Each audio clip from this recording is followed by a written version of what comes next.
God, man, we finally made it. I know some people that probably hate it. Yeah, I ain't worried about your opinion, I'ma live my life.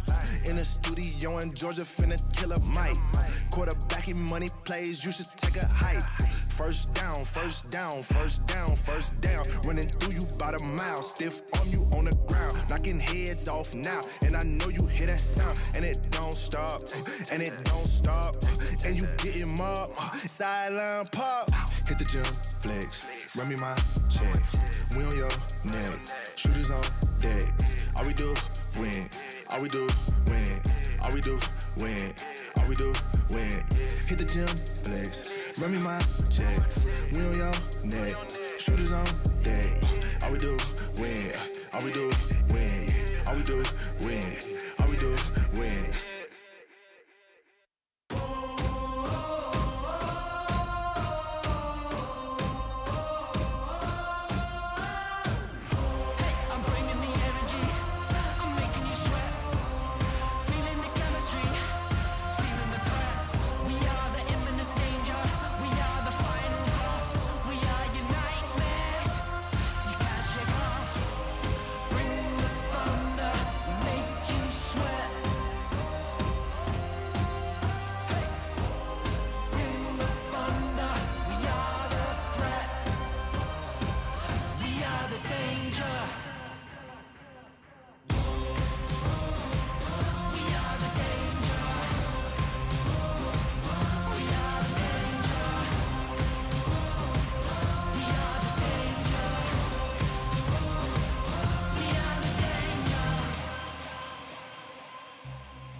Always stay moving, I don't wait round.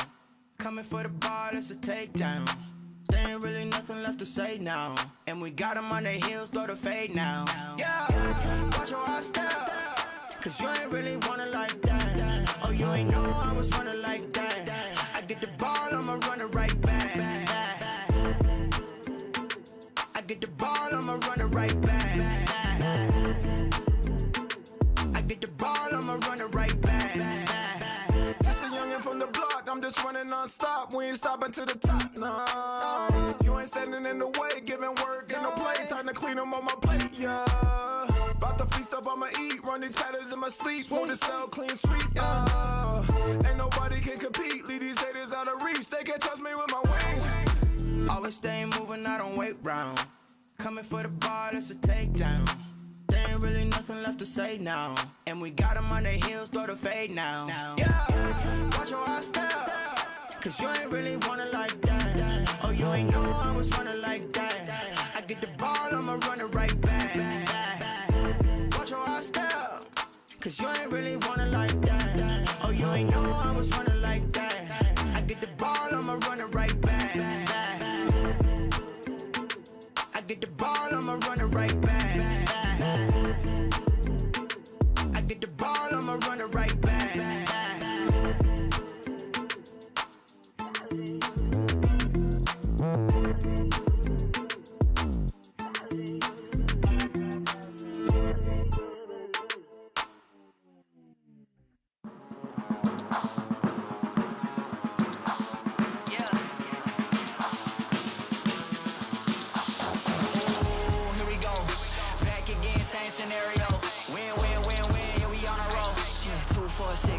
10-0. I should probably tell them something that they didn't know. Back then we was down with nowhere to go. Might have been down, but we didn't fall. Now we running it like some intervals. Ooh, what now? Tell me who you see when you look straight up. Like, wait, who? Us now. What you gon' do when we pull up on you? Like, ooh, touchdown. You already know what it is when I come through you. Ooh, shut down. Say, ooh, shut down. Say, ooh, what now? Tell me who you see when you look straight up. Like, wait, who? Us now. What you gon' do when we pull up on you? Like, ooh, touchdown. You already know what it is when we come through you. Ooh, shut down. Ooh, shut down. Ooh, give me that crown. I need that now, right now. Ooh, don't make a sound. It's my time. You hear the crowd. Yeah. We need that rain. Me and my team. Deja vu. This here a dream. We done all seen 100 times over back when we was just teens. Now we going dumb. Told them we the one. They would count us out. Now we counting up the funds. Now without a doubt, they be throwing up the ones. Like they was always rapping. I believe them if you want. Now they show love. Came with it done. It is what it is. It isn't what it was. They all love to hate when it don't work out. Tell you that they always been down when it does. Look. Say, ooh, what now? Tell me who you see when you look straight up. Like, wait, who? Us now. What you gon' do when we pull up on you? Like, ooh, touchdown. You already know what it is when we come through you. Ooh, shut down. Ooh, shut down. Say, ooh, what now? Tell me who you see when you look straight up. Like, wait, who? Us now. What you gon' do when we pull up on you? Like, ooh, touchdown. You already know what it is when we come through you. Ooh, shut down. Ooh, shut down.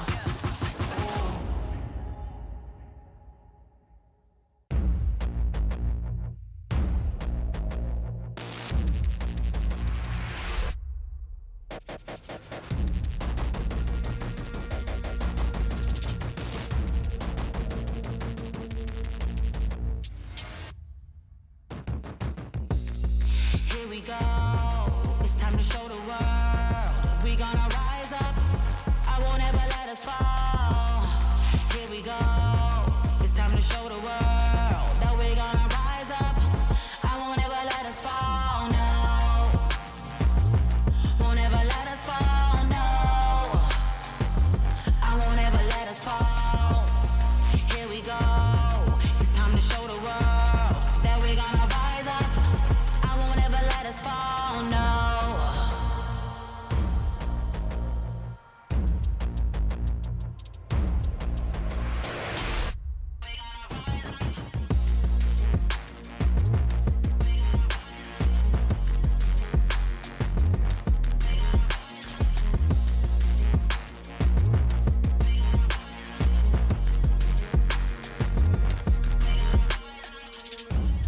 So high, we will never hit the ground.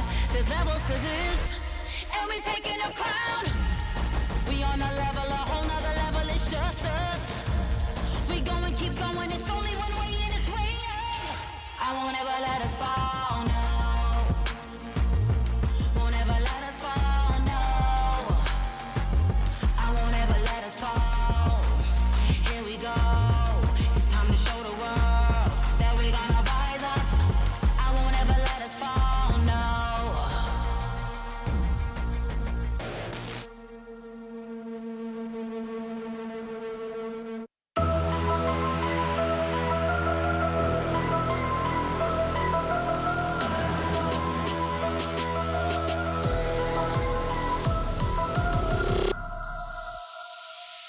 Talk big, but I rebel none.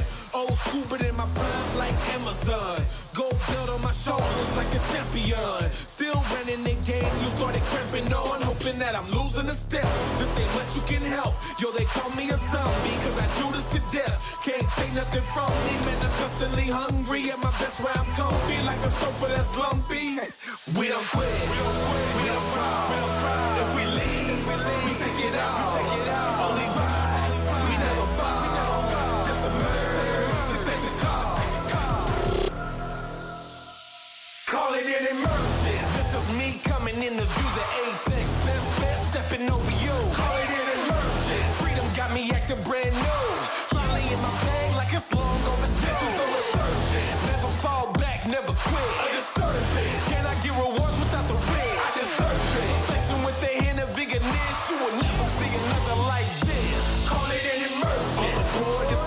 freight train, unstoppable. Started from the bottom in the grain.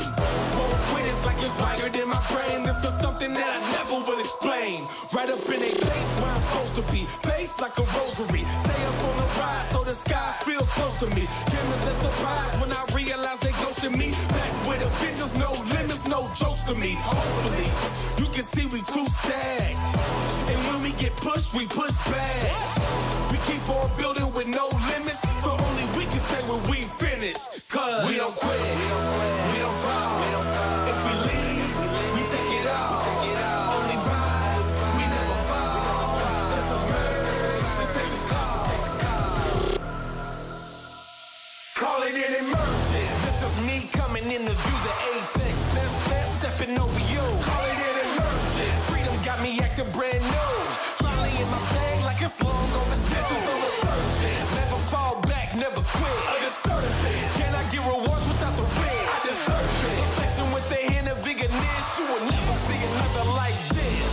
Now, I ain't never been for the small talk. Knock it out the ballpark, walk off, walk tall, hey. Something missing from the boss dog, barks off. Kinda glitchy, looking like you need an upgrade. Say, we don't quit, we don't fall. If we leave, we take it all. Only rise, we never fall. Just emerge and take the call. Call it an emergence. This is me coming in to view the apex. Best stepping over you. Call it an emergence. Freedom got me acting brand new. Finally in my bag like it's long over distance on the surgeon. Never fall back, never quit. I just started this. Can I get rewards without the risk? I deserve it. Perfection with the hand of vigorness. You will never see another like this. Call it an emergence. This is me coming in to view the apex. Best stepping over you. Call it an emergence. Freedom got me acting brand new. Finally in my bag like it's long over distance on the surgeon. Never fall back, never quit. I just started this. Can I get rewards without the risk? I deserve it. Perfection with the hand of vigorness. You will never see another like this. Call it an emergence.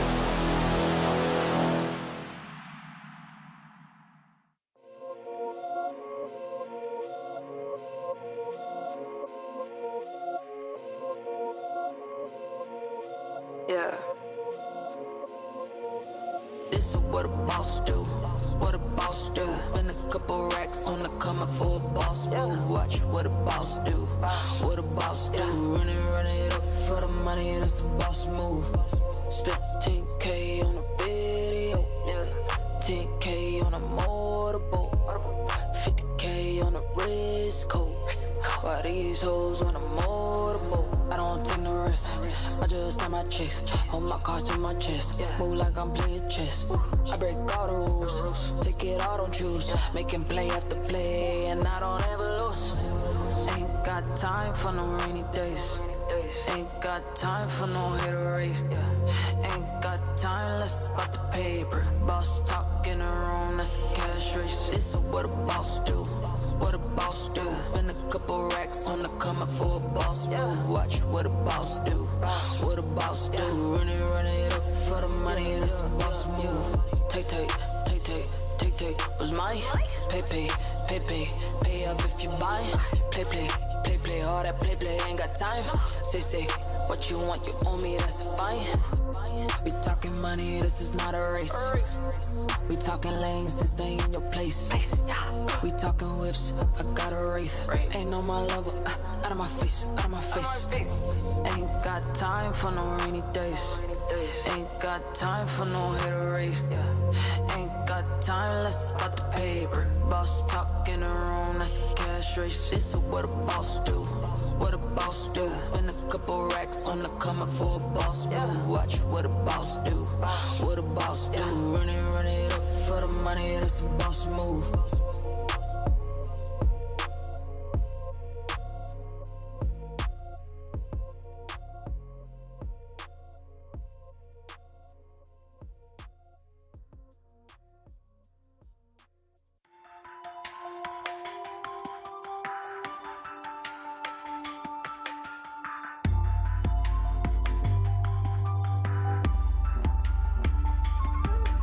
Just begun. I'm never gonna stop.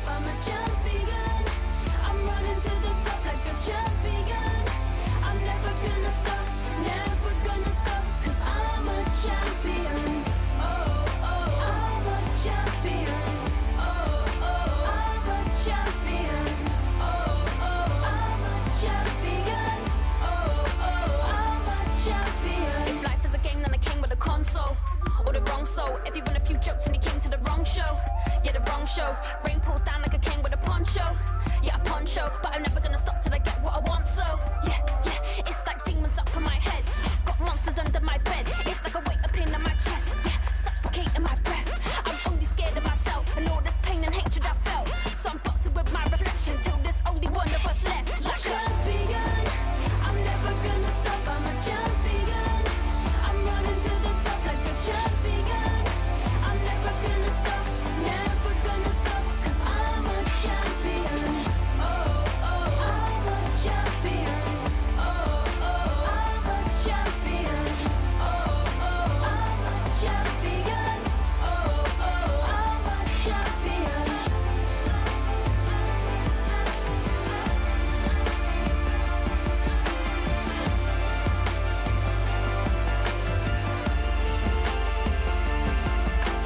Call me a monster, it'll just better me. Keep checking me, I become everything that you keep telling me. How the f could you ever contest with me? I'm a body you. How the f could you ever be ahead of me? I'm a dad to you. Yeah, then carry you to hell with me. All the hatred you give me just powers the monster within me. I'll always be yours, so before I fall, I make sure I'm taking you with me. Yeah, I should be praying for all of my enemies to keep giving me all of their energy. I'm everything that they can never be, everything that you will never be. Champion, I'm never gonna stop. I'm a champion. I'm running to the top like a champion. I'm never gonna stop, never gonna stop, 'cause I'm a champion. Oh, oh, I'm a champion. Oh, oh, I'm a champion. Oh, oh, I'm a champion. Oh, oh, I'm a champion.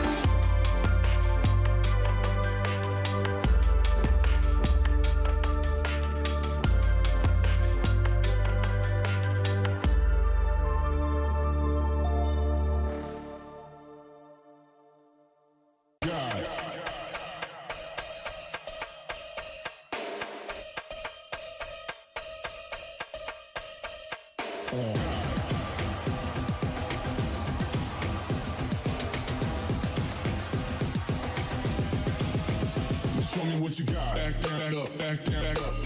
Back down, up, back down, back up. Back down, up, back down, back up. Back down, up, back down, back up. Back down, up, back down, back up. Back down, up, back down, back up. Back down, up, back down, back up. Back down, up, back down, back up. Back down, up, back down, back up. Back down, up, back down, back up. Back down, up, back down, back up. Back down, up, back down, back up. Back down, up, back down, back up. Back down, up, back down, back up. Back down, up, back down, back up. Back down, up, back down, back up.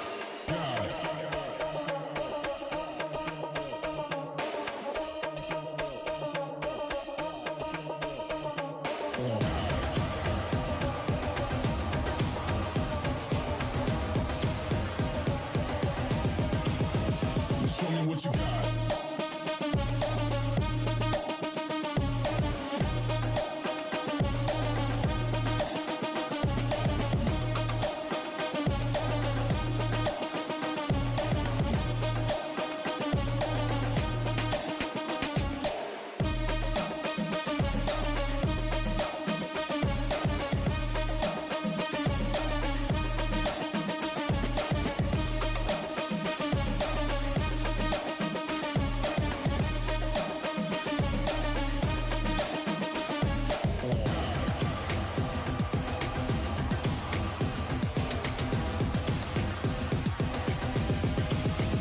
Show me what you got. Down, up, back, back, up, God, down, up, back, back, God, down, up, back, back, up, God, down, up, back, back, God, down, up, back, back, up, God, down, up, back, back, God, down, up, back, back, up, God. Ain't no reason to back down, so step it up. God, down, up, back, back, up, God, down, up, back, back, God, down, up, back, back, up, God, down, up, back, back, God, down, up, back, back, up, God, down, up, back, back.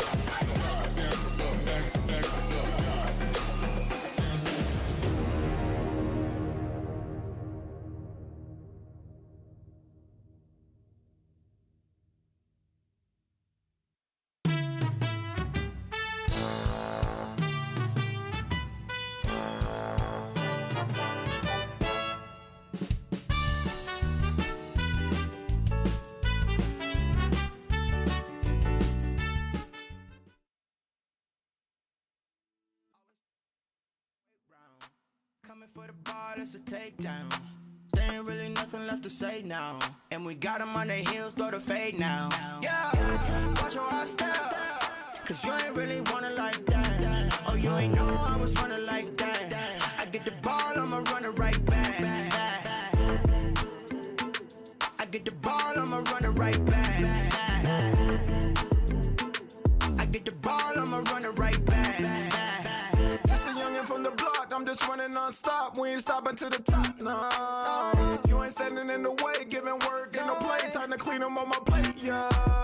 About to feast up, I'ma eat. Run these patterns in my sleep. Want to sell clean sweep, ain't nobody can compete. Leave these haters out of reach. They can't touch me with my wings. Always stay moving, I don't wait round. Coming for the ball, it's a takedown. There ain't really nothing left to say now. And we got them on their heels, throw the fade now. Yeah, watch how I step. Cause you ain't really wanna like that. Oh, you ain't know I was running like that. I get the ball, I'ma run it right back. Watch how I step. Cause you ain't really wanna like that. Oh, you ain't know I was running like that. I get the ball, I'ma run it right back. I get the ball, I'ma run it right back. I get the ball, I'ma run it right back.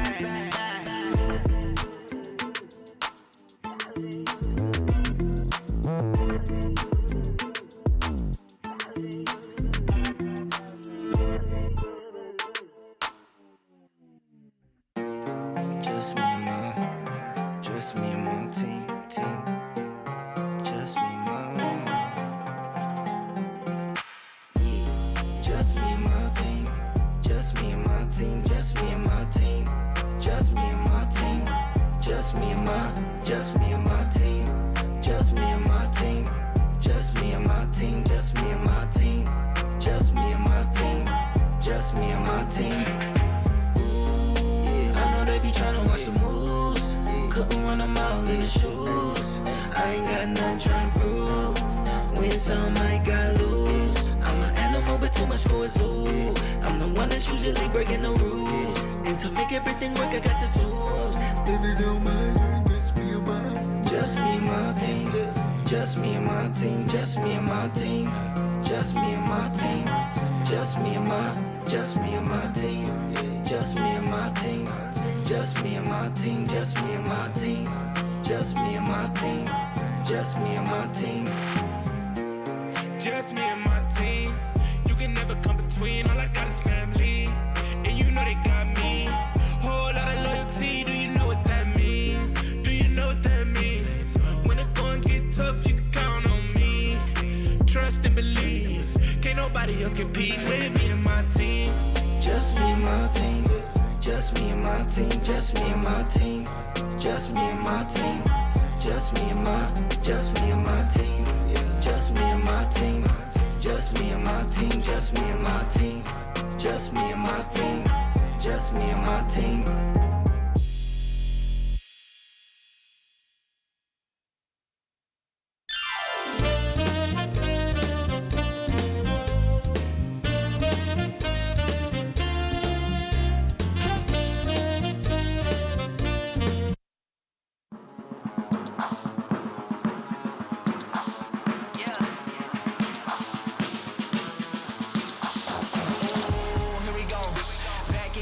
Scenario, win, win, win, win, yeah, we on a roll. Yeah, 2, 4, 6, we like 10 and 0. I should probably tell them something that they didn't know. Back then we was down with nowhere to go.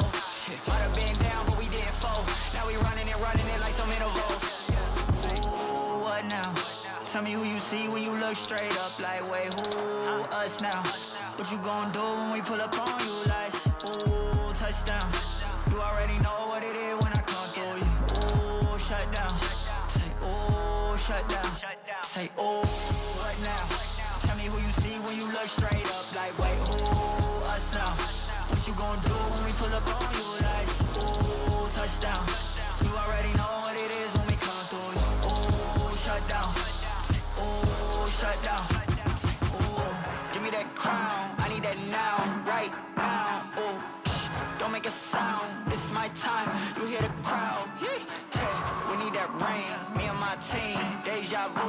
This here a dream. We done all seen 100 times over back when we was just teens. Now we going dumb, told them we the one. They would count us out, now we counting up the funds. Now without a doubt, they be throwing other ones. Like they was always rapping, I believe them if you want.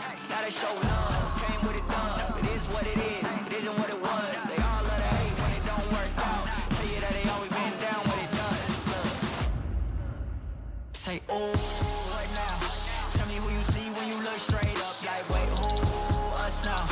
What you gon' do when we pull up on you? Like, ooh, touchdown. You already know what it is when we come through. Ooh, shut down. Ooh, shut down. Say, ooh, what now? Tell me who you see when you look straight up. Like, wait, who? Us now. What you gon' do when we pull up on you? Like, ooh, touchdown. You already know what it is when we come through. Ooh, shut down. Ooh, shut down.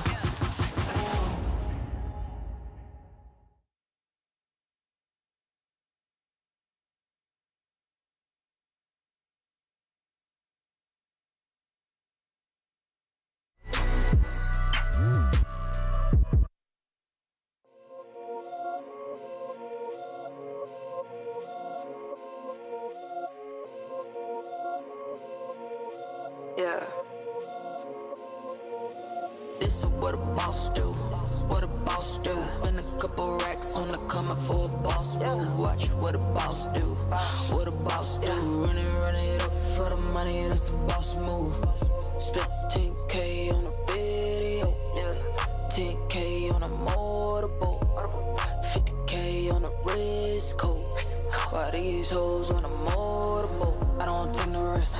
I just stand my chest. Hold my cards to my chest. Move like I'm playing chess. I break all the rules. Take it all, don't choose. Making play after play, and I don't ever lose. Ain't got time for no rainy days. Ain't got time for no haterade. Ain't got time, let's spot the paper. Boss talk in the room, that's a cash race. This is what a boss do. What a boss do. Spend a couple racks on the coming for a boss move. Watch what a boss do. What a boss do. Run it up for the money. That's a boss move. Take, was mine. Pay up if you buy. Play, all that play, ain't got time. Say, what you want, you owe me, that's fine. We talking money, this is not a race. We talking lanes, this stay in your place. We talking whips, I got a wraith. Ain't no my lover, out of my face. Ain't got time for no rainy days. Ain't got time for no haterade. Ain't got time, let's spot the paper. Boss talk in the room, that's a cash race. This is what a boss do. What a boss do. Spend a couple racks on the coming for a boss move. Watch what a boss do.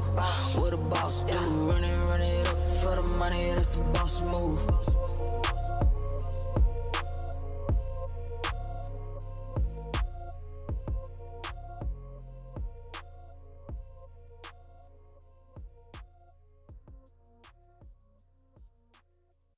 Hit the gym, flex, run me my check.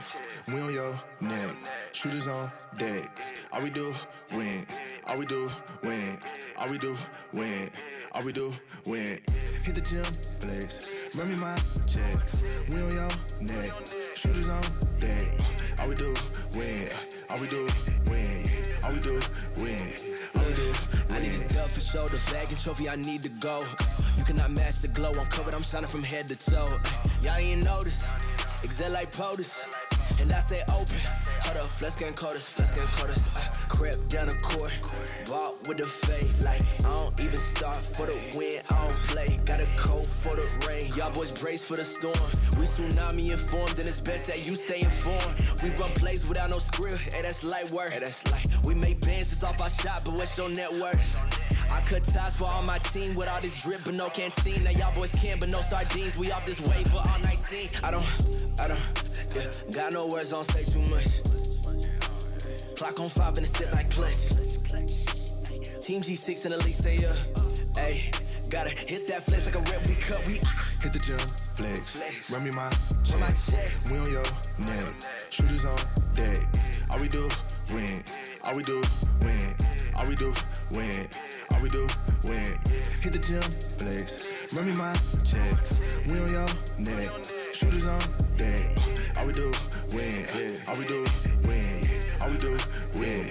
All we do, win. I gotta win it, yeah, I just sprint to the finish. I'm pop on spinach, I cook like I'm frying up chicken. And ain't no debate on the hood, man, they catch it, I ain't even fishing. Yeah, they tryna eat, I fillet up a beat and they yell out to come out and get it. Ooh, yeah, oh, hot, fresh out the skillet. Yeah, busy, I got a whole lot on my plate. Busy, I got a whole lot on my plate. You busy looking on IG, it won't get you nothing but fake love and a whole lot of hate. Look at my life, get you motivated. Came from the bottom below the payment. Shout out to God, man, we finally made it. I know some people that probably hate it. Yeah, I ain't worried about your opinion, I'ma live my life. In the studio in Georgia, finna kill a mic. Quarterbacking money plays, you should take a hike. First down, first down, first down, first down. Running through you about a mile, stiff arm you on the ground. Knocking heads off now, and I know you hear that sound. And it don't stop, and it don't stop. And you getting mobbed, sideline pop. Hit the gym, flex, run me my check. We on your neck, shooters on deck. All we do, win. All we do, win. All we do, win. All we do, win. Hit the gym, flex, run me my check. We on your neck, shooters on deck. All we do, win. All we do, win. All we do, win. All we do, win.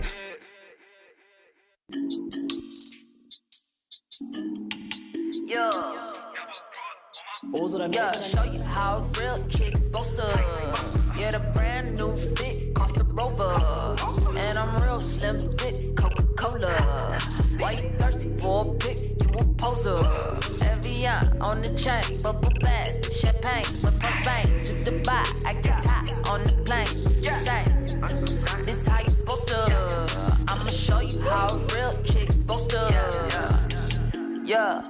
This one, this or that. All my diamonds mix and match. All my whips I bought in cash. ACDC back in black. You can't buy this bag of sacks. Send my paper through the fax. I'ma drag you by your tracks.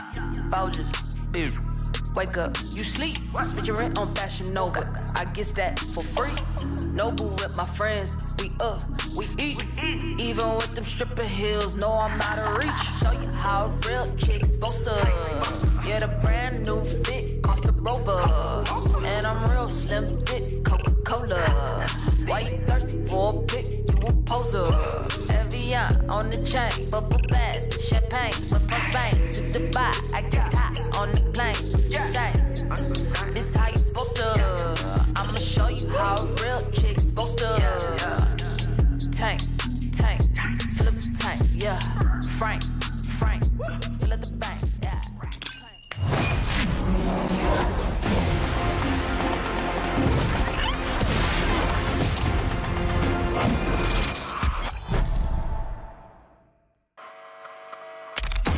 Dare to challenge yourself.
Good afternoon, everybody, and welcome back to EMEA, the best region in the world. Call it copium, call it whatever you want. I see you over there, Lothar. I see you in chat again, also typing. But welcome back. So happy for you to join us here on day 2 of week 3 of our stage 2 of EMEA. I'm Milosh, your host for this weekend. And joining me on the desk, as always, my beauties on the side, Kaquka and Lothar. How are you doing today? Doing great. I think that yesterday we had a very long and intense day. I'm ready for round 2. Well, and today we have some exciting matches, like they're just on the end of the spectrum, but they're exciting for different reasons. And we will be digging deep into that, of course, as always, on the pre-show and before the games themselves. But let's talk about what happened yesterday. You talked about a grueling one. We were here all day practically, but we got served incredible matches. And first was Guild versus Liquid, where Liquid just dropped the ball. Yeah, exactly. Not a lot of people were expecting Xilv to get that win for themselves, but after guiding Liquid to play the 3 maps that they have played previously on week 1 and week 2, we understand a lot of things. Even starting attacking, deciding to start on the attack here on Split after, 9 rounds in a row, Xilv was coming in extremely strong, extremely prepared for what Liquid had to put on the table. And even though we saw that change of pace coming from the Liquid side on Icebox, when it came to the 3rd map, the things that we saw from Xilv, I am extremely excited to see how they're progressing, and they seem as strong as they were on stage 1. Yeah, so far Xilv has they show up week 1, they kinda not show up week 2, and they show up week 3, so it's like a sinusoid for now. But hopefully they keep practicing, they keep getting better, and it seems like they're outpacing everyone else right now when it comes to learning how to play against other teams. While Team Liquid, well, maybe it's because of the lack of the coach, or maybe someone else, but it's not looking good for Liquid for now. Yeah, exactly. Yesterday I wanted to show this graphic because Xilv were performing exactly in results the same way that they were performing on week 1, and exactly is what they did yesterday against Liquid, taking that win to 1. So I think that for BBL, it's a fair shot to say that if history continues to repeat itself, they will take week 4 after this. Why not? Or maybe they would, lose it out 2-0 against Xilv. Yeah. Who knows? There's a lot that could be thrown around, but that's the part of we love theory crafting. It's half the fun that we have on here. But that was game 1 between Liquid and Xilv. But what about if we looked at a major upset? There's no two ways around it. G2 taking a massive L against OG. I mean, we saw many changes on that side, but to me, if we focus on what OG brought to the table, is not only that we actually see them execute the plan that they have prepared for the day, it was the individual performance, the micro plays. I don't know, it just felt like the Oglu that we saw on stage 1, that we were kind of expecting to get as well on stage 2, but after taking that loss, especially against Fnatic with that 13-0, who could have expected this? I would say that G2 had a problem with, in general, approaching OG in an efficient way, and OG had found their footing. They found a way to be efficient. They actually learned, I think, a lot when it comes to compositions as well, and they looked fierce, and I don't think anyone in EMEA predicted them to win this match. That was just a beautiful story to follow. Totally, and it's not only that, it's Destron and the plays that he brought on the fade. We were talking also about G2 just swapping things around constantly, but it's a good setup, and it makes the group look a little bit different.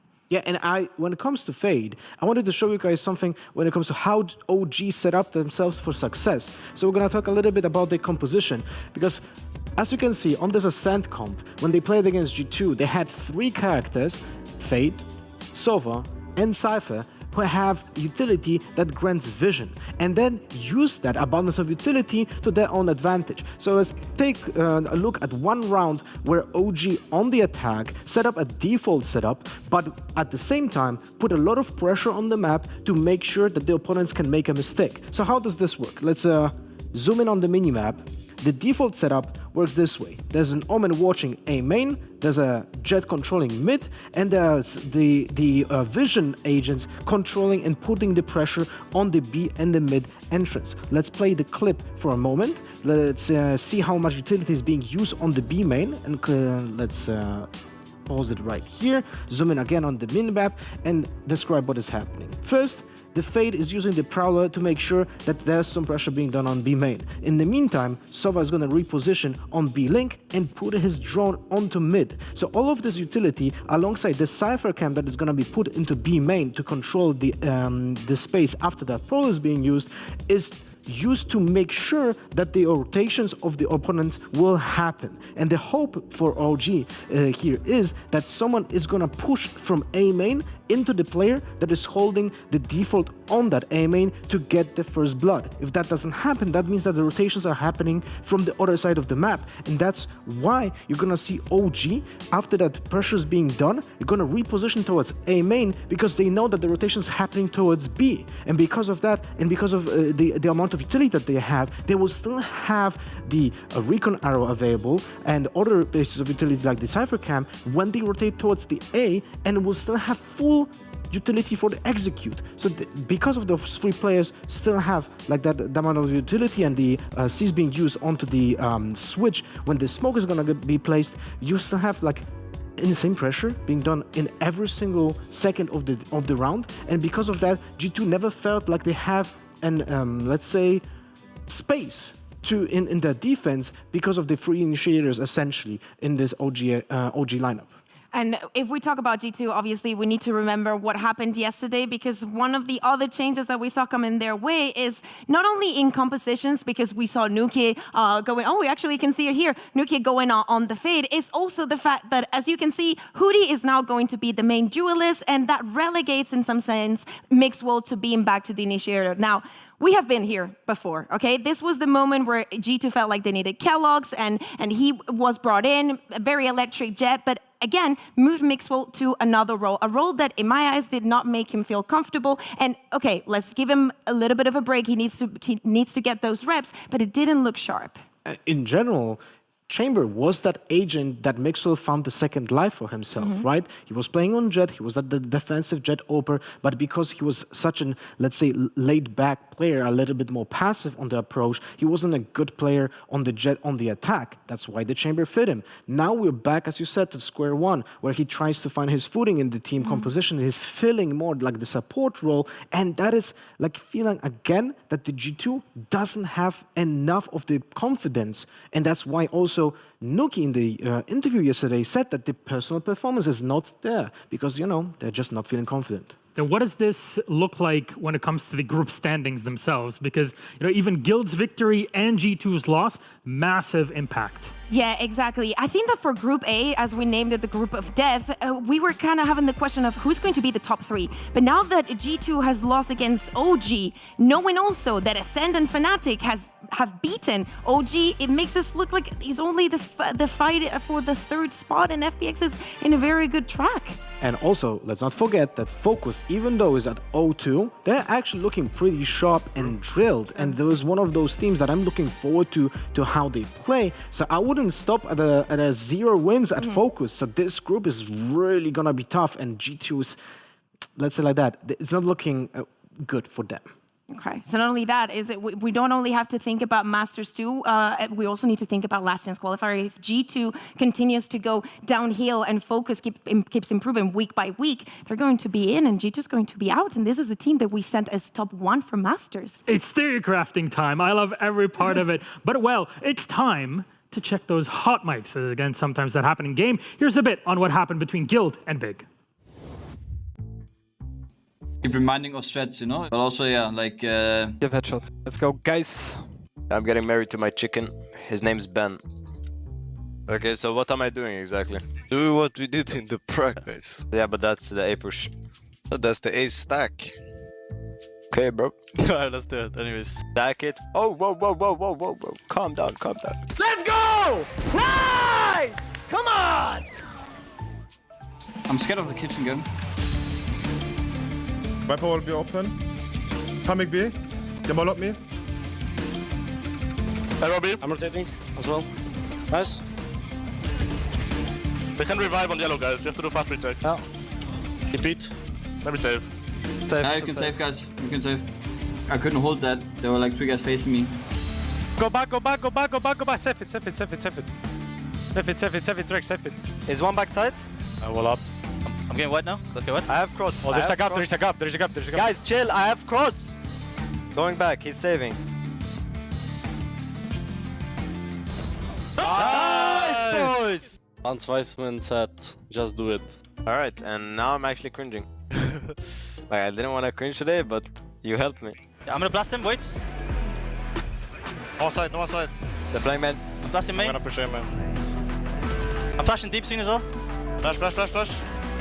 Main, behind the box, behind the box. One more. Nice! We have time, we have time. Nice, nice. I have ult for the bomb. I flash, I stun for you. One on me. Don't use it, don't use it. I will peek once. Guys, you can ulti first. I'm standing in front of you. Green box, green box. 540. I aftershock next. Aftershock now. Nice, boys. I don't know how, but we won it. We are the champions. Okay, calm down, man. We're not even close yet. Let's go, boys. Forget the last map and we start from 0 now. Yeah, really, really. Get hydrated, guys. We go on first wave, guys. We go on first wave. Okay, I flash default. Flashing now. Wait. Blocking right now. I will stun default. They don't have paranoia. Flashing now. Flash now. Nice. Review. Flashing default. Nice. Inside garage, yeah. I can smoke it. Smoking it. Room bot, I garage. go B, yeah. B is the only play for them. I got pre-choke for B, guys. Yeah. Carry contact. Yeah. One long. I'm stunning him. Too long. Play on me. Back down there. I have it. No plant. Planting. Whoa, side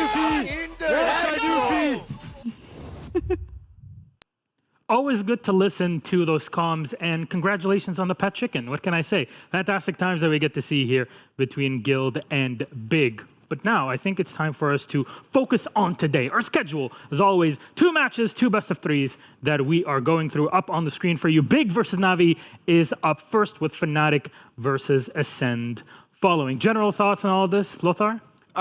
I mean, Fnatic and Ascent, I think everyone is looking to the match of the day. It's the teams that we all love, and, well, we expect big things from them. But when it comes to Big, well, they face Navi, and that's the other side of the spectrum, when the teams are kind of trailing, behind everyone else. But the match is actually the more important one for them. You call it the match of the week. I think it's kind of the match of the stage, right? Especially that one, and maybe because we already had the one against FBX. So this is the other one that we're really looking forward to. Well, we sat down and have a chat with Boaster from Fnatic today, so let's hear what he had to say ahead of his game. Hello, everyone, and thank you for joining us for our interview. We got Boaster on the line from Fnatic. How are you doing this morning?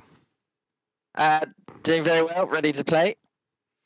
Ready to play. Well, you know what? Let's talk a bit about your previous week, because you absolutely rolled over Oglo OG London United.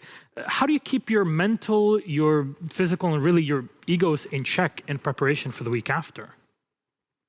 I think it was kind of we learnt our lesson from last season. You know, like we started getting ahead 3-0 up and whatnot, and 4-0, 5-0 in our groups by the end of it.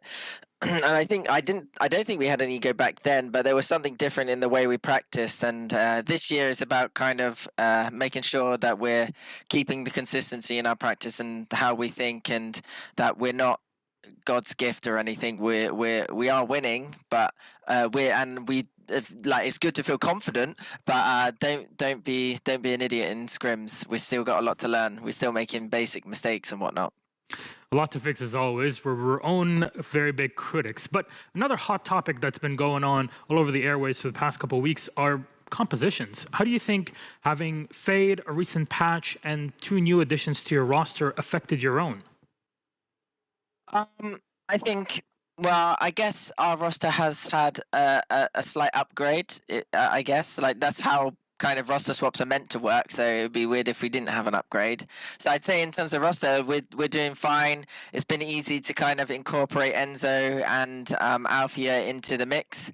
As for compositions, we've kind of just gone for compositions that kind of suit our style, suit our role, suit our players, and also that are high percentage win rate compositions. You know, there's a reason probably why they're decent win rates, and if we just have good protocols and good basics, then we can obviously make the consistency even higher, and it seems to be working out fairly well right now. With Fade, I'm not sure where she stands yet. I don't really know much about her, to be fair. I can't tell if she's a catfish agent or not, but she seems alright. Fair enough. And finally, a lot of people, when they think, Fnatic, Ascend, they think, oh my God, these teams have played one another a million times. We all know you haven't. We're just looking at numbers. 3 times overall in the past week, or the past year, sorry. And in the past stage, you played them, you defeated them 2-0. Do you think you have what it takes to take them on again with a different roster and roll them the same way? Yeah, definitely. I think, like I said, myself and the boys and Minnie and whatnot, we're all feeling super confident. I'm ready to play them and just kind of show them what we got. I've watched their games back. I won't say anything about it until we either win or lose. I don't want to be that person that goes like, they're dead, dushed, mate, they're dead, and then us to get rolled. So I'll just wait until we win and then say, oh, no, I was joking. I mean, I'm just ready to play them. Fair enough. Well, Boaster, thank you very much for joining us, and good luck today against Descent. Cheers. What? What did you do? He tries to say goodbye, and then he injured himself somehow. By putting the hand up? It's a gamer injury. Was it his game hand? I think so. It's his right hand, so... Well, maybe he's ambidextrous and he will be playing now with the left hand, you know? And maybe playing with just one hand on both things. No, but talking about that interview, to me, the highlight is that they have a real winner's mentality in the sense that it's not only that we win, we know they're still making basic mistakes and we still need to confront everything with the highest expectations. So maybe it's the reason why they got that flawless stage 1 and they're on the run for getting the second one as well. We're going to have to see more about that actually later on when Fnatic gets ready for the game. We got Big versus Na'Vi up first. And we want to set the stakes for all of this because for all intents and purposes, these are the lower rated teams in their group. They're fighting for something different than Fnatic and Ascend later on, Lothar. Well, let's say they're fighting for survival, but I would like to say that they're fighting for the last chance qualifier, essentially, right? And it's also... It's still soon, yes, but the iterations are saying around 20% if they win that one match. So it's not looking, it's not in pink glasses, right? But in general, I would say that this is still like a stage when you want to gather the experience, but you don't want to see the team that cannot win a single match, right? And we have seen it in the last season, and it was not a pretty sight. Yeah, exactly. When we're talking about Big, they're still looking and seeking for that first victory here in VCT. But as you mentioned, they're the two ones that still haven't found that victory. And of course, looking into the future, it's still, we're still in the middle of the stage. So many things can happen. But if we take a look on Big, both of the teams have had major changes, okay? And for Big, of course, is not only taking Casper out, it's taking Goppy. Your IGL now is going to be filled by Lucker, who I think it's improving, week by week. But for Big is always the same instance of it's impossible for them to close some of the maps that get so close. And especially last week against Xilv, it should have been a 2-0. Yeah, there's one thing that is a glaring issue when it comes to Big. I feel like there's the discipline, but it's understandable because they changed the IGL. It's such a big change to the team that you have to learn the entire teamwork again under a new leadership. And when they were playing against Guild in the last week, I feel like they were actually showing themselves from a good side, but there was still a little bit of lack of discipline. When it comes to advantages, they had 20 situations when they had a 5v4 advantage, and they only converted 13 of those rounds. That's actually a big problem. I'm using too much of that word, that big, but it's something that they should have as a target to improve at. Yeah, and another thing that we need to talk about, and I think we briefly mentioned last week, is the Chamber situation within Big, because it was that second map, that fracture, that went on their favor, and the man actually of the hour, of the moment, was Musashi playing on that agent. And we have seen them using Chamber before, but it had been especially on Obnox and sometimes on Aslan. If you take a look at the screen, just look at the middle, look at that ACS. Musashi ended up with a plus 18 on Fracture. So if you want that agent to actually create an impact consistently, maybe one of the things that we can request from Big is actually bringing him back and just putting him on that agent. I mean, there's a spectacular difference between the performance of Musashi, Aslan, and Obnox. And Obnox was, when they were playing against Guild, he had only 8 frags and 20 deaths on Icebox, where Chamber is literally like the prime agent on that map as the first contact and also map control. So if you fail at the Chamber role on that map, the entire team just crumbles. It's not only that, when they played against Team Liquid, a team that plays without a Jet and without a Chamber, Obnox ended up with a 0-7 on first kills for first deaths on Chamber, and Aslan 1-8 on that same radio. So, of course, we want someone to pop off, so we need Musashi. We need Musashi. We need Musashi, and we actually need him on the screen. His performance as a player has been, for some would say, even instrumental for Big getting it to this position, pushing games to the edge as they have for the past couple of weeks. So the thing is that Musashi can play almost any agent. Back when he was in Rebels and also here in Big, we can see him on the Sova, on the Breach. He has a lot of power as an initiator, but he's very versatile. I was talking about that plus 18, but before that, when he was still in Rebels and they were trying to fight to get a spot here on VCT and before he was picked up by Big, when he was playing on Chamber, he ended up with a plus 14, plus 13. Consistency is what we get from Musashi, something that Big needs, and I think he's fitting very well onto the team. He's only doing them good. I mean, it's kind of a very interesting story for myself as well, because I remember casting Musashi's games when he was still in the VCT Open qualifiers, trying to find that success. And it's actually a really interesting story to follow, because now he's playing in VCT in an actual Tier 1 team, but he still needs to find his footing. And I feel like there are glimpses of that with the Chamber, and I hope today that we're going to see him on that role most of the time. Well, how does the whole team then combine together to lift him up potentially today? Well, that's a good question for Locker, right? Yep, the exactly. IGL, that's the next week, the third week of testing the new IGL. I would love to hear more comms from the team, because we have seen from Guild, by the way, that there's some overheating and like a little bit of lack of discipline as well in that team. Yeah, the gap, coming in from Coldamenta, but you know, we see them yesterday. Let's just focus on Big. You mentioned Locker. I want to see more of that fade. I'm done with the testing. I want to see some Big for win. Oh, some win for Big. Some win for Big today. Maybe that is up on the menu for them. But what about Na'Vi on the other side? Guide us through what they can bring today. Well, Na'Vi, they had a lineup change, right? We don't have JD anymore in the team. We and now the problem is JD was, let's say, main firepower for the team, right? With the replacement, I feel like Na'Vi lost a lot of their firepower coming in with Zeddy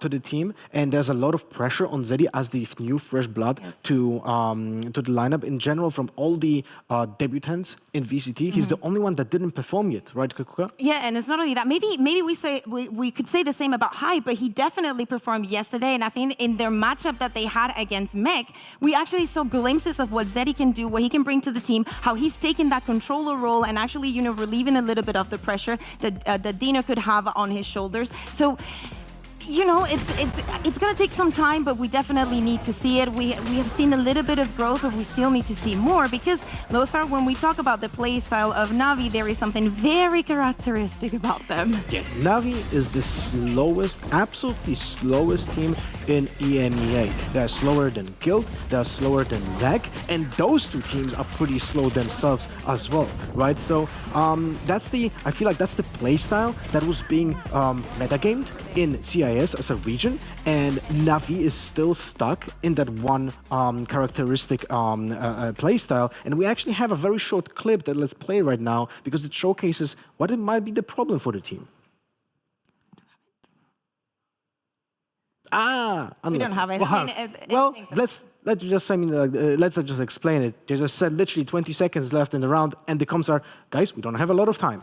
There it is. Oh, here we go.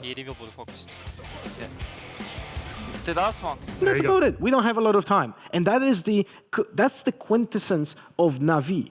And the problem is, with Mech, they had exactly the same issue when they came into EMEA, and it took a few months to fix that. Instead of going for the default attack without like trying to destroy any utility from the opponents, drain out any utility from the defenders, they found themselves in a spot when they have to make an execute with just like this Sentinel having still 2 nanoswarms, still a Killjoy turret available, and they just push into a meat grinder for the last 20 seconds, which is something that Guild was doing as well. And it took Mech a little bit of time to fix that. Na'Vi is still having those issues. Yeah, so the thing is that Na'Vi has beaten Big in the past, but this time it's not going to be that easy. You mentioned the slow pace, and that is what cost Guild so many rounds against Big. They were very prepared onto that, and I feel like they're going to come in prepared. Maybe today is the day. I'm so sorry that Vincent is not here, because I can feel Big taking this win.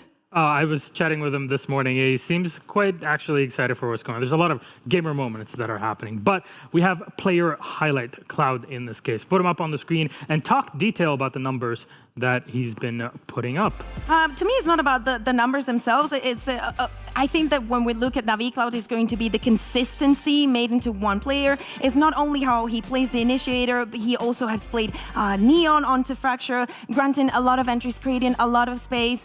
And when he brings about that KO that we were highlighting about JD, he still brings that same consistency to the team. So we need him to perform every single day. It's kind of hard to predict how Cloud will perform every day, because he he just plays so many different roles with such a different playstyle required to be efficient at his role.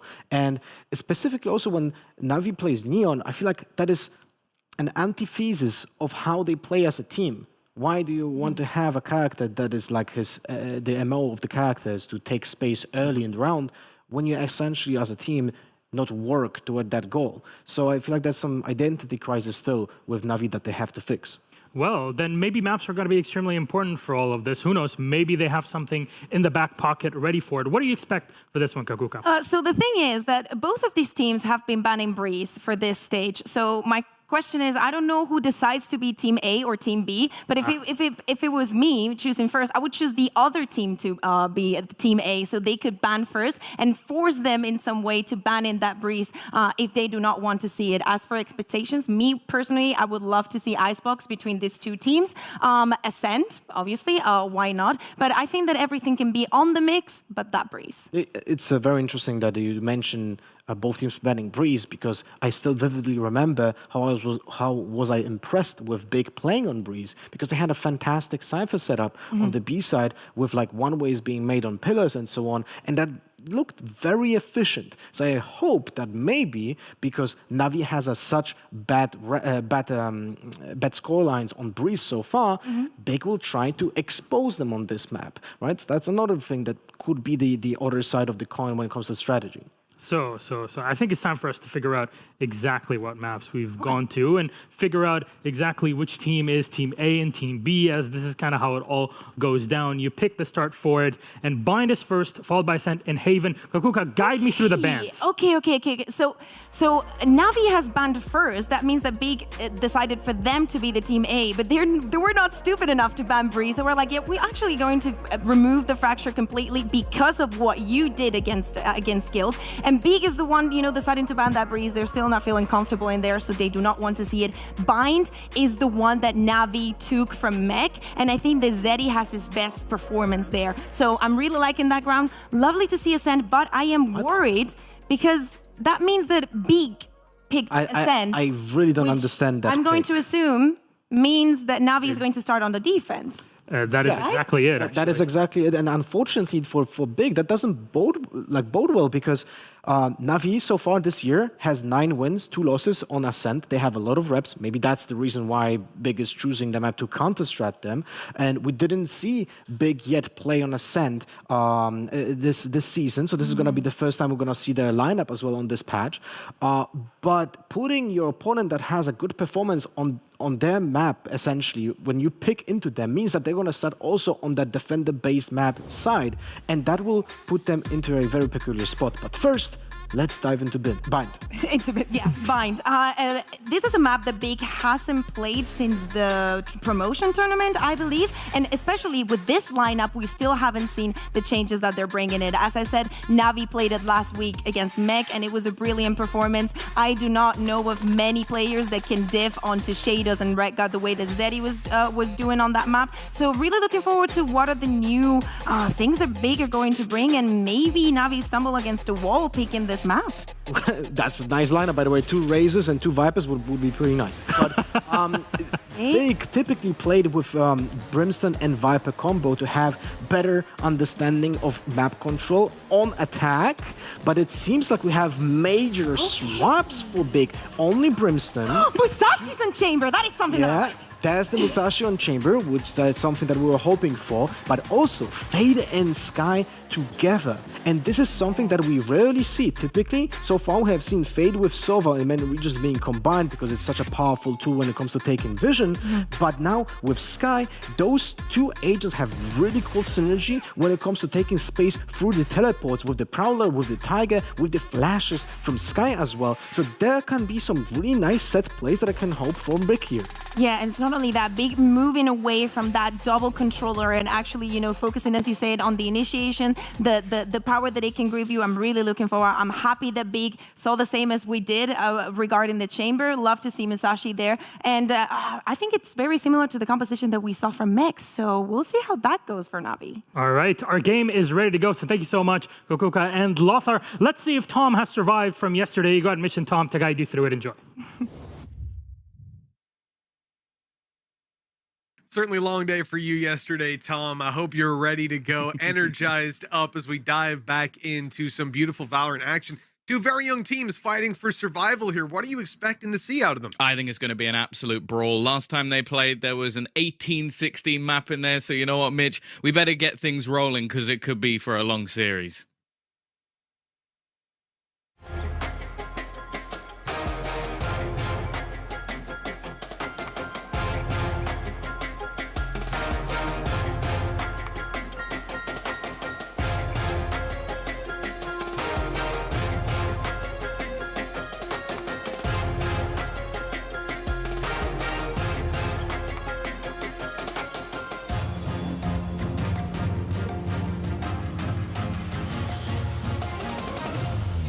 And the battleground is set. Bind is where we're going to kick things off. Moving on to Ascent, and then, if needed, our decider is Haven. Big on the defensive side here, Tom. Are we expecting to see big numbers put up by them? Nice. I'd expect them to do better on this defensive side. I think mainly because I think Na'Vi normally seem to struggle a little bit more on their attacks. Like they did fantastically well on the defense versus Mech. I think it was basically a defender-sided series all the way through. So I think picking this one, there might be a few struggles here and there, especially because you're going to rely quite heavily on Cloud getting you those openers. Sure, opportunities here for SSK, but a lot of his kit doesn't really work as well on the attack. Certainly going to be some issues there. I mean, you're able to at least get that one trap down most rounds that's going to cover the flank. You're seeing it there on the attack side already, and this is going to give them a lot more versatility. These players can decide to swing things back and look to take things towards either side, giving up a lot of control or catch their flank as they play. For now, they're spreading the net, playing it nice and slow, leaving the spike down behind, and eventually, after literally no contact, I mean, a super passive round out of Big, they're going to decide to group up here and push in towards the site where Musashi was waiting, but he's not able to land any of those headhunter shots. Yeah, this is a map where compositionally I'm liking what I'm seeing from the side of Big. It excites me at least, but it hasn't started off strong. Already losing their first man. This battle in towards the showers is actually going to be very important, and it's going to be won by Aslan. It means he can keep that little bit of extra control, and that's something that we'll have to be worried about for Na'Vi. Spike planted. Oh. Popping in that bit of utility, Cloud. Watching able to destroy it, though, just in time. Looker's going to wait to reveal that back up again. Hold up for his teammates to take some of these fights, but Dunno goes right in, trying to take this duel. The flash is good, but no kill to follow. Cloud, though, cleaning house. God, they spotted him earlier on, and, well, he's just not being afraid to take a fight from this position. Looker can't even manage to root him out. Eventually, though, he'll find an angle, but Cloud is the one to find this shot. 4 kills to open this up, and that's a strong statement for a Raze, especially on a map like Bind. Yeah, it's always good to say that they're going to have a reliance on someone, and then that guy gets 4 kills in the first round. It's helpful. It's definitely going to work out nicely for them going forward. And as said, like I think that Cloud, this is one of the times where he's a little bit freer in his role. Like you can expect to see him maybe later in the series on the likes of a KO, a Sova, especially when it comes to Ascent. So realistically, this is his time to be that little bit more aggressive. The fact, though, that we've got Musashi back on the chamber has me very excited. I don't know if this was the plan, because obviously we haven't seen their buying composition prior, but like realistically, it could also be because of his fracture performance. Like in comparison to what we'd seen from the likes of Obnox, he was by far the best chamber they had. And thinking back to the previous iteration of Big, I always enjoyed Obnox the most on Sky. So other than maybe Lucker, who again, we're still sort of learning that little bit extra about Fade, I feel like there's a lot of comfort picks here for Big. I do really like this round out of SSK. Playing just with the Headhunter, this is a huge economy builder for him. 1,800 left in the tank. Could lead to an early operator to play with, or even just help their economy out in other sectors. The minute left, no presence being made really out of Na'Vi. They peak on mid, and that's about it. But that's enough for Big to sit down on the A site. Stay content with the 5-man stack they've got. And by the looks of it, Na'Vi are going to run into this. Still, they've got that teleporter if they do feel overwhelmed at any point. They have been patient. Now they're going to blitz. Well, it's unfortunate. You see the Haunt basically garner a hell of a lot of information, but just the weaponry's not there to really deal with it. Let him get the kill. That'll be a showstopper already online for the next round, which would be ridiculous for them to come through with. Twisted, he's actually going to survive in this corner. He's just hoping that someone makes the mistake. Honestly, if I'm on the other side, Cloud, just drop over that rifle and then run in with your pistol and try and finish this off. There we go. In Cloud goes, and he's fallen. The kill landed by Twistin, at least going to give them something to write home about. But as we said, you know, SSK, he saved the round. He plays it with a headhunter. He's able to retrieve the rifle. Everything's good. Everything's happy. I mean, that's just a perfect round out of them. Really doesn't get much better than this, and especially because they ran into a 5-man stack. That's the thing, right? This wasn't an easy push. This was really the worst case scenario for Navi early round, and they've gotten out of it smelling like roses. SSK is playing with a shorty. I don't like that, but he has got the headhunter in back pocket to play this bonus strong. Sort of playing with a shorty, like huge economy. It's like he actually picked it up and dropped his frenzy, so clearly something to just play in the afterplods, be a little bit ratty with. The one thing I will say that worries me a bit about this series is the fact that for Big, okay, that's a nice start. What I was gonna say is that Big have basically gone into the 2 favorite maps of Navi. Like you've got Bind and Ascent as the first 2. Like, if I was going to, like, based off just pure statistics, this should be a Navi 2-0. Like, just based on how strong they are on this map. One of the weaknesses this team has is that their map pool isn't that strong. The issue is the maps that they're not strong on, one Fracture was banned, and the other Freeze Big also don't like. So it's ended up quite nicely for Navi on their stronger maps. Now, Twistin, he got that early frag, Mitch, but considering this is a somewhat bonus round, that trade is pretty decent. Yeah, 1-to-1s are fantastic in a round like this, and being on the attack side, able to group up and take another fight just like that later on. They've dodged the flash. At least I think. I didn't hear Obnox make a comment. And now as the players start to close up, Looker thinks that this is clear. He thinks that he can just back up and give this control away, and the utility coming through. Obnox is going to be blinded. They can't do anything about this. The reveal going through. Looker able to catch one. Obnox with a double. That is fantastic. Huge control, and Looker even following up onto Zeddy. I love the fact that not only did he use the Haunt when they pushed into the site, you saw that caught them off guard. It led to a couple of kills, but then that C's thrown down to catch the player, do that extra bit of damage to Zeddy and make the last kill a whole bunch easier. That was a great display of the Neon's utility belt out of Looker. Yeah, that's the thing. I definitely think that he is someone that could make this agent work incredibly well. Like, we saw it out of the likes of Oglu yesterday, just a fantastic performance coming out of Destrian just across the different initiators. And if he can do that here, it's an agent that definitely can set them up quite nicely, because on the other side, you are back to, well, I guess the only real difference to some of the more standardized comps is the fact that you're still running an Omen on this map, and also the Chamber, which is not that surprising to be brought in with how strong it is in the current patch. Nonetheless, still a buy here, Mitch, so it's not like it's a problem for Navi. And actually, Cloud already has an operator. We've heard many times about how Navi can play these slower rounds. With the operator, it's even more so. But this position out of Musashi, it's unexpected. Very rarely do you see a player up there. And the Chamber, giving him the versatility that he wanted. SSK caught by the Boombot. He's out of there. They've retrieved the off as well. So they're able to reset a little bit into this late round, but this has been extremely costly already.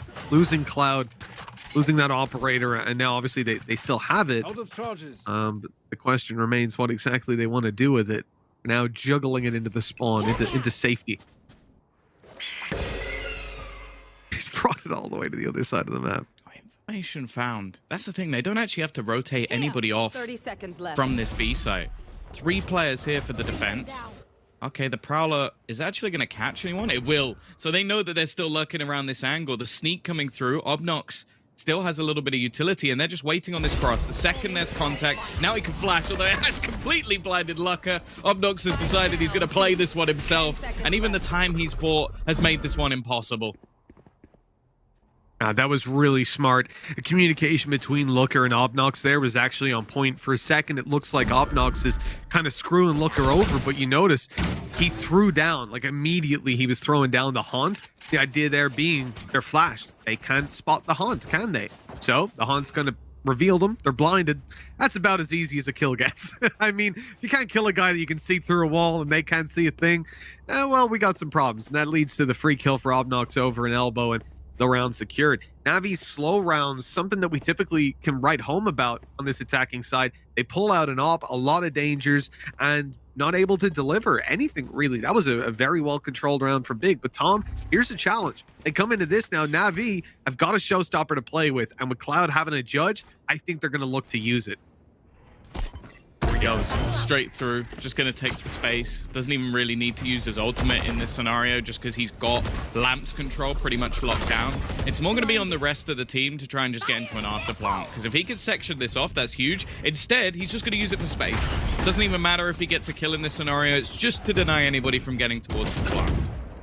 And this is effectively a full buy. Now he's the player holding down control of Lamps with a judge. You know, that's a pretty strong spot to play from. They had the paranoia and the wall to get in there. Everything about that was perfectly played. Now we got to see what's in Big's toolhouse to deal with it. And Seekers and Nade, and they're challenging for control, using utility to keep him out while they fight for the site itself. Trading out, that Stings J gone huge. Viper utility now no longer there to play with, and a bunch of kills follow up. Cloud, the last alive, and that judge, well, that's how you deal with it. Don't fight it inside of Lamps. Make him come to you. That's a round for Big and a very nicely handled retake. Yeah, they clear everything effectively. I also think just like a slight whiff coming out of SSK as he gets out of the smoke, like not really able to correct his aim in time, even though the players on the other side were blinded. And Na'Vi, okay, we've only really seen like a couple of proper buy rounds from them. But it is starting to look a little bit shaky, and this is the thing that both them and Mech had problems with last week, is just the attack sides. They just weren't up to scratch, didn't have a lot of creative ideas, and if anything, even some of the defensive rounds, they had to go for some pretty hard retake on this map in particular. So I want to see what they've got. I want to see what sort of ideas are actually there for Na'Vi, because, as said, like the attacks have been a bit bland. And I think we can see the ideas here from Big with this fade. Right away at the start of this round, the Haunt is used. And I'm a big fan of using Haunt right at the start. You might as well. 45-second refresh on it, unless you're expecting some sort of an exec out of Viper and stuff. But a lot of rounds you want to be putting that out. Against Na'Vi, information here round. Right away. They're the slowest team in the world. Exactly. They ain't executed until like 10. You could probably throw it out a couple of times. 3 times around, yeah. You got plenty of time. But yeah, it gives them the early information. Then they're using up their Prowlers as well. We've just seen one go through on Hookah. He still has one left in the tank as well for now. That one's actually gone out as well. So doubling up the Prowlers. That's because they've got a 3-man stack on B side. So they want to be sure that these players are out there. Another piece of information utility. It's a Sky Flash going out on B long. I mean, these guys are able to constantly cycle information on this B site. Now here comes a Trailblazer. I mean, it is endless. And they've seen no one on B long. Constant utility on mid has seen nothing. I wouldn't be surprised if they got a Haunt to throw back up. And now they know that Musashi's in a great position. He's going to stay tucked in. They throw that nade to fake it out so that they have absolutely no idea. Musashi only gets one, obviously getting revealed like that by the Seekers. Unlucky that they use that piece of utility, but Big still have the advantage now. Yeah, time is ticking. You can already see the swing coming through. Decent trade. Musashi, though, just holding on to this ground. And already you can see the orbital strike making this one nigh on impossible. Swing onto the spike. Nobody watching to hold on to it. And that's almost too easy for Big in the end. And like the thing is, they can almost opt to do a lot of this stuff just because of the position that Musashi was actually holding. If no one takes mid, if no one forces them off this angle until the very end, well, as you said, they don't need to save utility for mid or for bathrooms or for anything else because they have a dude sitting there. So they just use it elsewhere. They save it and use it to see if there's anyone else pushing on the other side of the map. This has always been that sort of curse for Na'Vi is, well, not even a curse, their own fault. You play this slow every round, a team can just start abusing it. Definitely the right call by Na'Vi to take this time out. I think that they've come in with the game plan, but Big's constant cycle of information-based utility, they are controlling this way too much for Navi's style, which is slow, which relies on map control, punishing your aggression, which Big have no need to do because, well, they've got Musashi playing aggressive, but how do you deal with a chamber like that? You know, that's not exactly an easy piece. And other than that, there's no need because they've got their Haunt, their Prowlers, their sky flashes that are, again, a lot of that utility refreshes itself, right? It's not just, oh, I have 2 flashes. No, well, you have more over the round. And if you cycle those correctly, you can constantly be clearing B just like we saw. And then when Na'Vi do eventually, with 50, 40 seconds left, decide on what site they're going towards, you know what site they're going towards. You can stack it. So now they've got no time and they run into a stack. It's about as bad as it can go. And I wouldn't be surprised to see a W strat out of them now. Yeah, the problem is when you're doing that in eco rounds, like the chances are you're not going to win it. And well, already Musashi now has that operator in hand. This was one of the reasons he was so devastating in that match of Fracture, was just so how good he was with this weapon. Now again, this space has been taken, but they're holding on towards that Lamps control. Dinks has been able to find one, but the molly from Aslan is going to make sure that he can't get close. And well, or he can try. He's getting burnt up a little bit. Even still, though, not a great spot for Na'Vi. I'll heal up there as well, make things get a little bit healthier. Here comes the Prowler, the swing. Dinks J able to trade out at least one, but can't catch Aslan, who's snuck away yet again. No utility left on himself, but a showstopper in the hands of Twistin. Ready to strike on these players when they go for the plant, and they know it. Dinks J's going back to try deal with the flank that he suspects is coming through, but you can't quite find him. And so we run this clock down. Happy to play slow rounds in a default. Well, a 2v3 even more so. But eventually, they need someone on big to make a mistake. And that just doesn't seem to be happening for now. I wonder if they might have to just take a dive through the TP. Never mind. Spike going to be down. Op still watching this angle, and well, even the swing ready. Nice little setup from Big in the end, and yeah, Na'Vi. Okay, the pace chain worked a little bit. The problem is they're losing Cloud early in every single one of these rounds, and that's the thing. It's if you look at a lot of the entries, he's fine. Okay, the round when Musashi was pushed up mid, that was just because it was a late take and he was a little unlucky. This time, it's like he's making a solo play in towards the showers. I want to see more setup for this guy, because that's the thing. He is normally this sort of this Sova, this KO, like almost doing that job for his team, or even just having the utility to do it himself. Here, if he's just going to have to keep taking raw fights, they're not going to win this map. I'll find you. Again, going to see the same haunt thrown over, but they're pressuring him right away, looking to push the Looker out of hookah. They've certainly done that successfully. Prowler used up just to confirm they're still close, and well, for Big, this is going to be a little bit of a problem. They've been forced into using this utility very early. They fought for B long control. They get an orb out of it, but no full. I'm not even sure they got the orb. Aslan had one last time, and I think Obnog's already had Seekers, but I could be wrong on that. Either way, fact is they've been pushed out of the control they like. Their utility isn't going to be online for a while. They're going to have to play reactive on this one, which it certainly hasn't been the comfort zone. A lot of times, Big have been creating their own space, and we'll see how they deal with kind of being starved out a little bit. Still, utility being expended, and they're just sat towards the back of the site. Nobody giving these fights over to the duelist of Na'Vi, and because of that, once again, we have this same sort of pushback with Bartram's control already completely taken over by Big. Okay, a lot of the pressure is going to come in onto Twistin, but I think if you're on the Big side of things, there's no one else you'd rather have. 30 seconds left. Careful. Well, here comes the TP for Info. Zeddy clearing it out.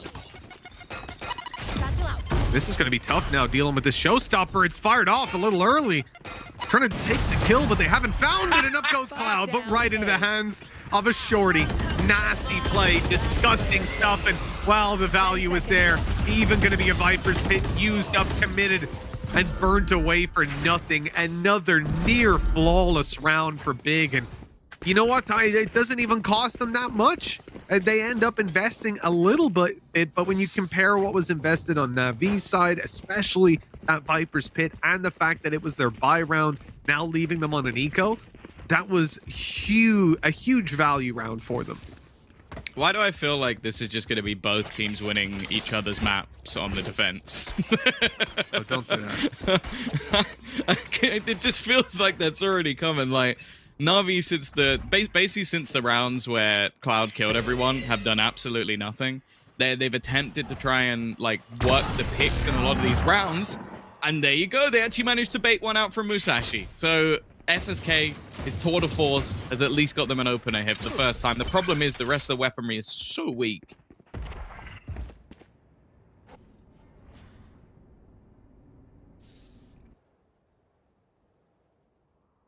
Well, Twistin seems to be directly behind these people. SSK still has his trap, hasn't put it down, and well, this is going to be costly. I think this might be the first round he hasn't put it down or near to that. That's about as easy as they come. Twistin's able to take 3, nice and clean, spike down, and no chance for this eco round out of Na'Vi. I understand not putting the trap though in this round. You're better off just not investing into it, right? Keeping it over for the next. But when there is that little bit of utility there, and you're going to full stack one side of the map, it's not that expensive. I would agree with you if he hadn't invested into a tour de force. Because what's the point? Like you basically you've spent 0. So like what? Like look how much credits he has left. At this stage of the game, 6-2 down, you can't make a mistake like that. You just can't. That tells me, you know, you're losing focus if that's happening. If a gap like that for a man to just slow push all the way behind, take 3. Look how much Cloud is like. Literally, he's having to jump over Molotovs just to try and get them space. Like, it just doesn't seem like there's any setups at the moment, which is terrifying. Like, you've got the flashes, okay, you've got the screen. They've managed to take this control quite regularly. This is something that has at least worked out for Na'Vi. But just look at where Big already are. They're ready and waiting. They've got the Nightfall ready. They almost have themselves a showstopper as well. And you can see they're trying to bait them in. Just the second a swing comes out, 2 players already dead, not giving any openers over to Na'Vi. And this round is already looking over. They can't even hear anything. And nobody's able to play together now. They're so worried about Twistin coming behind because he broke the trap earlier on that Dunno can't even, you know, flash for his teammates. Hell, he just burned a flash up behind. He's like, where is this flanker? Where's the guy that broke the trap? And, well, he's on A site. He's rotated all the way back around. It's a brainy play out of Twistin. It gives them a much better chance at closing this one out. You can see how, if Dunno had caught him on the flank and killed him, and now they had flashes to play in what would have been a 3v3 on site, completely different game unfolds. But now, Twistin, well, he gets this 1v1 from a different angle. No, not the shorty again! Get out of here, man! 8-2, what a clean round. This is some cerebral play from Big, and to be honest, this is what I was hoping for all along. Yeah, I will say that, like, firstly, that defensive setup was really nice. They almost baited them in to go, okay, you can have that for free. Like, we're ready to play the retake. We have the ultimates that are needed. Like, they know throwing in the Nightfall is going to make things very, very easy. And then it just happened that Na'Vi, they knew that ultimately they had to try and find some sort of pick. The problem is, again, a lot of the peaks that Na'Vi are trying to win in these battles are just individual plays. Like, you're hoping the Cloud can find you an opener. You're hoping SSK can find you an opener. The only utility that's really being used is like, okay, there's a pop flash and the Tiger, so that we know there's no one close. Other than that... Oh! What? Other than that, you're hoping for things like this. That sure is something. Now pushed up close, SSK is able to follow through. Got his TP to back on out to his anchor, and... Well... Oh, Aslan. Oh, he's going to try and make a play. Sneak up behind him. He's got the off angle, and... Well, that's certainly a surprise for SSK. Numbers not quite equalized. With Na'Vi having weaker weapons, though, there's certainly a good chance in these fights for Big to still recover it. We need to see a hero step up on Na'Vi. That nade good. Showstopper coming through to finish off Dinks J. Viper utility down, and that's certainly going to be a problem. Oh no, he doesn't even get to shoot. Aslan is just hitting every head put in front of him, and Twistin still predicts the lurk play. You can get 2 opening kills and still not get a single one since. Big looking regimented and Na'Vi looking scrappy.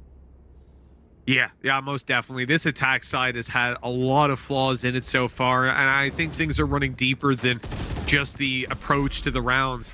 You know, considering this is the pick of Na'Vi, it is perplexing to see this level of play. And I don't think that we can just look at it as an underperformance from Na'Vi, though. I think that's drastically unfair for a team that's performed on this map so well. Even think about that game versus Mech. Yeah, right? On defense. 13-4. Come on, it was deep. It was defense. That's it. Next half could be better, but still, this is not what I expect to see out of them. That said, Big have played unbelievable.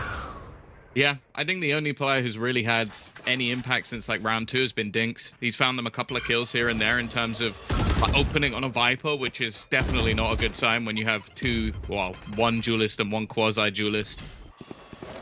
It's been a rough performance from them, and they've been shut down all over the shop. Twistin still feeling confident, trying to battle things back, but not overfacing, not overdoing it. They still have utility in order to try and slow things down. Another man who's been phenomenal has been Aslan.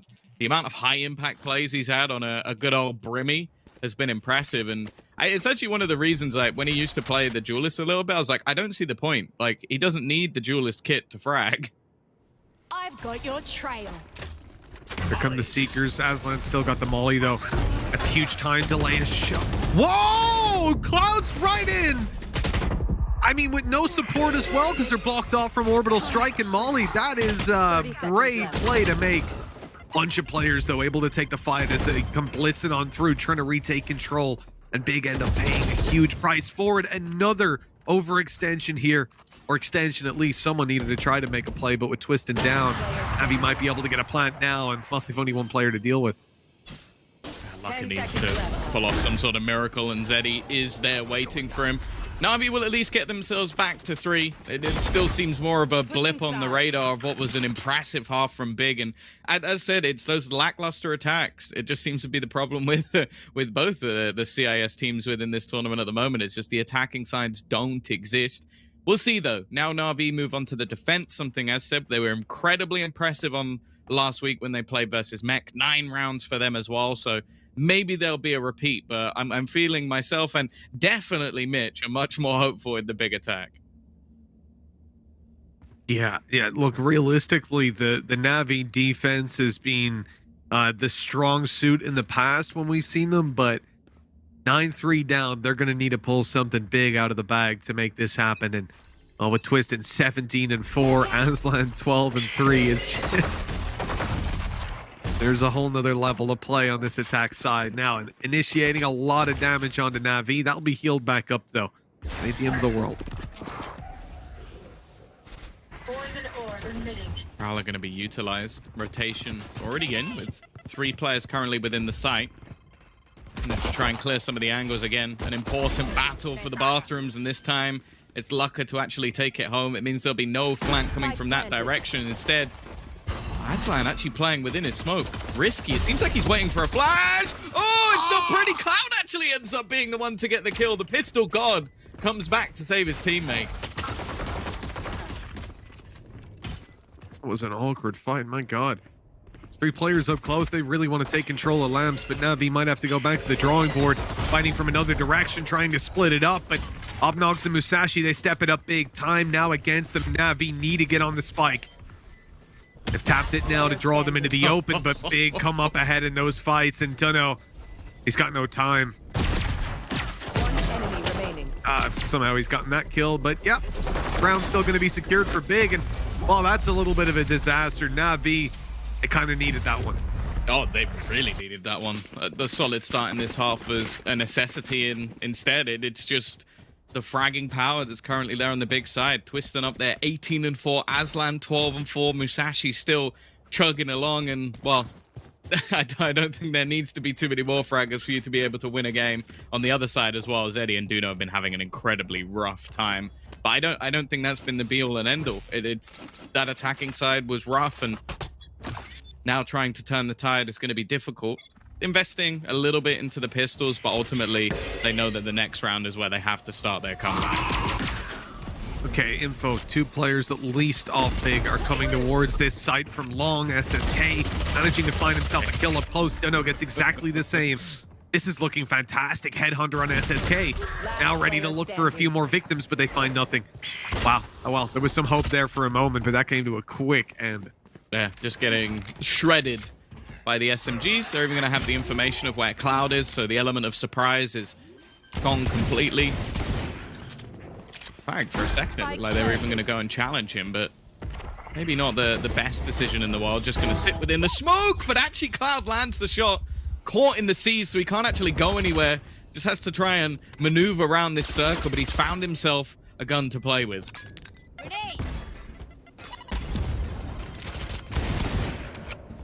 Perhaps an opportunity.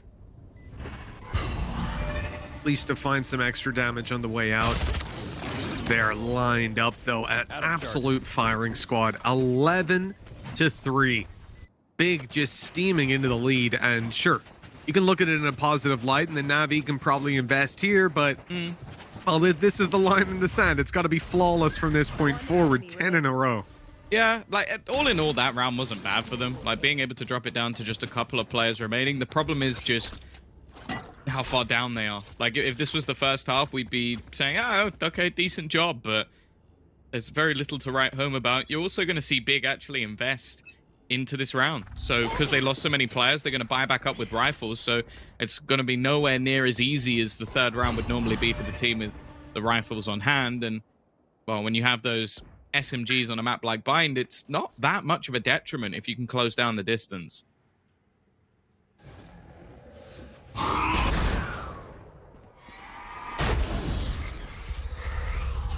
Either way, Cloud seems like he's already been caught off. They know the rough position, and Musashi just trying to take a little bit of extra control. Of course, Rendezvous online.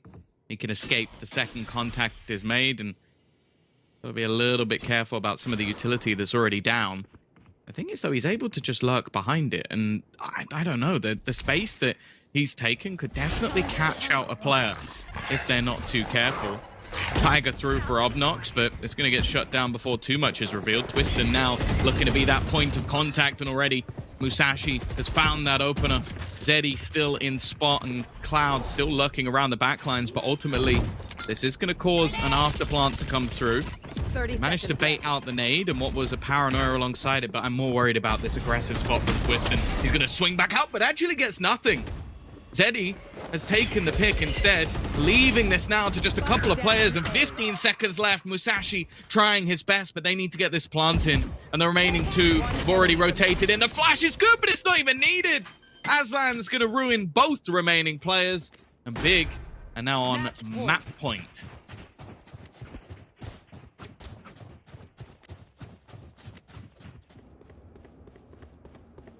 Altogether, a fantastic result for them, really, if they take this win. Like we said, coming into today, it's Na'Vi that really have the pressure on their backs. If these guys aren't able to step up and perform and take it across the line, I really start to see some big issues for them moving forward, because they've already had their easy games, essentially. This is where things get tough. You want to play? Let's play. I think Na'Vi in full survival mode. I will say, going into Ascent, I am banking on my prediction in the early rounds happening. Both teams are going to win their opponent's map choice just because they start in defense. That's you've heard it here first.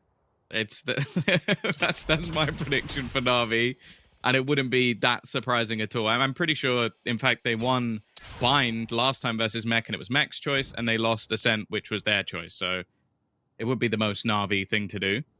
That's still going to be an investment here, but you've got multiple judges. You got yourself an SMG and some of the weaker rifles to play with. It's not a pretty picture for Big in this scenario.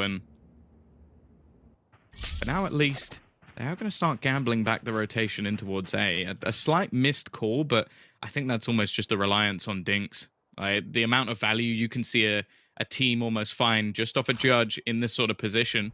Lucka does have a little bit of utility remaining, but no Prowlers. They would have been ideal. 30 seconds Oh yeah, left. huge just for grabbing that little bit of extra info and closing in the site. But now you're maybe going in a little bit blind. On coming through. Oh, Dinks J. He's got the kill, but they've lost the sight. Zeddy going down. That's a disaster now. They need someone else to come through, and Dunno, well, he wastes no time in getting in there. Spectre in hand, close range fights. 8 seconds left for the plant to go down. Good damage already, and they'll finish him off. Just about holding on here, Na'Vi. Of course, they managed to win it with the weaker weapons.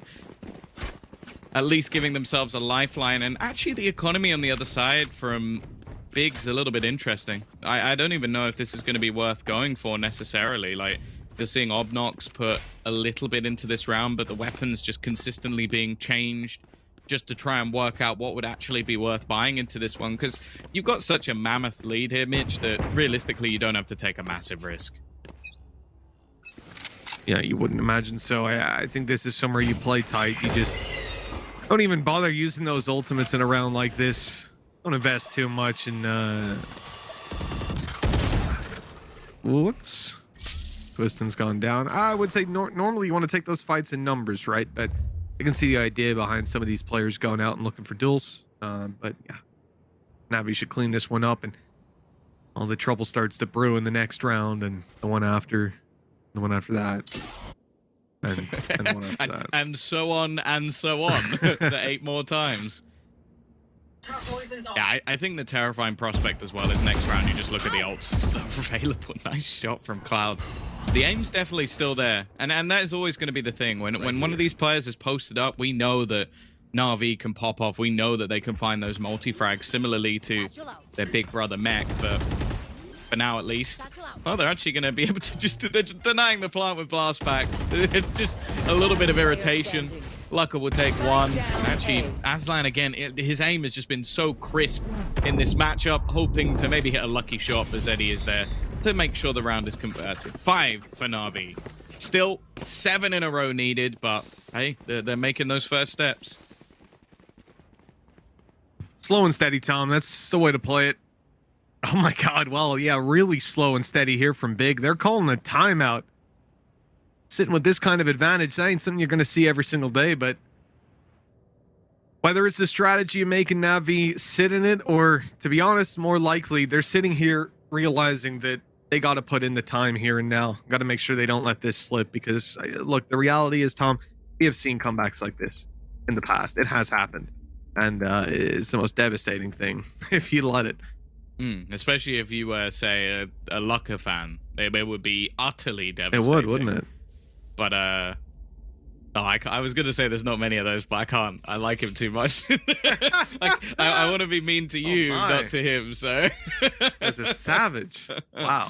Oh God. But yeah, I think realistically, you know, if you're Big at the moment, this timeout isn't going to be somewhere that you are actually sweating. You're feeling pretty good. Yeah. I think coming out of this, we might have some nasty strategies.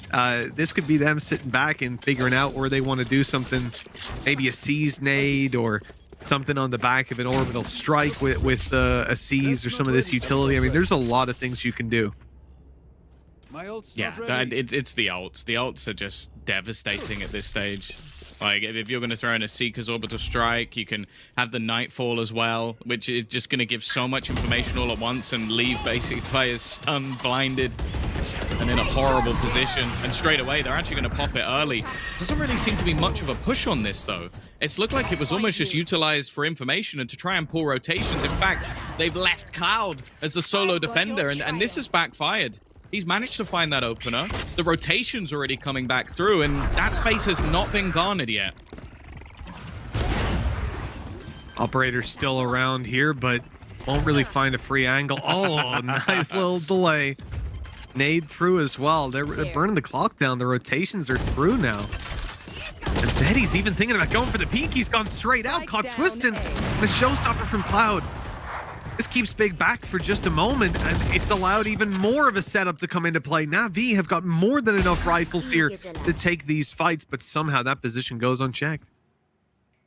Even still, miracles needed. Both players coming in from showers, control as well. It's unlikely that they'll be given the space again. Okay, one slip up to let a player go down, but with 25 seconds on the clock, you're hoping for a massive slip up from Na'Vi if you get anything here.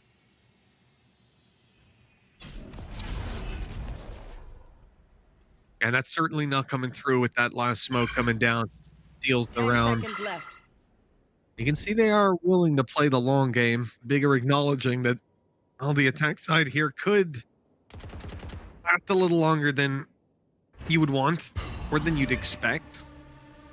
Already 6 rounds on the board, 6 more to go for Na'Vi, doubling up their scoreline. Big task, but they're on the right path. Operator for Cloud has been doing some work in the early rounds, and I think you could see more aggression out of him here, but at the same time, like, look at what Big are working with. They're going for a half buy on this, keeping money for next round. It's sort of keeping it. I still don't think it's going to be the greatest of purchases. Like, you're looking at Locker down to 950. Like, he's going to need a kill or two to get up to a decent financial spot. The thing that, like, I don't mind the attempt in the last round of selling that fake, but with sending no one in towards the B site at all, where off the back of the Nightfall, you basically just use that ultimate to try and pull rotations. And if Na'Vi had rotated everybody there, I would have think they lost the plot. Like, there was no real execution. And sure, players are sort of left deafened, so there's an aspect of, okay, we're going to fall back and they're probably going to push off of it, but I don't think Big need to do anything particularly complicated here. I think just falling back into a full-on execute with the ults they had probably would have done the job. And instead now, well, raw peeking off the back of a one-way, that's a tough fight to win. Yeah, not one you're likely to come out on top in. Right here. Seen V pump the brakes. Cloud's got so much control for them up outside of Bath, holding with the op. They're happy to stack up B or gamble that if they come A, Cloud's going to be able to get enough value. This is perfect for them with Big setting their sights on the B site. Musashi looking for a pick on A. A fight's about to come through, and it's Musashi to win it. That makes a little bit of a problem for Na'Vi, but now they've spotted the spike, so not so much. Big fight out of Aslan. He's recovered the spike. Or has he? It's still at his feet. It's... that's... Well... That was weird. That was strange. With 15 seconds left, prepping the orbital strike. Because I don't know where you were hoping that was going to go. Like, just, I'll use the force and work out where he's currently sitting. Like, yeah. They did a little bit of damage. Again, the ultimates are getting back up, but more worryingly, 4 in a row now for Na'Vi. As said, we know how devastating this defensive side be. It's pushing into basically just ridiculous aimers, reliance on Cloud as a solo hold, and then the rest can sort of stack up on the other side of the map. The more confident they get, the more terrifying this is going to be, and I almost want to see just a faster setup, a more aggressive 5-man take coming out from Big, because right now, trying to pull rotations, trying to work the entries hasn't worked. Okay, the sprays through are messy, and they take down Dinksjay. In some ways, that could be a worthwhile trade. I mean, it's a tough player to take down. A Viper's Pit out of the round. They need to recover on it. Looker does well to find one. The trades are there, thick and fast. Na'Vi well and truly ahead. Damage done to SSK and Dunno, but even the heals are coming through, mitigating some of that. Oh, that was a risk. SSK's got the info, though, and they're going to swing him. All 3 now coming in. Big flash, and, well, the swing's a little off on the timing, but flash saves the day. 12-8. You know, there was a point definitely where this was looking done and dusted, but like we said, this is why Big called that pause. It's easy to close this out, but it's possible to let it slip, and now just 4 rounds behind. We're starting to see that is a real possibility. If they lose from 12-3, I don't know. I feel like I'm just going to have to video myself just laughing and tweet it as Zesht. Like, that would just be my whole thing. Maybe we should all do that as a collective. Sounds like a great idea, Tom. Just watch the man break. Or Zesht. Oh, God. What's They he gave ever him done to hope. you? That's what they're doing. They're giving him the most hope. This is a big misread. Somehow Twistin was able to get all the way up close to Lamps. He was walking out. He saw 2 players completely unaware of his existence. Showstopper coming through now, looking for a victim on the back of the site. He spotted one, and that's a clean kill. Cloud down. Numbers now looking truly in favor of Big. And you've had a tour de force come through from Musashi as well. This is not only a dangerous round, this could be the end. It almost should be at this point. Twistin, that one explosive round that they needed, but Musashi now falls. It seems like they're... Oh, it looked like for a second they had an idea that Locker was within this smoke. He's still playing with absolutely nothing. Timing could be everything. He's going to get one. The other player's reloading, but Duno can just about correct in time. Seekers now utilized. Aslan's position revealed. They should know where he is, and it's left all onto one. SSK to try and clutch it, an insane shot to bring it back to a close scenario, but the time is ticking. The Tiger utilized, and he's just going to try and get on that defuse, try and get it to half, and he'll land the shot. The question is, does he have enough time? It's going to be incredibly close. I'm not sure he's got it. Just about there. Out of charges. Holding on by a thread. 0.53 of a second. And Na'Vi secure their 6th round in a row. This comeback has been phenomenal. And now they're just 3 behind as a pause comes through.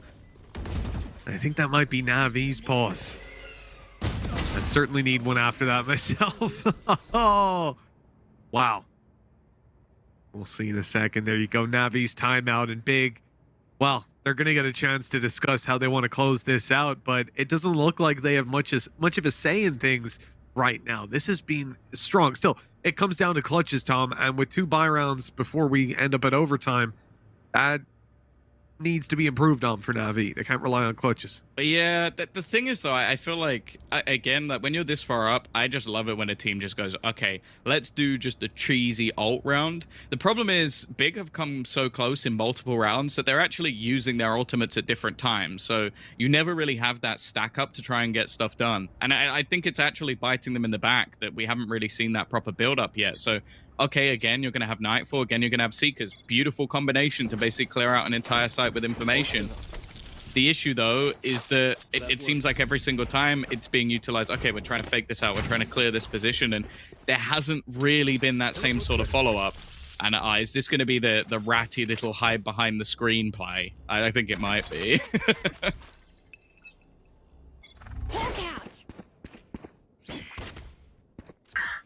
Well, it doesn't look like it's going to get contact either way. A direction leaning pretty hard towards this A site out of Big. That's where Cloud's still posted with this operator, and I think it's just going to be a waiting game until someone decides to swing into him. For Musashi's sake, I hope it's a shoulder peek. Here comes the util out of Bath.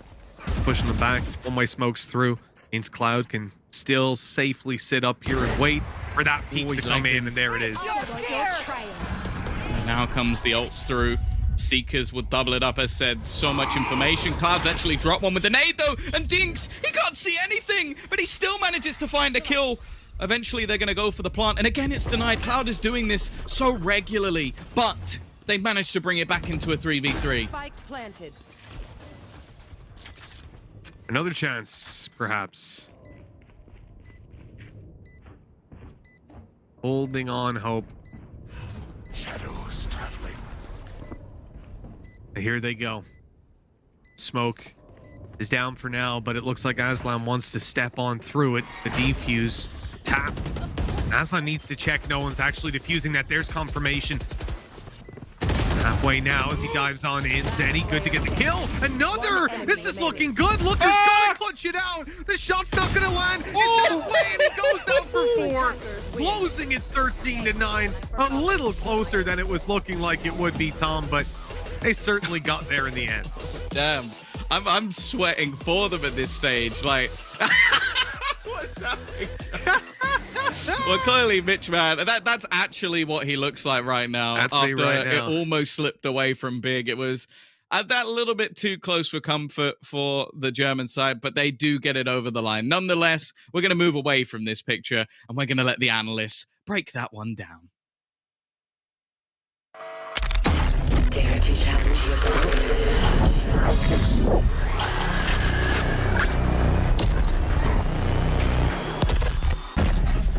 Who's next?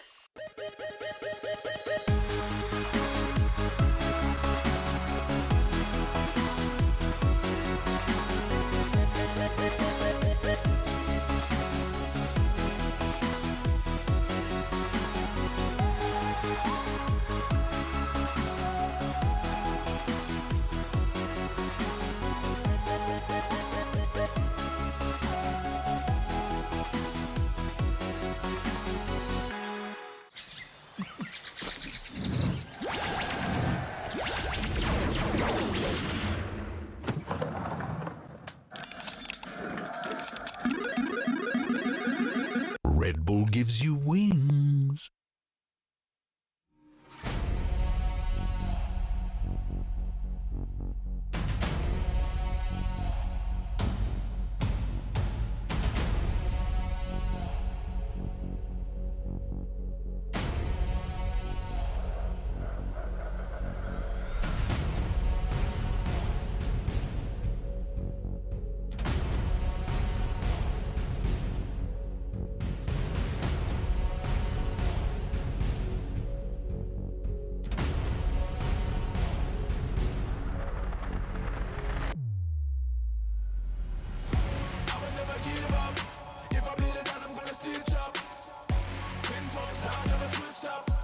Took your best shot, still missed us.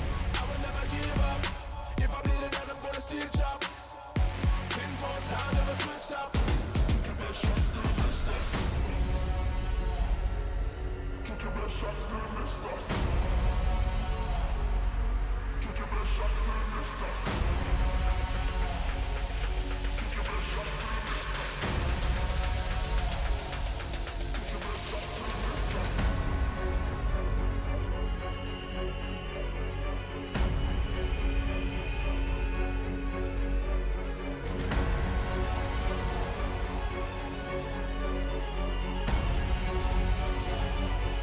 Took your best shot, still missed us. And I swear I put my life on it. Can't believe fruit grew from the stripe of it. Neck used to have a knife on it. Looking in the mirror, now I got that ice on it. And it's iconic, and it's ironic. I'm getting paid just to put together phonics. Had to keep my focus, had to count a locus. Dreamed about this moment even when I felt the lowest. Now I'm making waves, yeah, I feel like roses. Heat turned up when I'm a state of coast. You ain't gotta love me, but you gonna notice. 10 toes down, you can keep the roses.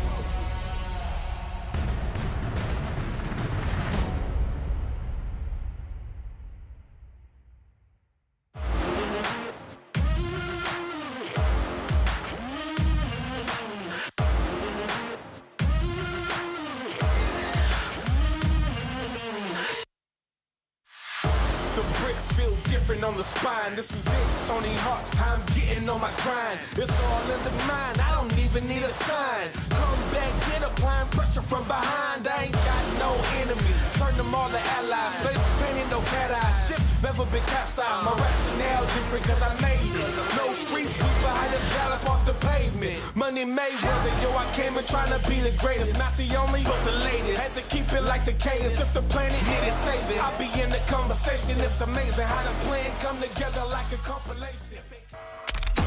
Dare to challenge yourself.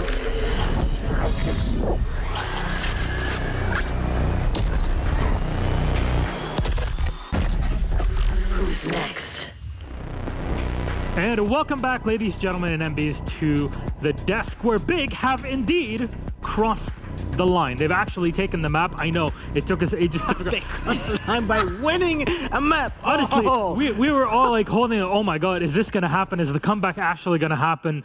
But at the end, Na'Vi ran out of steam, Kaquka. So the thing is, I'm happy that Big took this win. I am not happy in the fashion which they did it, because I feel like they came in here today. Na'Vi peaks the bind, and you need to make a statement. That statement cannot be from a 12-3 to a 13-9. So I think that Big is having the same issue of how to close the maps.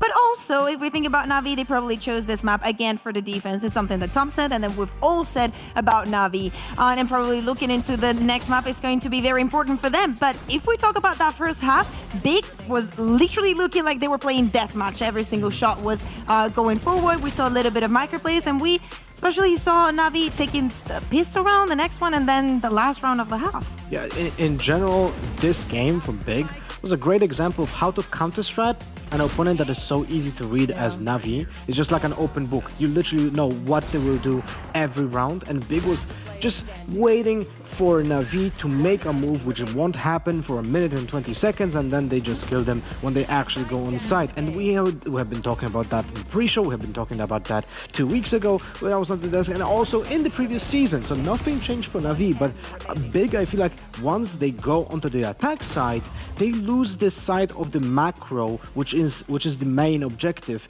because they're overthinking stuff. They're just like, oh, we're gonna fake out Na'Vi here, and we're gonna go to the other side, and we're gonna be very cheeky with our utility, and that doesn't do much because Na'Vi is also holding exactly like Big was holding on defense. I mean, I like the defense mostly because even when Na'Vi started to be a little bit faster, Big looked like they were prepared for that. But to me, there were so many unnecessary mistakes and risks taken by Big that sometimes you don't understand, especially on the defense. Against a team like Na'Vi, you don't even need to look for the 5v4 at the beginning of the round, because it's not that they're they're going to rush onto you. And if that were to happen, it's going to be a set play, and it's easier for you to react onto that. But we'll see about Ascent. What is it? It's funny that you mentioned mistakes, because when Big lost the only one round that Na'Vi had a full buy, was the last one on defense, it was because Musashi just pushed short into a default setup, something that Na'Vi does every single round. And Musashi died twice in the first as a first death, once on B-Long, when he just decided to not TP out as a chamber when he was holding an off angle, and the second one when he pushed short.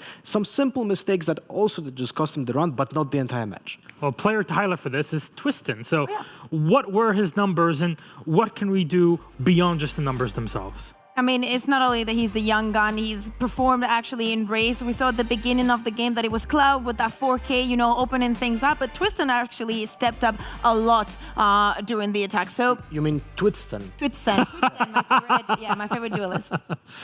Twistin is actually one of those guys that knows how to also play the environment around him, which is very nice to see, because you can see the abuse of the shorty in the lamps area, which is so effective. Even when he has a Phantom or a Vandal, he swaps to the shorty because he knows that is just much more effective in that range. It's also a great combo with, well, the race, right? You have satchels for the movement, and you have your own paint shells to give chip damage, so the shorty has a higher chance of killing people. Paging Dr. Lothar over to the lab.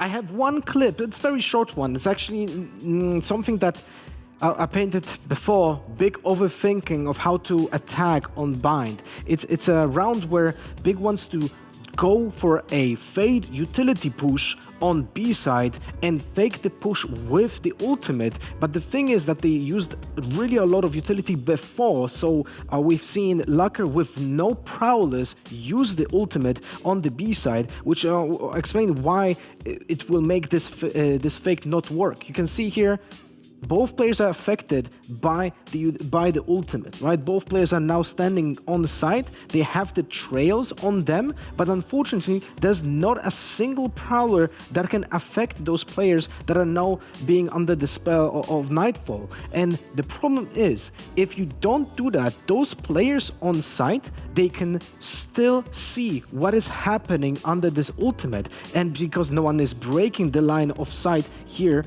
through this, where the smokes are, no one will rotate essentially because there's no one on site. And the fake is also, because of that, very slow on the execution, because there's only Musashi going through short, and he's just not even like checking any angles, he just goes in because he's the actual execute in this round. So Big is like trying to make a plan on how to fake a site and then go to the other one, but unfortunately only one player is the actual execute, while 4 players are lurking on B side and are late to the actual execute. So the macro objective from Big here was just all over the place. And even if it was an execute, there was always the chance that Chamber was going to be on a flank, and Cloud is going to be with the operator, the one in charge to lock in that side in for that not to happen.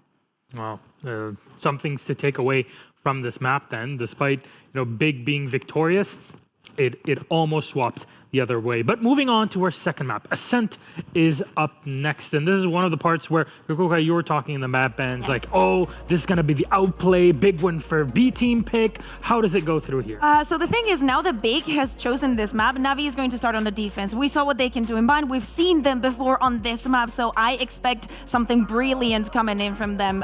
In my eyes, this is Big actually looking for some revenge, because the last time that they played this map, it was against Na'Vi and they lost. So maybe they're like, we are literally counter-striding you. I want to see how, the feeling is also in the teams, because as I said, not closing the first one decisively when it was needed is not giving you the kind of momentum that you need from map 2. And on Ascent, we didn't see yet Big on this patch, so I would assume there will be going to be some changes. They seem to like Fade. Most likely we're going to see again her being used on this map. Yep. I mean, there's Fade is on Ascent is actually very strong, so I would anticipate that being a pick. But in general, like they are picking the map. That opponent is playing so well overall. It's the best map from Na'Vi, right? So this is a big task ahead of Big, and I'm probably gonna say the same as Tom. This is gonna be a map going for Na'Vi.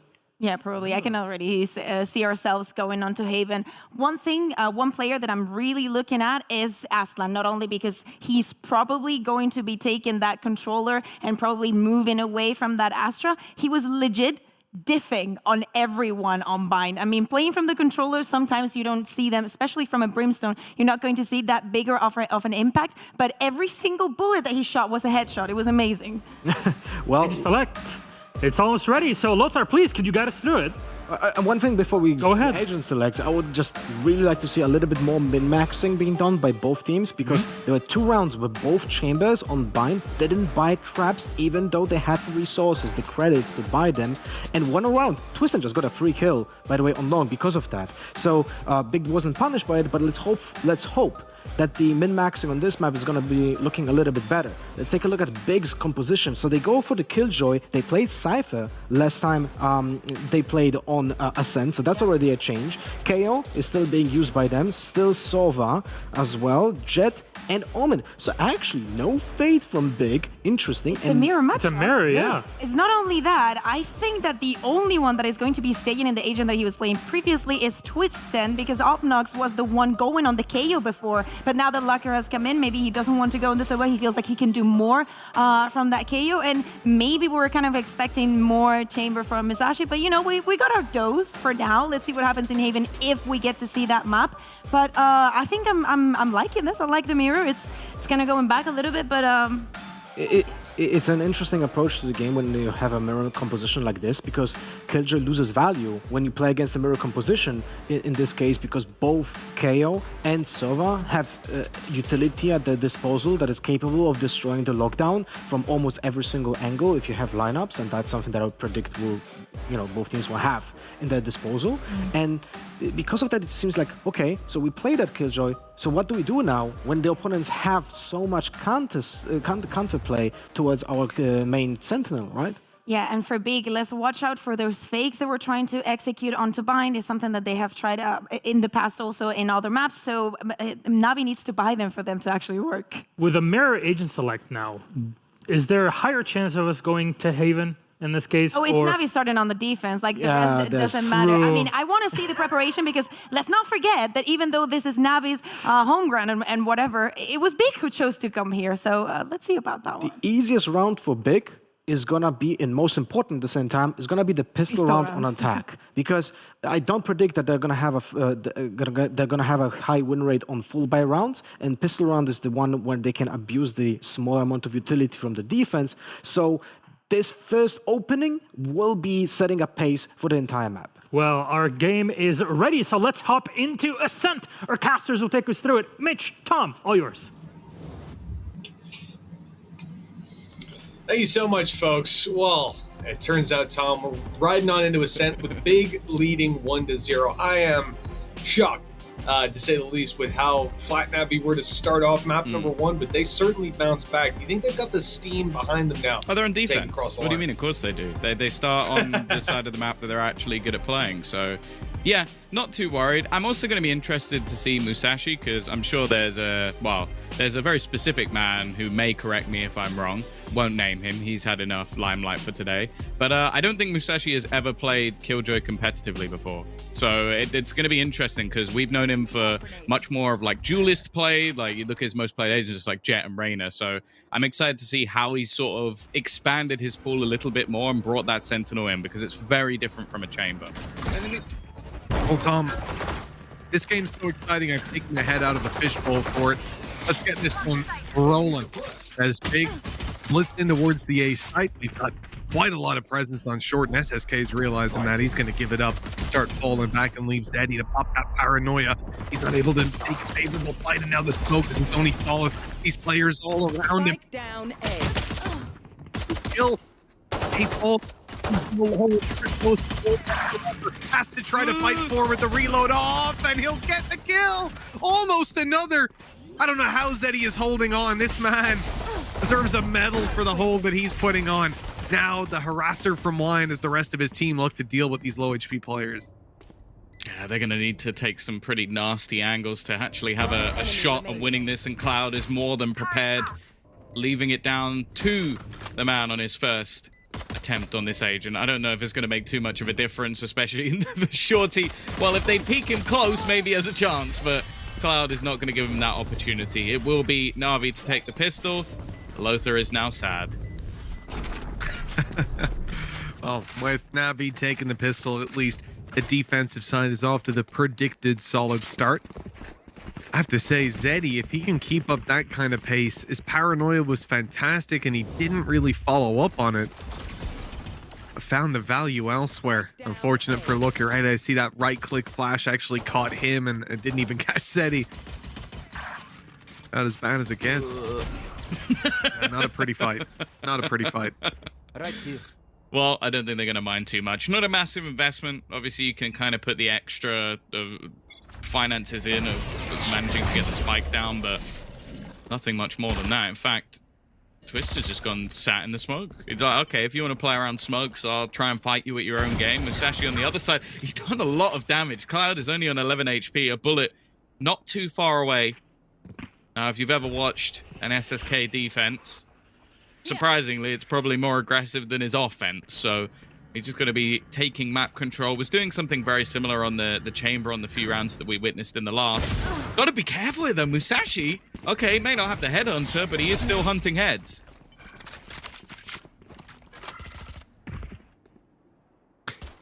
Somehow an 11 HP player here of Cloud is a serious threat for anybody that comes up on the other side. The man has in his hand a shorty.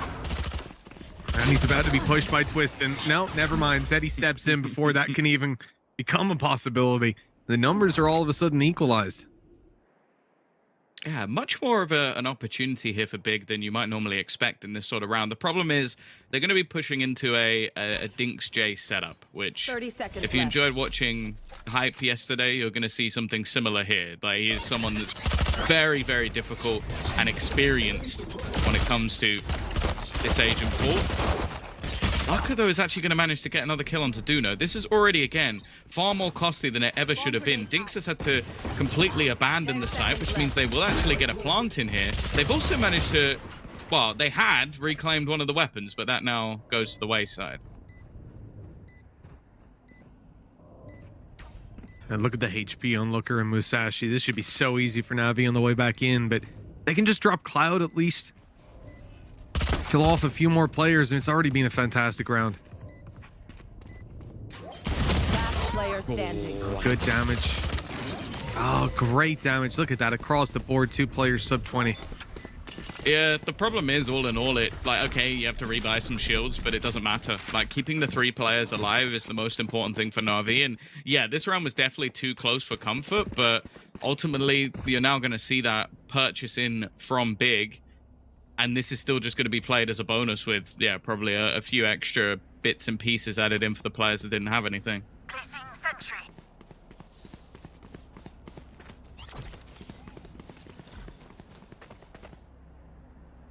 I see Looker just 1 away from his ultimate. And I mean, it's probably not the best one to have, but you'll certainly take it. The opportunity is presenting itself. Early fight towards main. They want to take some control outside of B, and SSK pushed all the way up. He got spotted, but he'll fall back, and this does present a problem for Big, right? They've got to clear out these corners. They're clearing out B main again. They can't really take this A push unless they find a kill. Now a serious chance. Zeddy again has to be this pillar for the team if they decide to go forward, but they've pumped the brakes again. Big aren't looking to rush in blind. Especially now they've taken down the KJ setup.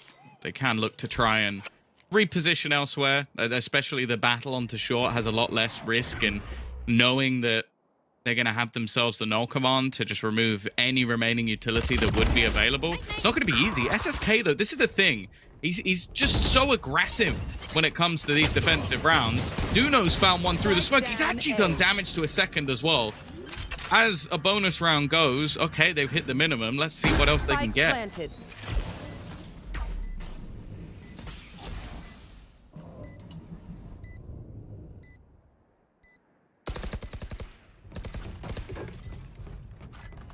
I'm starting to check. Enemy remaining.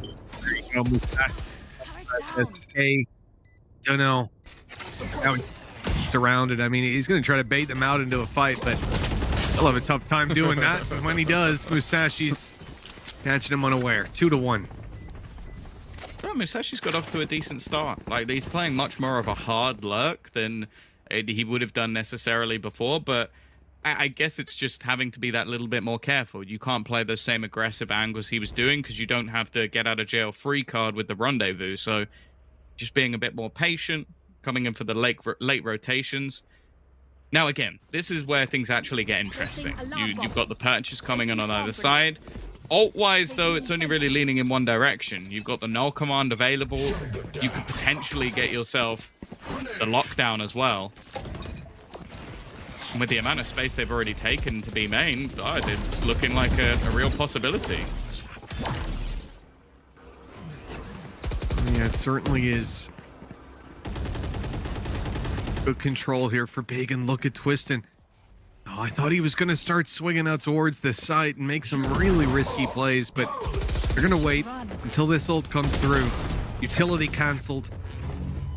Lockdown in play. This is, at least in theory, the site control for them. They're still going to get past these players who will look to spam through that smoke, pop some utility, really slow these guys down, and Aslan's managed to TP through, gain a little bit of control, and at least get them across to the site. It's something, it's a foothold for Big. It's still a big task, and look, with Obnox in this corner, if he's able to get value, great, but they're pinstering him. They're clearing him. Oh, he's being spotted now. Wow! How did he get Duno? He's split between two different people. That's actually the better of the two, because Zeddy already tagged low, and now Musashi, the deeper lurk. You thought that was the lurk. There's a lurk on the lurk, and Aslan is actually just buying extra time. They still don't know that this is here. Zeddy spotting it out. Musashi, he just domes two in a matter of seconds and leaves it all onto Cloud. He's now going to finally try and clear this man, looking to try and pull off the 1 versus 3, but there's just no time, and even locking them in doesn't do too much. It's 2-2. Big managed to stabilize in what was a 4v5. Impressive stuff, and really seeing them hold on to control like that. Look, despite the fact that Zeddy was low, when they spot out Obnox in mid and have two players swinging them, I don't expect him to get a damn thing done, and it was a bare minimum for him to get that damage in. I think that overall now, these pistols coming out for Na'Vi, Big have a huge opportunity here to at least level the playing field when it comes to those ultimates that are going to be online for Na'Vi very soon, and Big need to get that, get a couple of theirs charged up coming into this round. Yeah, the thing is, like, at least in a lot of the rounds, we haven't seen a massive challenge for the ultimate orbs on the defensive side, so Big are almost able to just farm up their ults much faster. Already into the site, they forced off the aggressor, which was SSK, who does just about manage to get out of there, but now going into a retake, it just seems nigh on impossible. And instead, it looks like they're just going to battle to try and get rid of the people on the extremity. Oh, well, that battle has been very successful for Big, He's taking the down steps. Dinkshay, and Zeddy Dunno comes through and gets caught as well. And absolutely no one is going to be falling on Big's side. This is a flawless round. The ultimate of the Blade Storm built up. Nothing else comes into fruition for them this round, which, to be honest, could be a little bit of a problem when you look at Navi's side. They are... well, anything can be online for them this round. It depends how they want to allocate orbs or take some of these early duels. This step fake was brilliant. He puts down the alarm bot, runs away, and then obviously the player on the other side was like, well, okay, he's not there anymore. And Aslan's just like, hello. 3-2. Big looking good on this attack side. They've nullified any of the aggression that teams normally struggle with this Na'Vi squad. Once again, we're going to see this aggressive push. You can see they're using this utility cycle very early just to clear some of these positions. Eddie's already dead. Oh, come on. How's he still going? Obnox falling there as well? That's absolutely ridiculous. That's the most SSK thing you're ever going to see is his teammate dies in mid trying to TP away, and he's like, don't worry, bro. I'll take two and still get out. Get out with 17 HP, and he's set back up in market to take a further fight. You know what? With it being SSK, he'll get a third. I almost believe he's going to win this. Yeah, I can almost feel it coming. Well, here's a challenge for him. Oh, no! It's got 4! That's just insane! Has hasn't even needed to use his dash. He's got it online for the ace, and well, Musashi's not going to give it to him. He's running away. This is just insane. What a round from SSK. Oh, he's gonna go for it. There's no doubt. If he didn't, I'd be disappointed. It wouldn't be SSK if he wasn't planning on somehow taking this fight. Musashi though almost seems content to just sit back and try and take some of the weaponry away. Finances are not in a bad spot for Big. They managed to streak 3 rounds in a row, and well, it's almost just the patience here on the other side. Cloud taking a bit of damage. It's a couple of low players now, and actually he'll get 2. That's not bad. A decent spray down, and okay, sure, ultimately that round was just SSK, but I think Na'Vi will take it. Yeah, you're not going to be complaining about that one now, are you? Absolutely insane. Watching it back a second time, just it makes even less sense almost. Well, I think there's a good chance Na'Vi fight for mid control here. I don't know why. I just have a feeling, Tom. They might like that position. Main. He's pushing B main. You can see this guy switching it up. Zeddy is still gonna go for this smoke, but yeah, that's the thing. Like, he genuinely is more aggressive on the defense than the offense, and he hasn't even got an operator into hand yet, which could change it completely. Oh, this is so much damage. A chance for a couple of kills. Actually gets nothing. It's dodged out in the end. Zeddy, this. So, yeah, that's a free kill. And he's TP'd out. Nice and free. That mid aggression. Absolutely nuts. Getting that kind of mid aggression out. Now for Na'Vi. They can be content to play this retake. They've got plenty of utility. No SSK, but still a lockdown to play with. It's going to come through, but Obnox can obviously cause a little bit of trouble here. Having himself that Hunter's Fury. They can't rely on the lockdown, and well, they can't even use it now. Oh yeah, that's a big problem. That was something that they were actually setting up for. Zeddy, though, still going to get entry. In fact, so is Cloud. It's falling apart. Lucky with a nice shot, but it's left onto Obnox. Hunter's Fury not really going to settle it. He's just going to try and take the fights instead. And well, 4K from SSK, 4K from Zeddy. It seems like the push mid strat is definitely working out for Na'Vi. Yeah, it's been looking pretty decent for them thus far. Last round SSK, this round Zeddy, and well, as we move on, I wonder who's taking the next one. Who's pushing mid this round? Come on. Zeddy's been loving it, man. Being able to teleport in towards B Link and play from around there, late shift down through mid. I think that's a pretty large oversight by Big, giving that much control for free. They've got 4 ultimates to play with here. On the attacking side, no Hunter's Fury. As Aslan's bought an op to try and kill him. Oh, that's funny. I like that. It's just almost like they keep pushing mid. I'm going to hold mid on Omen with an op. See them try to push mid now. Good luck. This is definitely, it's not expected. That's the thing. There's no way anybody on the Na'Vi side can be expecting this weapon to be in play. Like, on the other side, you've got Twiston, your duelist, who's currently playing with a Marshall. Now, I would assume he's popped the Bladestorm. In fact, I wouldn't be surprised if they were on either side.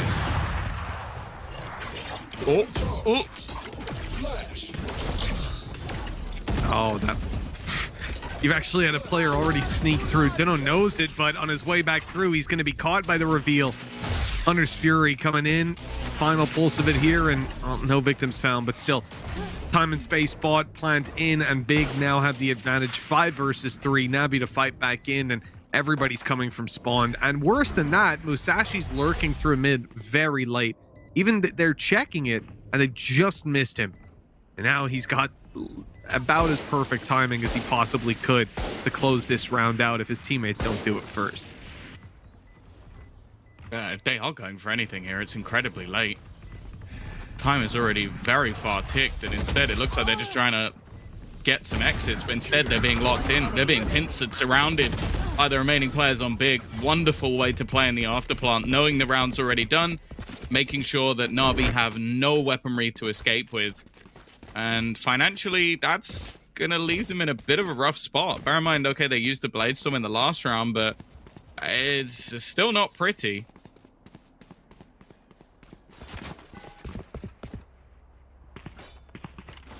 Reinvestment. 5 seconds left. We're going to see Navi. When you look towards this B side, it's not the strongest early. I think it can still go off in from B main. Spawn side. You're going to see the attempt here. SSK already down, but a hold from DinxJ is what really matters. He's got the head peek angle.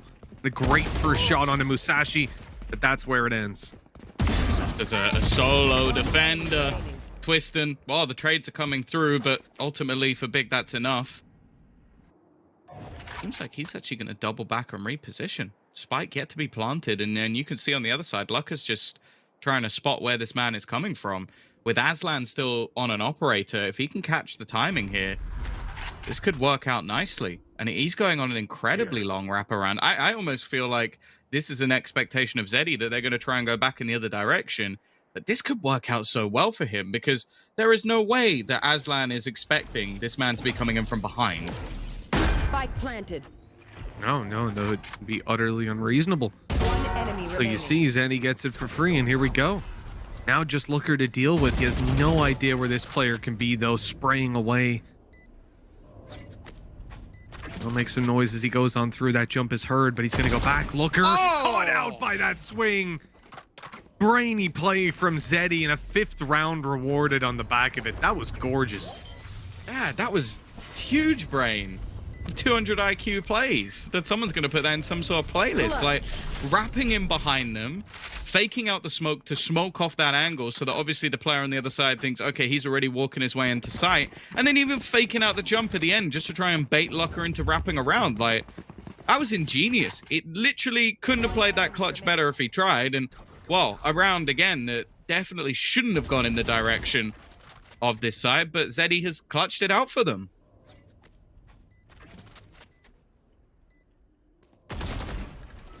The fact that he fakes the jump down as well, it just works so damn well.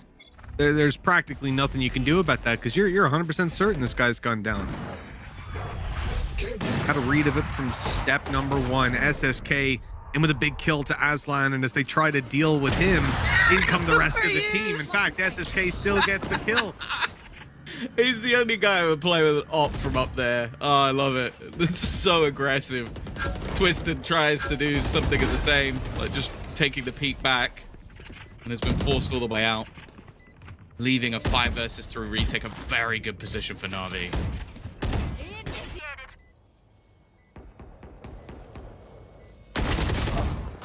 Oh, there was a chance there. Still the second player coming around. Twistin might not be expected. There's no one else here. That's the problem, though. They're going to clear the site, and they've got more than enough bodies to just keep an eye on every angle. Boom. Okay. Yikes. Well, okay. They're going to kill him now. Well, It's not bad damage. Like, I'll be honest, I was expecting him to get maximum 1 or 2, but the 3 kills, pretty decent in an impossible scenario. Even still, though, like Na'Vi over the last few, again, mid control just seems to be a massive issue for Big, which is normally something that teams just surrender. Like, it's like, okay, we get to play with mid control, and then they'll work the extremities. Na'Vi don't play like that. Like, they are taking they're almost disrespecting Big with the amount of control they're taking into mid. But even at the same time, like, if Big end up with like 5 rounds, I'm still not that worried for them, because Na'Vi have still had struggles on their attacking side of basically every map. Now, they've definitely had moments on this one, like their performance versus BBL was pretty strong. FPX, if you go back to last season, they got 8 rounds on this map, so they can do it. It's just their attack versus mech was just rough, but they were also getting multi-fragged every round. yeah, I mean, it doesn't help. That's for sure. I think up against mech, though, in general, that's going to be a problem for most teams. If Na'Vi are able to keep this momentum rolling, get SSK's op to really show up in some of these duels, I think we can be looking at a very, very solid half. Big certainly haven't got an easy time ahead of them. The one thing I'll look at again, though, Musashi, he's got this ultimate to play with, and no Hunter's Fury on the other side. Cloud's got to be really careful with how he uses these shock darts, because it might be necessary. Either that, or, well, I would say Dunno, but he's on the other side of the map, so.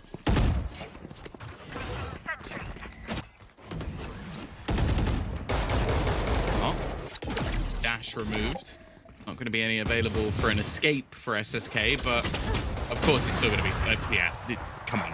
He's still going to fight it. It would be silly not to. And now he's actually going to pop the dash instead. Musashi's got taken a lot of space, not expected. And actually, it almost seems like Zeddy wasn't ready for that either, which is peculiar, especially considering his teammate just died. Luckily, they've still got Cloud within the site, and Lucka completely isolated here. He could be in big trouble.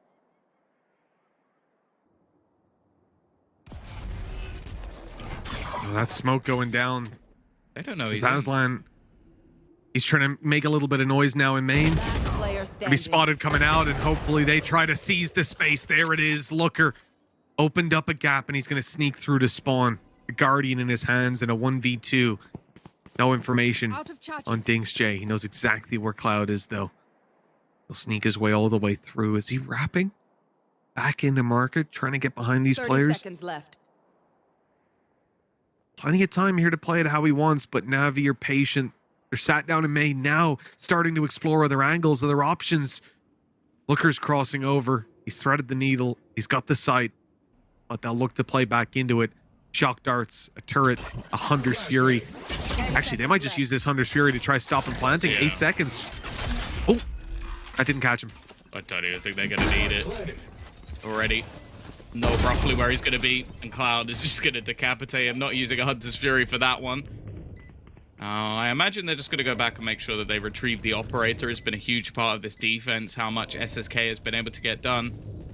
It definitely was a little bit wary, though, the amount of space that Big were able to garner. Like, Musashi walking through and getting 2 kills from that position was really surprising. Like, Zeddy definitely didn't seem like he'd been communicated the information properly, and, well, also the fact that they'd actually managed to get that far into the site in the first place. Problem is, Big don't capitalize, and again, 5 of the last 6 rounds have gone in the direction of Na'Vi. I wouldn't be surprised to see an 8-4 here. Again, certainly possible to have that very strong half come out. I was saying Big haven't had an easy time. One thing I'll look at, though, Looker and Musashi now can combo. Very little that you can do about that, and with Sova playing A site, this is fantastic if that's what they decide to do. Already, you're going to have that null command going through. Up and above, Twiston's good for SSK. Great pick. Cloud being annoyed, being tagged up as they dashed on through. The paranoia didn't hit, but it has no effect. Twiston, W key all the way. Good tags, and he's about to run around the world, right up through middle by the looks of it.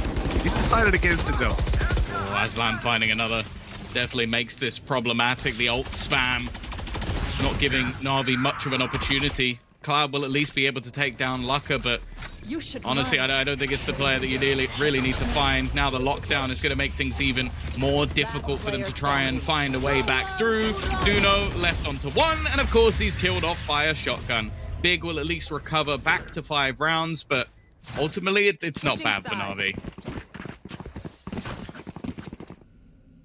Yeah, I think for what they came in up against, there was definitely a chance for it to be a lot worse.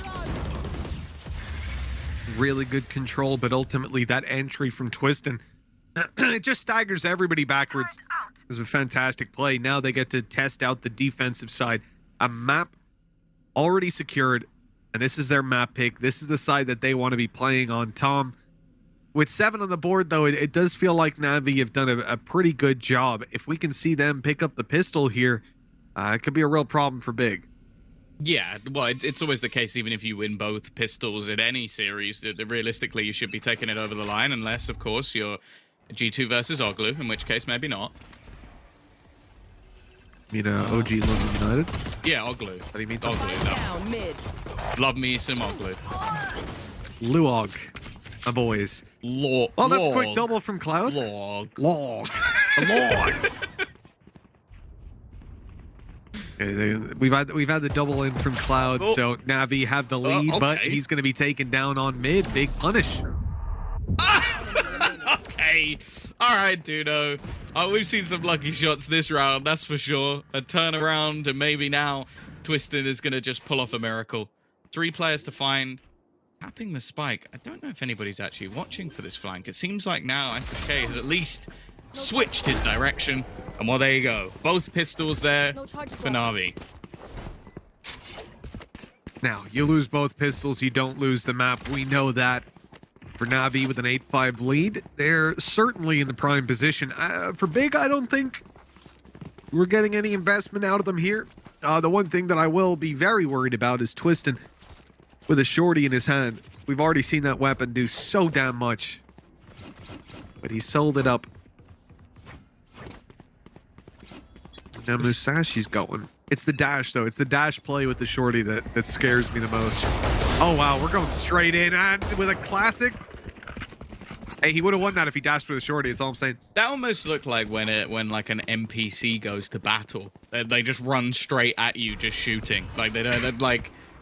It just seemed very, very weird, but almost manages to get something done. Musashi, all right. The jumping shorty attempt, and now Aslan praying for miracles.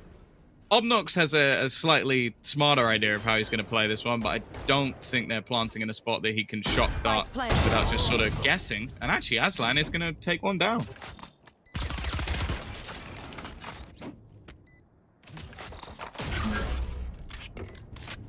Plenty more players to drop, but the difficulty is going to be in containing them here. These players should be able to just run out through spawn. They haven't fallen for control of heaven. They know there's a player short, so there's one clear safe route out of here, and that's being secured by SSK as we speak. So you got to try to catch them on the way out, and that's a difficult task. Obnox is just going to concede. And I think Aslan will also look to go down to the spike. Nothing worth keeping through into the next round when the rifles will come out for Big, but this needs to be the comeback, really. And, well, you've already seen that Na'Vi have an extra little bit into this round. Guardian alongside the Phantom still in, and maybe Dinks can put a little bit more. Just going to be the pistol. But ultimately, this isn't going to be an easy round for them. And in fact, it looks like we're actually going to see a pause called through for Na'Vi. So maybe really looking to try and go for the conversion on this bonus round. It's not a bad idea. With what they have, with the ability to invest, with the rifle for Cloud, I can get behind this. Now, for Big, this pause is also going to apply a little bit of pressure, right? You know that you're coming up against something a little bit different, a little bit more funky. And I wonder if Big are going to decide on some early aggression, or what I think a lot of teams will do, which is just coming out of this in a bonus defensive side. Take your ranged fights, obviously. Like, you're going to want to be holding your ranged angles that you can, fighting around mid especially, but that's something Na'Vi will probably just smoke off and force closer range duels. Outside of that, you gotta just pump the brakes. You gotta just wait. See what Na'Vi have planned for you. Oh, we will be getting back into the round. It looks like defensively, it's going to be a more aggressive take of A main, which actually is where the majority of players are currently building up for the side of Na'Vi, although they might also be going for a mid. But yeah, they're going to go early into mid, especially with the weaponry disadvantage. It's bold, but you're going to see that deep smoke. It looks like they almost want to challenge versus Twistin, which you almost say the opposite. You're like, yeah, they'll smoke it off because why would they want to take this fight? Well, Na'Vi do. They've managed to push him back just with SSK running up, and instead he's just taking shots. Spike down mid. Wow. Aslan in with another. With Dinks J falling, Na'Vi, well, this bonus round play has not worked out according to plan. Going to send Cloud out, Phantom in hand, moving in towards A main. That side of the map is wide open. These players are locking down short, and they're locking down mid, at least to trying to. Good kill by SSK. He's 12 HP though, Tom, so the weight of this round is on Cloud's shoulders. The thing is, he's got a lot of space. Like, they're definitely checking between multiple points, but that does give him a window, and that worries me. Like, this whole setup almost has opportunities where Cloud can actually just sneak up behind them. Musashi, he's missed the timing here, but he will just about win the battle. And while you could see SSK was almost just waiting to see what his teammate could do. And SSK, he might actually just opt to save the gun. It's not going to make too much of a difference. Like, picking up that Vandal for the next round still has the extra credits that he'll be able to buy his full kit anyway. May even be able to drop a gun over if they really need it, but instead. It's a little bit of damage, 2 players dropped, and a free gun. And when you put it that way, it doesn't sound like too poor of a round, really. Would have liked that extra little bit of damage, right? Taking an extra big player down, every little helps, but hey, they're at least going to be reinvesting here and now. And 3 rounds between them. That lead still fairly secure for Na'Vi as they come into their first full buy round of the half. And look, you're on the attack. I want to look at the setup right away. 3-2. Looks like they're going to be fighting mid. Looks like Spike's holding for B push. But it's an A skirmish. They want to fight on A right at the start, and so do Big. Oh, the information's going to be there. Expecting someone to try and take that elevated battle, but with the turret not being activated, they actually know that they can take this space for free. So using their utility relatively well, it will be destroyed, and thus that can't really be fought anymore. On the other side of things, though, everybody's just being quite passive, expecting maybe some aggression to come out on the other side. Cloud going to utilize his recon, which will give up Twist and Spot, somewhere that SSK have been playing for the majority, but he's actually used his smoke to just fake things out. Almost try and bait them into thinking he's left, which, well, now he'll have to, and it's not going to work. Twisting down, big control lost, and so the defensive side's going to go pushing up. That's where they get aggressive on A. This one-way smoke allowing them to close up, but Aslan decides to fall back. This is a wise choice. He was about to swing wide into 3 players, and instead, they go back, and they look to hold short, but a decision is to be made here by Big. If they just stall right where they are now, they're going to be in trouble. And they're hearing utility down on A long. That's going to prompt them to move themselves over towards short. Aslan wants to make a play. He's ready for it. 2 flashes, and it's Looker that goes down. That's ridiculous.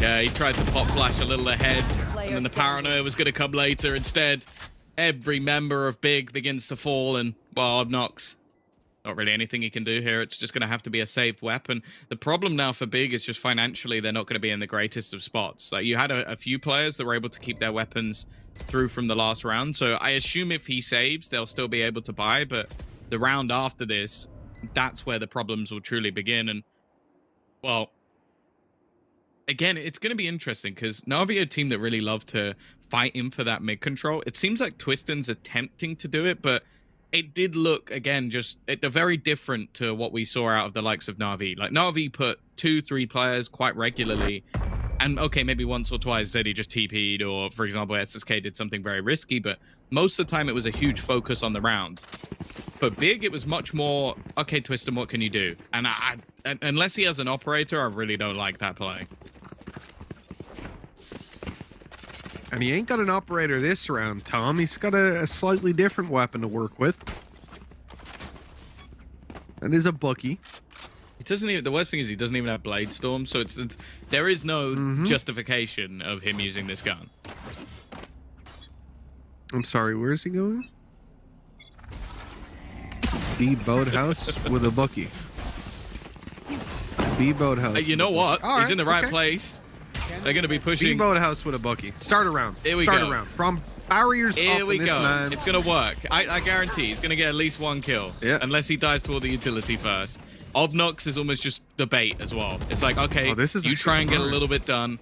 And then in the background, if they try and pressure him, there's going to be a Bucky waiting and get rid of this. Oh, it's going to be careful not to go down instead. But now it's left all on to Mr. Bucky. And oh dear. Oh no, it's not gone well. 32 HP, dash activated. The only man defending this site. All rotations have been lost. It's left just on the twist and he gets 2. No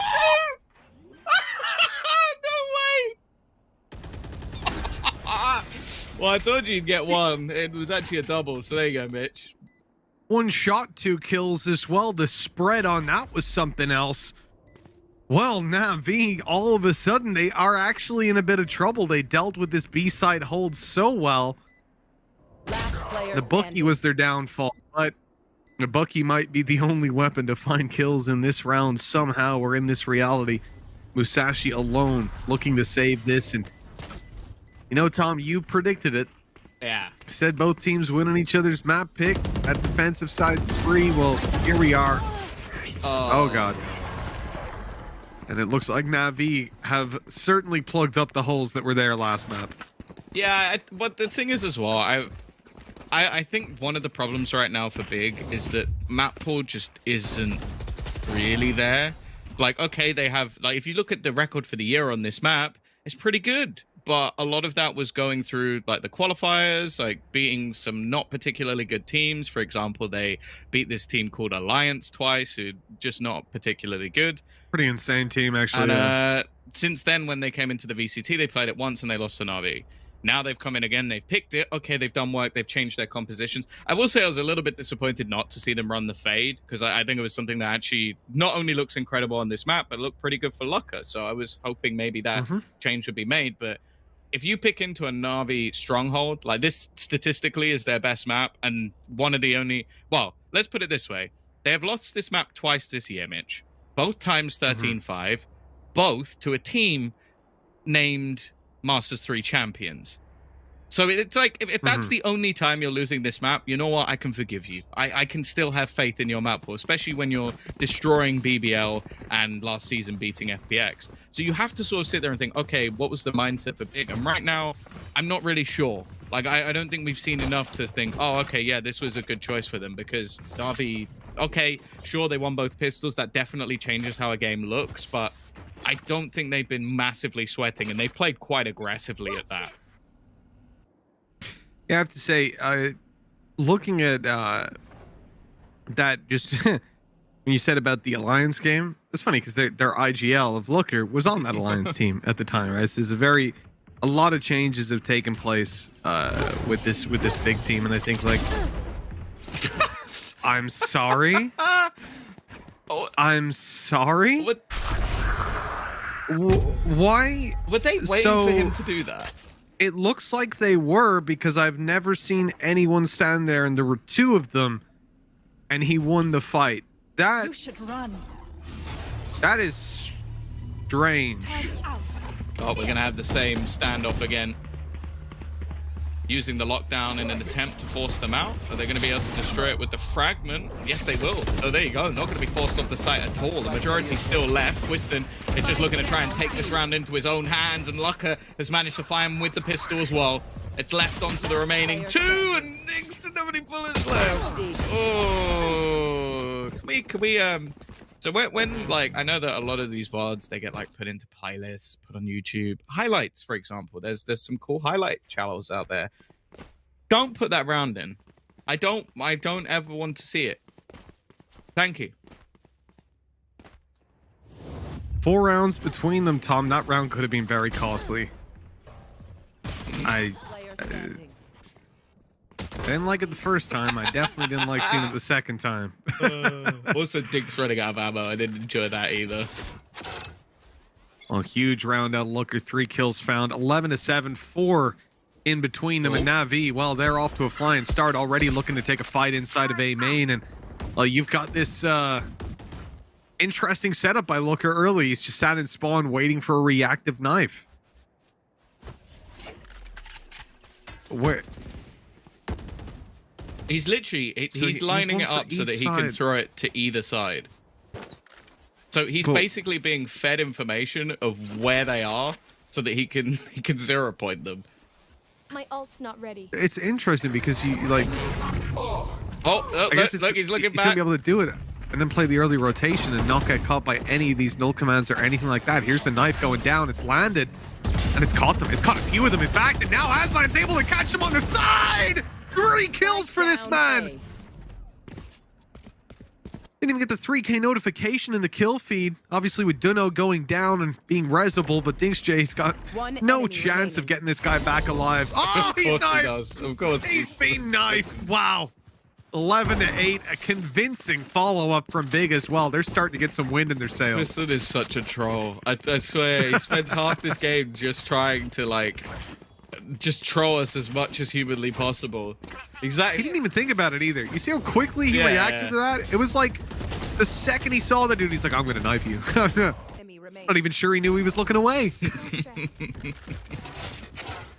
11-8. Well, we saw a sort of fake comeback in the last map from Na'Vi. I wonder if we're going to witness another one for Big, or if this is the real deal this time.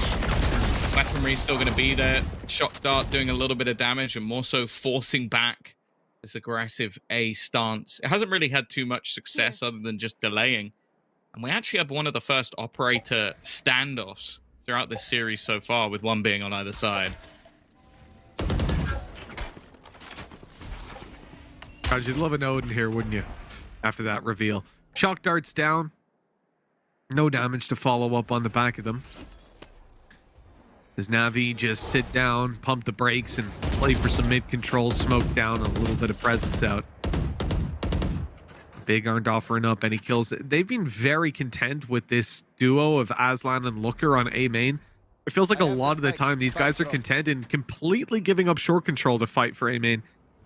And I feel like they do that a lot more frequently than other teams do. Oh my god, Twisted! Didn't even do it from behind the wall. This guy's crazy. They'll never expect it. Drone denied.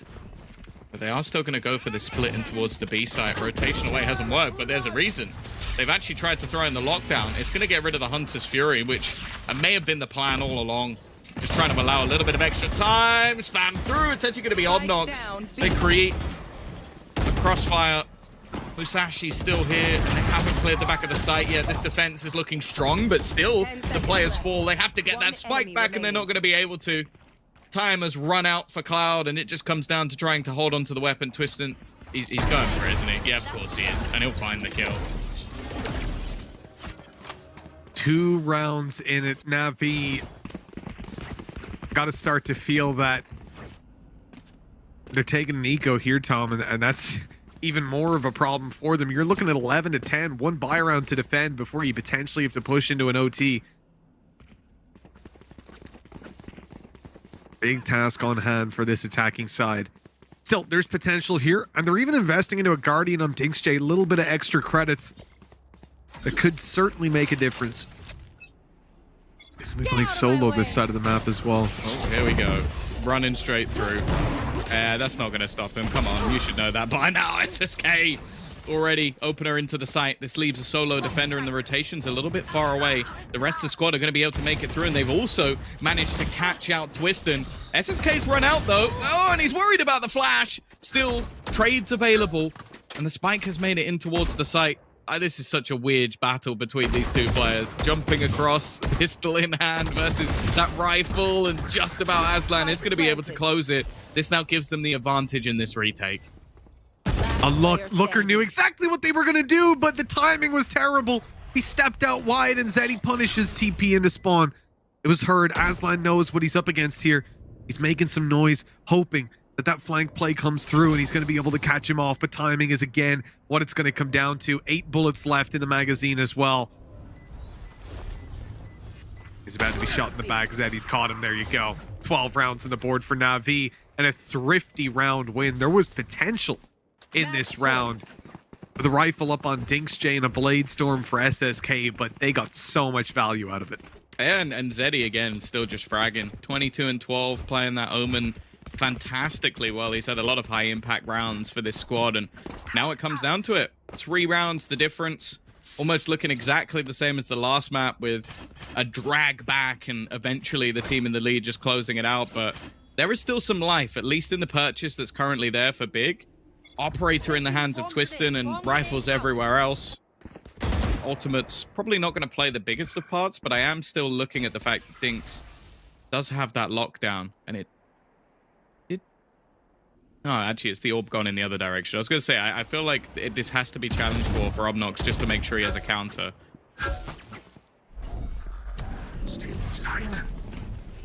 They're going to use the paranoia for that.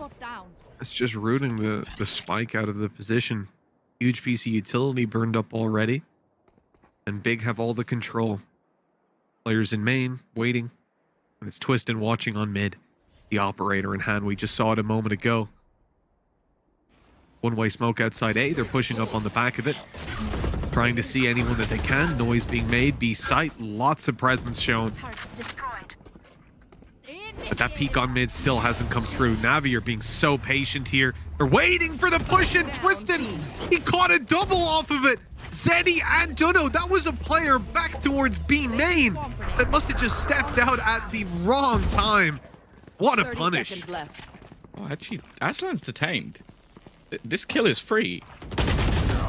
He's just got stuck at the back of the site. I don't know, did he try to fake the TP or something and it just didn't work? It seems very peculiar to just sit within the site. Either that or it was just a gamble. Nonetheless, it's given a small opportunity here with the 2 players remaining. Cloud wanting to get aggressive. Oh, Twisted not going to land the shot this time. Cloud's a little too quick, but Dinks J goes down. Cloud all alone. Already caught one. There's the second. He's repositioning as well, right back towards Boathouse. I love this. And following on Obnox, one more opponent left. He's about to take the fight and another headshot that confirms the round and the map for Navi. Cloud carrying them across the finish line. 13-9. Impressive stuff from Navi, and now they've earned themselves a shot at least that final map of Haven. Oh, it's the classic, isn't it?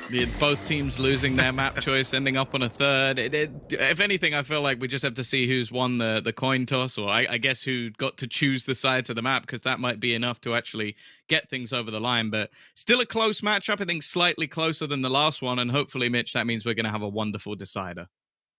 Well, hopefully, and that decider is going to be coming up in just a moment. For now, though, time to toss it off to a commercial break. Dare to challenge yourself.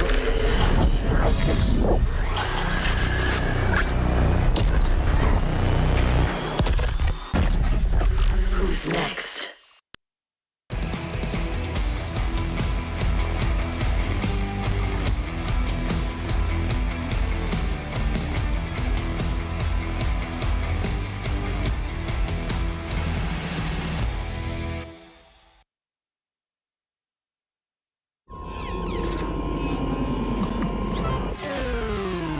Red Bull gives you wings.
to challenge yourself?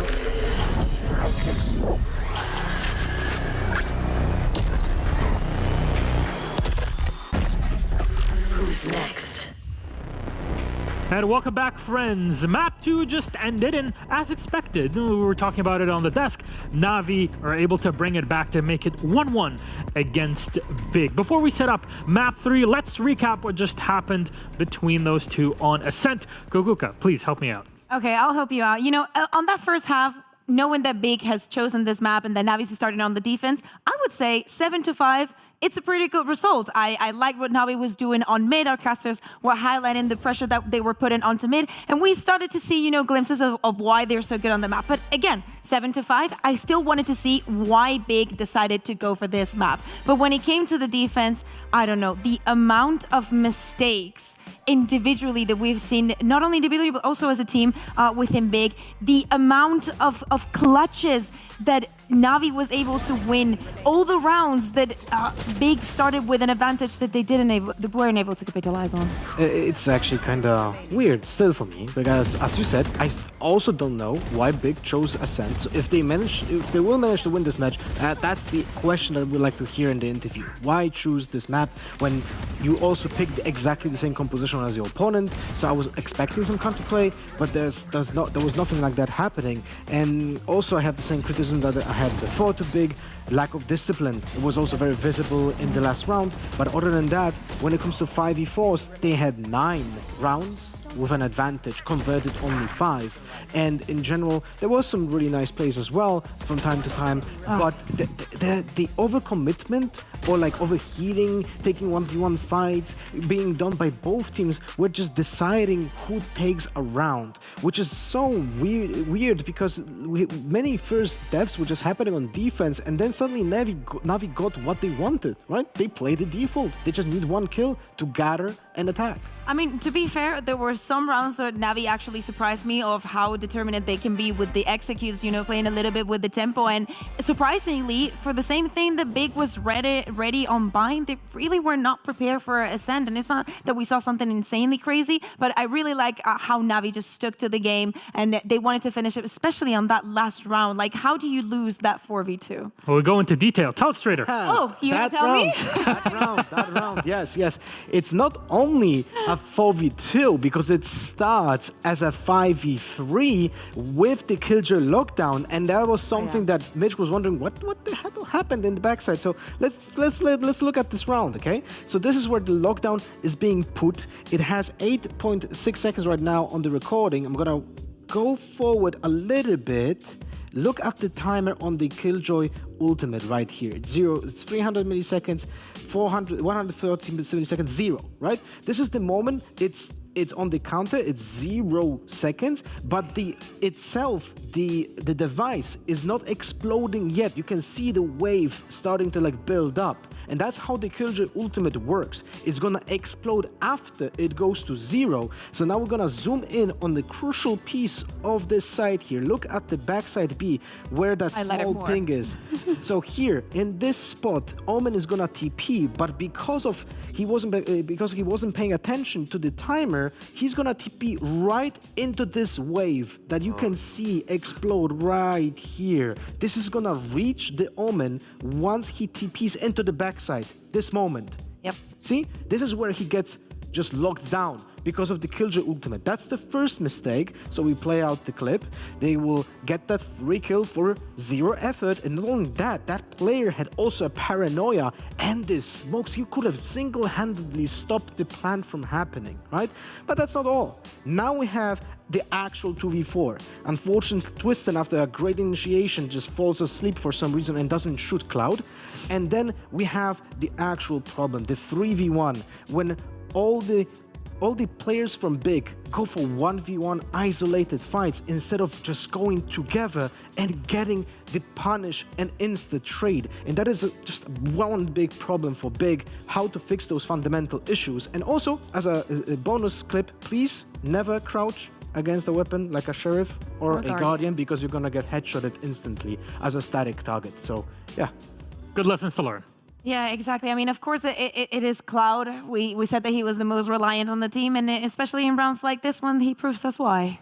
Well, another player that was really showing up in this game is Zeddy. So we have him as highlight. Please guide us through it, Kaquka. Yeah, exactly. We were talking about him at the beginning of the day. We need him to show up to actually tell us all how he belongs to the team. And he also had a 1v3 that he won. He had some 4Ks, 3Ks. He was performing not only on the frag department, he actually created a lot of pressure with the smokes. I think that he was very like cold-blooded in that sense. He had that one clutch in a 1v2 on B side where he faked all the way jump down, and the big player just literally didn't think that the player can still stand up on the upside of the lane. But the thing is, when someone jumps down on that side, he will also make a different sound because he will land in the mud. Yeah, in the mud. Or on the wooden box. Yeah. So it's different than the cobblestone on the lane. So some small mechanical outplays and mistakes are just like accumulated here on this map.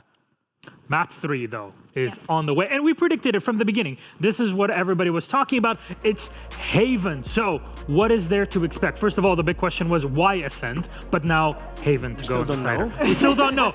There are always more questions to answer. Yeah. So I have some bad news for Big, and is that Navi is going to start on the defense. And it's not only bad news, I'm sure that they already know that, but the last time that Big played this map, it was against Guild, and it was last week. It was the map that never should have been, because it should have been a 2-0 for them. The problem is that when you go against Guild, there's very little that you're going to be able to do, and actually Big got 0 rounds on their attack. Now, if you get Navi another chance to take a stand in on the defense and just make the map their own, it's going to be very complicated, and we're going to have yet another time where Big got really close but didn't manage to close the match. And also when it comes to the map selection, agent selection, they don't know what Navi will go for, because Navi didn't play on this patch yet, right? This is an advantage towards Navi. We know that the last composition from Big was Breach, Fade, Omen, Raze, and Chamber. So there's some potentials, like Fade and Raze are perfect synergy, but on Bind, they didn't even use it once. The Seize Pain Shell combo was not used at all. The Fade Sky combo was something that I thought was overcomplicated. But let's see what's gonna be the agent select right here. Is Obnox going to be on that chamber? Do we want Musashi back? Definitely, they cannot have 2 Jets, so that's okay. So he's going to stay on the Breach. I think that those combos with the Fade, as you were mentioning, have to be there. Twiston is going to go on the Jet. Obnox, so they're deciding to not go for the chamber. And no for the Raze. Oh, and Dina going on that Fade. I like it in Neon. Okay. Okay, Liquid, I hear you. Okay. Navi with Neon, I expect now that to become the fastest team on the planet.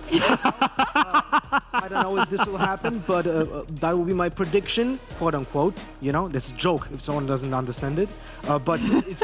I thought they were missing a Yoru also. It's surprising because I'm really looking forward to see what Cloud does with that Neon on the defense, how they're going to set up. Fast rotations, right? Yeah. Fast rotations, or are they actually going to be extra aggressive, maybe creating a little bit of fakes? But there's a lot of utility with a lot of different minions on both sides. So I think it's going to be, a really good third match. Well, a third map, and we've got Neon on the board. Let's see how it all comes down on this one. Toss it back to our casters, Mitch and Tom. Enjoy. I have to say, Tom, I really wasn't expecting coming into this one that I'd be seeing Navi coming through on the Neon. It's always a little bit of a surprise to me seeing the slowest team in the game playing the fastest agent. Maybe they're trying to break the trend a little bit. I feel like Cloud is almost the exception within this team, though. It's like he's fairly aggressive on the attacking side. But I am interested to see how it's going to work, because ultimately, like a lot of the time on this map, you're going to see like double initiators run. Okay, they have sort of done it, but I mean more so like you're going to throw in a Sky Sova, you're going to throw in like a KO in the mix as well, just to try and get you that information. So I'm intrigued to see how aggressively they're actually going to play on this defensive side to almost make up for the fact that that isn't necessarily there. Yeah, I think there's a ton of advantages that can be brought to the table, but by and large, when we see it, from pretty much every team internationally, it's going to be aggressive play, right? It's going to be faster. Neon being picked up into a comp typically speeds up the rate at which you're going to be taking sites, how early you're going to be planting, and those sort of things. So I feel like it's somewhere that Navi could come in defensive side and, like the desk are saying, play those rotational gameplay. Oh my God. But, that certainly ain't how the pistol's kicking off. Cloud almost just disrespecting his opponent straight up. on this defensive side. Oh, an opportunity! It seems like a little bit whiffy in this round coming out of the side of Big, and damn, a flawless pistol round. Na'Vi, well, they've answered a few questions very quickly indeed. Yeah, they didn't even make it out of spawn. Big literally could not make it past the line drawn by the window on the map. They were stuck. And getting pressured heavily like this is not something you expect coming up against Na'Vi. But as I said, once you see that Neon pick in, you start to get a little suspicious that these guys aren't going to be quite as slow and steady as they normally are. That said, they weren't as slow, but they certainly were as steady. 1-0. Pistol picked up, clean as can be. We're going to see this defensive side with Cloud playing a Marshall. Not the typical weapon for a Neon player. No. And actually, I don't think... I don't think we've actually seen that haunt come through properly. I think it was meant to stay up above, in fact, the angle that he was checking, but it's not actually cleared any of the position. It didn't matter anyway. An instant smoke down and a shot connected. Now they've had to try and reposition. Now, there is only the cross being held by Duno. Of course, it's going to be interesting to see how the fade versus fade is actually going to work out. And Zeddy might have to be a little careful here because it's looked like he's going to get pressured by the Prowler. Yep, there's the Prowler down. Zeddy being pushed on right after. Dingsj can't really help, at least not with his bullets, but his flash is good. It pushes them right back out, and Obnox trying to pressure up on B, gets shut down. SSK still in good position. TPs after one shot, and it's the information. Sure, he doesn't do damage, but he's drawing the rotation already out of Dunno, who's coming around. He's up top ready to take that kill, take a second, and then the rotation of Dunno pays off for that final kill. Very nicely handled by Na'Vi again, and well, there's very little to criticize there. I think they did everything right. No one's easy died. enough on this map, but yeah, we'll see how these rounds progress though coming into this. This is where a big change should happen. I am assuming that Musashi expected him to have rendezvoused out of the entire site, because otherwise that does look a little bit mental, just bunny hopping through. I think normally when you see a player that deep down in sewers, that TP is going to be outside B, and the other one's going to be like garage C to allow faster rotations. But again, when you're running a Neon, faster rotations isn't necessarily something you need to worry about with your chamber. Look at where Cloud is already. The man has already pushed all the way through short, gone back through, cleared long. This is so much information already. They've cleared half of the map. And he's already rotating back over, right? At least he can. And this utility coming over is going to keep him bound in position a little bit more. And that it's important to destroy that. Obviously, he could have hid behind the smoke, but the key thing is not to give them the information that the other positions are clear. Just make that a little bit more costly in terms of running down the clock. But now coming into the Spectre fight, Cloud's got to go huge. Good chance, though. Good opportunity. Playing off contact to Zeddy, waiting for a tag to come through, and he takes down Aslan right out of there as well. Rotating around. Now, nobody can heal up on this team, so he's going to be left on 30, unfortunately, for the rest of the fight. But Tom getting a free kill in a round like this and getting out alive? Yeah, I'll take that. It's also going to make things a little bit more skeptical. He's also dropped over that SMG, so they're going to be right back into the same position once again. Zeddy just waiting. They've got the read wrong, though. They expected Big to almost rotate off of this and just think to go in another direction after losing that much control.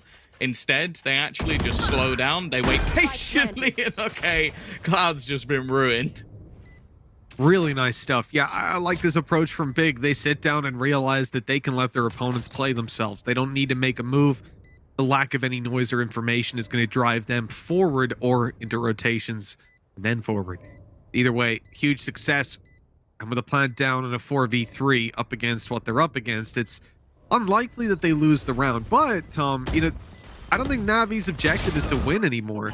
It's just to make this costly. Yeah. It's just to drop some weapons. There's a chance here. Oh, never mind. It's another round that we see quite regularly. Like, it starts very strong for the team that has the bonus, and then it's the rifles that end up closing it out. But this is where things actually start to get a bit more interesting. You're going to have Cloud close to his overdrive, but probably not going to be utilizing it in this round. Doesn't really have the most value in the world, but they do have themselves rifles across the board. And more importantly, with how much SSK was able to save, he's straight onto an operator. And I can imagine on this map, he's going to be a devastating force. Well, we'll have to wait and find out, or maybe we won't have to wait. Looks like SSK is about to get a chance right now. Aslan going out to peek this angle. Found my trap. So is SSK. He's waiting on the edge. Aslan had crept out here, and I thought he was going to push, but it seems he's waiting for his opponent to do just the same. He can fall back. They've got an alarm bot there for a little bit later on. Keep the control, allow Obnox to lurk a little bit. Where are you? The fight's being avoided, and I think that's the key thing across the board here for Navi is they're avoiding fights on Garage, on C long, on B, because they want this fight to go down on A. But now Big have spotted it and they're slowing it down yet again. The only worry is just the amount of control that's able to be taken. Like deep C and deep A control, it sort of sections them into what would have to be a B hit unless they're going to try and late take this back, which they will. Cloud already spotting it, can get those early rotations. As I said, it was what I was wondering about with having an initiator or having, say, a Sova missing, more so, is how they were actually going to opt to play this. It is just hyper aggression. It's hyper information play. There we go, the stun through, but they have no idea about SSK, so the kill finally comes in. He's able to reset to the site looking for more. That shot's not going to land, though. The numbers of Big stay strong, and with SSK down and Duno following, this is now looking very scary. If they can get this plant through, they might just have it secured. 8 seconds left. The plant now coming through, and Zeddy and Cloud have to take down the remaining players, but Cloud's got a good angle. He crept around, the Rolling Thunder knocks them out of position. Zeddy trying to stay alive, trying to run about and keep himself hidden on the back of the site. He's going to reveal both of these players, take them down. The spray is good for Looker. Musashi gonna sneak his way out and catch Zeddy in the act of teleporting. It's a close round indeed, but Big just about get away with it. There were so many really awkward fights taken in this round. A nice attempt from Cloud, peeking back in, Zeddy as well, but it's this fight here from Musashi. Like I think it was Dinks trying to actually go for a flash, just caught completely with utility in hand, and that was one of the difference makers, because I'm not certain, but that might have been the kill that actually gives him the Rolling Thunder. And well, you could see how screwed Cloud was at the end. One enemy remaining. Good attempt by Zeddy. I think if he had a TP'd from a little bit further back, he still would have died. He would have successfully TP'd, but he would have just gotten swung on. That was actually quite a costly Prowler. A lot of bullets to the headhunter went into that.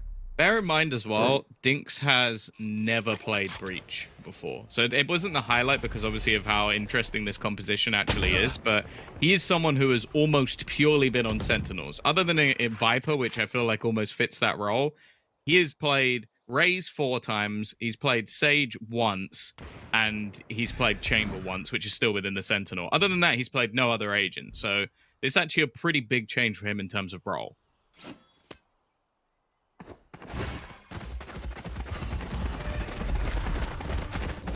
Stampede coming in towards the C site. Stun in play. It hasn't actually caught Zeddy on the back of the site, but he's only playing with a Sheriff. Does well to find the first, but now all of the utility comes raining in. That doesn't stop him, though. In fact, nobody falls on Navi's side. This is a flawless round, and 3 kills for Zeddy. It looked like he was about to be overwhelmed. I don't know how he's gotten away with even nearly as much as he did. It's one of those players where you know exactly where he is, but just the smoke going down actually gives enough space for him to just find something through it. They don't lose a single player, Mitch. And a lot of that was down to his sort of solo hold. He ends up with 3 kills in the round. It was mentioned on the desk, like, okay, he needs to perform today. He has been, especially in the last map and this one. Already been fantastic. And I'm pretty certain they picked up all 5 guns as well. So they've just been given a free buy. Ooh.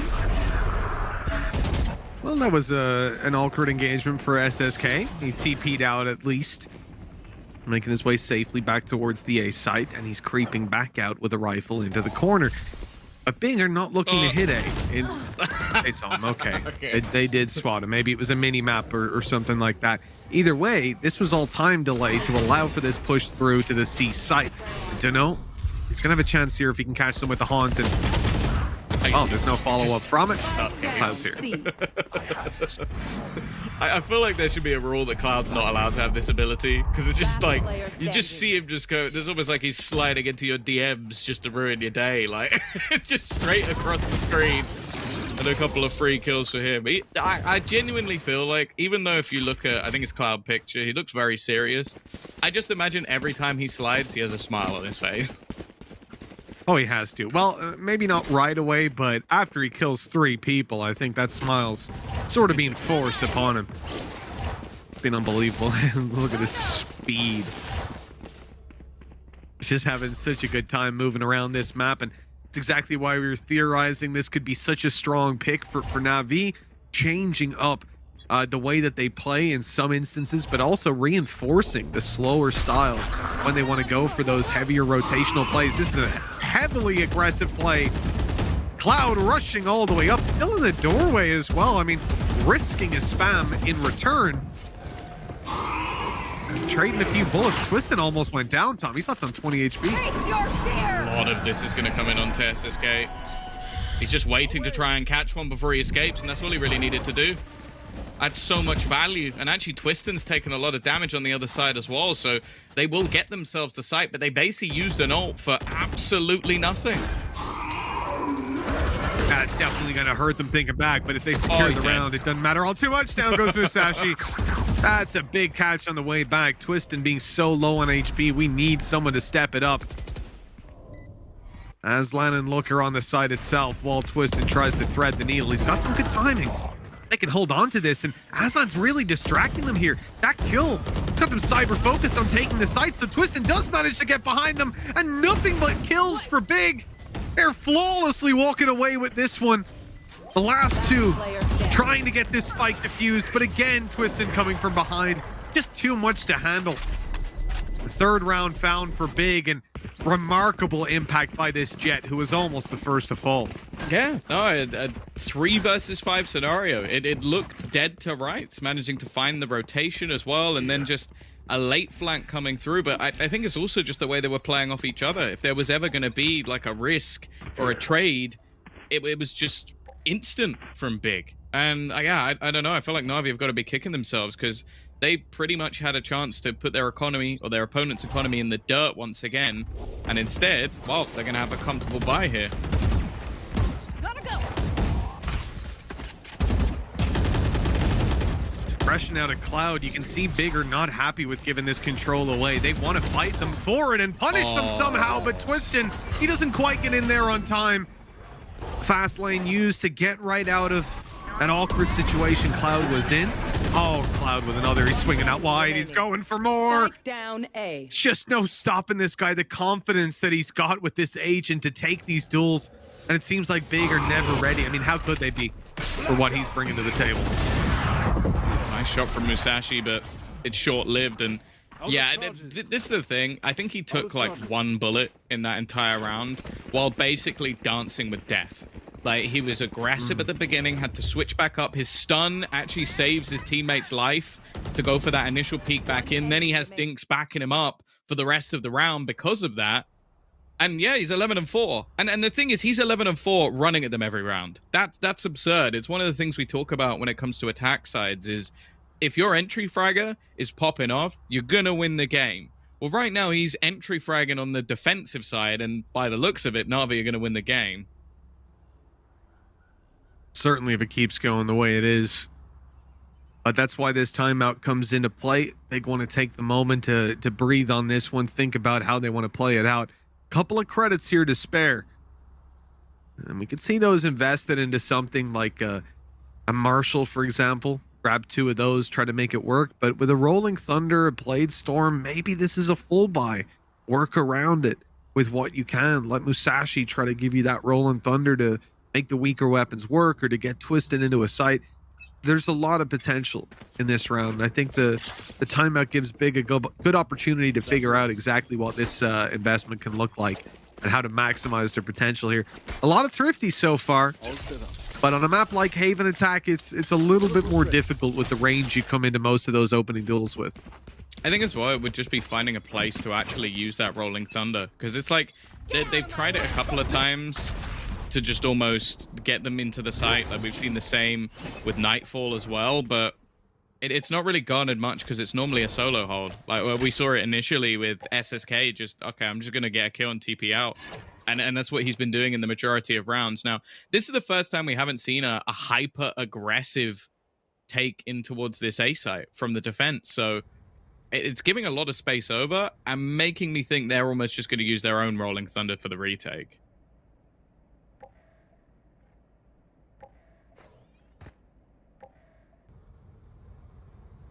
And they are really taking the freeze approach on this one. They'll push on mid or double doors. And obviously they're in danger of a C long flank, but they're watching for it. Prowlers down mid. You can see now you're getting a little impatient that that push is coming through.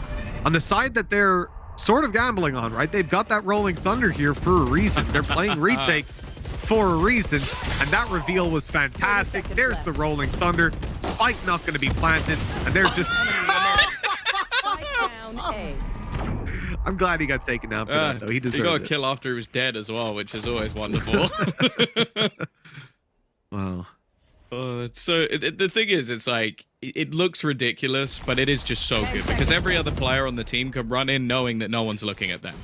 Because there's no way. Like, you're checking the guy who's just blitzed straight into the site at full speed, not the people who are just sauntering in afterwards. But they also just had a wonderful haunt in that round. And that's the thing. I have no problem with Na'Vi giving up the site if they have a plan. And it was evident they had a plan. Haunt comes through. Cloud is literally on the edge of the windowsill just to make sure that he can basically find a kill off the back of the haunt that was coming through. It was just intelligent play from Na'Vi. That's what we like to see, and it's why these rounds are starting to really rack up in their favor. You know, we're getting a flash in the pan from Big every now and then where they pick up a round. And we're not seeing that consistency just yet. Navi's certainly looking convincing with this composition and the early fragging ability, dueling ability from SSK there and from Cloud most rounds. Off the charts, SSK's already behind them. Although there is an alarm bot down that they'll have to bypass.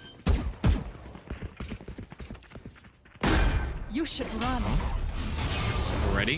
You see the lockdown into play. It's just going to be a trade. But the thing is, they're going to destroy it already. It's not going to do much whatsoever. This kill could be everything, though. Lucky he's not going to win it. Said he was low on HP. A chance for them to get back into the round. Instead, now Musashi has to try and do everything. They're going to run past his utility. Nice shot onto the first. Stun through, but they're peeking him together. Zeddy again. High impact frags whenever they need it. A triple to give a 7th round now for Na'Vi. And I'm going to be honest, Mitch, I'm starting to get worried because these last few rounds have looked very good for Na'Vi. Yes, they have. It's convincing. And at this point, when a team starts to really put up those rounds in this convincing manner, it gets to the point where I'm like, okay, well, if you're not finding that space on your attack side and Na'Vi are able to apply this much pressure to you, early short fight, push up through double doors, flank is on a few seconds later. I mean, Big are getting no space to breathe. And that's worrying to me when I look at this comp and then think, well, Na'Vi on the attack, Cloud's going to be possibly even more of a threat with the support of utility. They are right in here for the B side. Big with a very different approach to this one. The pace picked up, and it seems to be paying off for now, although they've lost Obnox on the flank and a trade out for Aslan. Normally in trades and these sort of rounds isn't too bad, but they're in desperate need of an extra round victory here. Think's already spotting one. Doesn't know the player is close, but they just can't deal with Cloud. He's just causing them so much troubles in the backlines. And well, what can Lucker even do here? They're just going to defuse. He's just going to have to try and either take someone with him or just hold on to the gun. And in fact, he'll get nothing. Cloud now, another triple. I feel like we've said that so many times in this game, Mitch. Yeah, well, the man is 16-6, so we will have had to have said it a couple of times. Mathematically, it's quite likely. Yeah, he has been delivering. And it seems like there's just no off round for him thus far. Though Zeddy, 12-3, is arguably more impressive for the agent that he's on. Some of the positions he's been in, back C site. I have so much respect for players that make it work from there. And 3 kills with a Sheriff that round when they were trying to root him out. That was fantastic. Really, I've been impressed wholly by what I'm seeing from the Na'Vi side, but this time there is a response from Big. Early round advantage going to the attackers, and well, there's no stopping Twiston's made it out of there. TP through by what are you Zeddy. That's going to doing? cost him his life. What was that attempt? I think he tried to go up above, expecting them to be blind, and instead just made an utter fool of himself. Flank attempting to come through. Duno needs this kill. Aslan's sprinting. Of course, somehow there's going to be a kill with that judge. And now Cloud. He managed to close out the last with a 1v4. He's just got the first. Yeah, way too much to ask of the man. Big walk away with 4. Look, it's a bare minimum coming out of that first half. A chance maybe if they can pick up a pistol, but things are certainly looking bleak over on that German side. And I think coming into this half, they're going to really want to come out swinging if they're going to have any chance. I mean, some of those factors that we've seen before, Tom, haven't really been paying off here. I mean, I think especially a much tougher time over on Looker's camp in that first half on the Fade, something that I was very excited to see coming out here. But I think the playstyle shift of Na'Vi is just gaining them so much of a benefit over what we'd seen from them before. Well, yeah, it's hard to know, firstly, when to use the utility, but you see all of the instant pops of, like, the horn are just being pre-fired. Like, it seems that Na'Vi have done their research of where people are actually going to be putting down this utility. And already, you can see an attempt to go for some of the orbs early on. Twiston just trying to hold on to that control, but it does seem like pressure is going to be put onto Garage instead. It definitely does. Oh, that's a nice shot. That was a headshot through the wall. 6 HP left on Cloud already. And hopefully that's a big player nerf. We'll see. Aslan and Musashi falling. This is not looking good. Opnox makes a damn good attempt. Cloud trading out. And Looker, he knows there's someone close, but that flash is a little bit too clean. Twiston alone, 1 versus 2, spotted up as well. And he wants to aggress with the dash. Oh, he's got him! Blinded up, still good for the kill. The dash online, and he doesn't need it. Gorgeous play by Twiston. And a much-needed round now secured for Big. I don't know. I don't understand why Dinks did that. I'll be honest. Like, they literally, it was like a video where someone shows you how to play and then how not to. Like, it's like, okay, I'm going to flash, my teammate's going to peek off the back of it because you get nice little timing off that. And then 2 seconds there he goes, and now I'm going to peek off my own flash. And it's like, yeah, he's just waiting for you now, bud. It's just, he was able to avoid that quite easily because he just wouldn't have had the time to dodge that flash if it was his teammate peeking. Leaves it down to a 1 versus 1. It's just unnecessary. Maybe a little bit wary that there was going to be a peek, but even the flash would have probably scared away Twiston from doing anything like that. So a real lifeline, I guess you could say, owned by Twiston, but somewhat thrown away on the other side.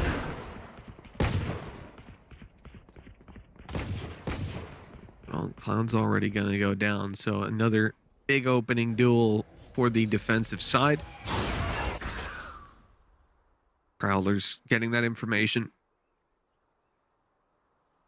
Really is one of the best info gathering tools out there.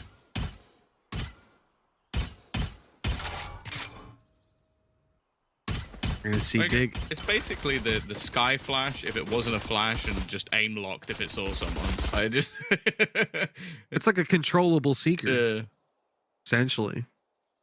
It's absolutely crazy. Is it literally if it goes past you, it sees you. It just has to like have line of sight in front of it, obviously. Seems like there's a fairly good opportunity of actually getting a plant here. The problem is all the counter utility coming through. I don't think Duno's going to survive much longer. And although they've earned a few extra credits, this is looking pretty clean. Zeddy will at least take 1, of course, but game on now. 8-6, and this will be where Na'Vi comes in with the buy. Yeah, where things really get dangerous, I suppose.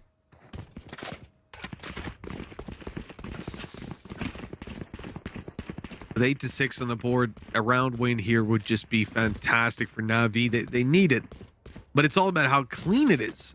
Really, for Big, you know, you got to think about the map that's in it. You're not going to be going C long.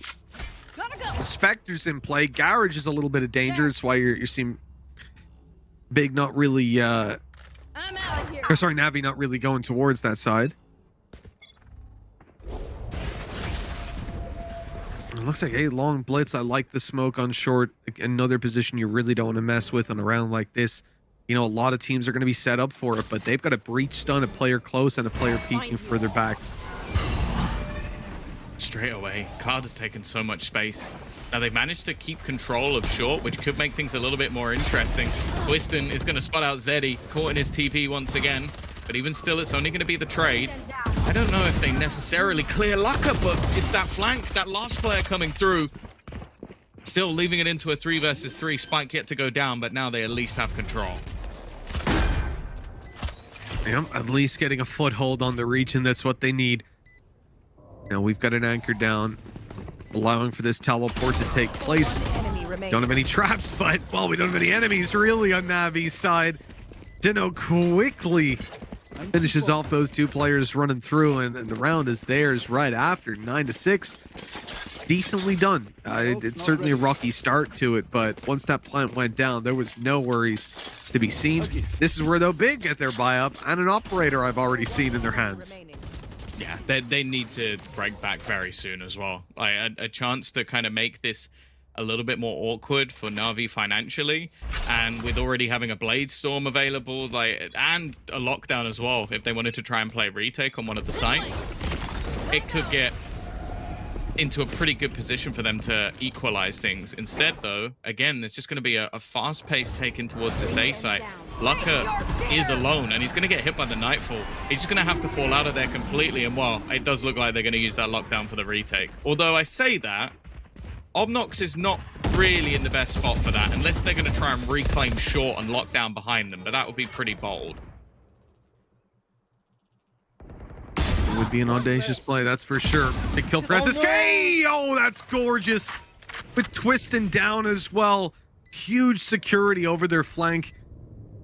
And Big have lost the majority of their aggressive stance on this. Any sort of foothold they had, any ability to catch Na'Vi off guard. Instead, they would have a very two-dimensional push, and through spawn, through heaven, it's just not the way they want to play this one. And so saving is the only call to be made. That's another successful round for Na'Vi. As they push up to double digits, Big have got to be getting worried. I mean, with these weapons saved, if they don't manage to win the next round, and, you know, or save the weapons, I suppose. Don't think they can keep relying on that strat. But yeah, we're starting to really run out of time run out of runway for Big to come back into this. Now or never. Yeah, I'm also just, I want to know what the plan was there, because the initial take, okay, you had Lucka just playing for information, he falls back, and I'm like, okay, you're probably going to have some sort of retake using the lockdown, but then the lockdown's on the flank. So again, either you basically have to kill everyone off short and just have to lock down the players on site, which it's bold to think you'll be able to do that with just 2 players. And then if not, it just means it wasn't even something they considered utilizing at all, which, okay, yeah, there's a breach on the other side that could, in theory, destroy it, but I don't know. I feel like it's a valuable ult that just wasn't really considered by Big.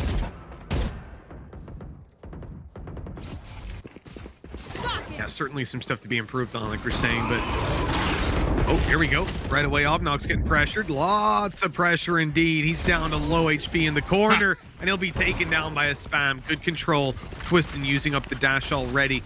Big forced out of the site. Na'Vi have managed to leverage themselves in here with the plant out in the open. Big with nothing to get back in here in terms of ultimates. They have got plenty of utility for Looker, some for Musashi, but they have to rely on... I mean, someone wedging this side open for them, because there is just no space being given by Na'Vi. Oh, they're going to have to just try and blitz it by the looks of things. Clock already to half, and they are going to get the initial trades, but there's just more personnel on the other side. Twiston the only man standing, and wow, they just ran into the blender. Na'Vi get themselves up to 11, and honestly, like, this is probably the most enjoyable attack side I've ever watched from Na'Vi. It is fast-paced, 5-man pushes, aggressively taking control, utility used to section off different players.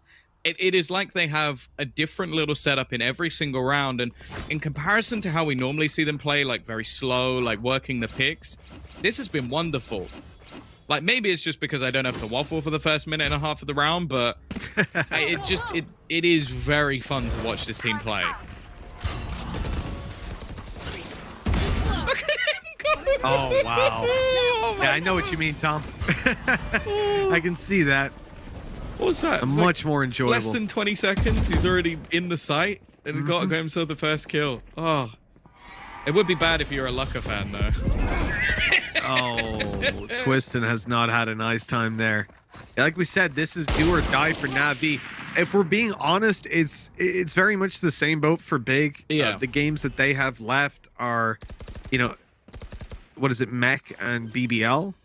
And BBL are really on form right now.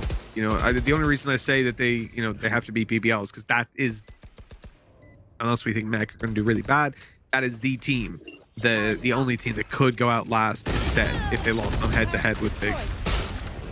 Yeah, I'll be honest, I don't believe that's going to be happening. Cloud, he just did that with no ammo left. Free delivery. Coming in from Cloud, he's handing them a rifle to maybe keep into the next one. Obnox is trying his best with a Marshall in the retake. He's been spammed down to 1 HP. Zeddy will get the job done. And well, Musashi, I'll be honest, making things costly here is irrelevant. The only thing he can do is get an ultimate orb or two because the cash on the other side is booming. You've already got yourself a tour de force available as well. I guess it was for all orbs. Like, he can buy anyway. One enemy remaining. So here it is. What could be the end of the road in a way for Big. As I said, this is the team that they're competing with for bottom spot right now. Neither one wanting it. Competing to avoid it. And the only other team that can possibly take that away from Big if they lose this one is BBL. It'll be a game to close out the season. And Big don't want to push it that far. Zeddy in their spawn. Okay. It looked like he was going to get something. Well, Duno's managed to force them back off the angle, at least get the information. Now they're going to instead, I was going to say walk through the KJ, but the KJ is already dead. It's going to be left to Aslan to at least section them off with an operator. Duno's still in the corner, shouldn't get anything here. And while now it's left to Dinks. Definitely feels like this is going to be the extension for Big. A little extra round for them. Dinks unable to get away with one of the crazier plays we would have seen. And so 12-7 we go. Another round for Big, but 5 more needed.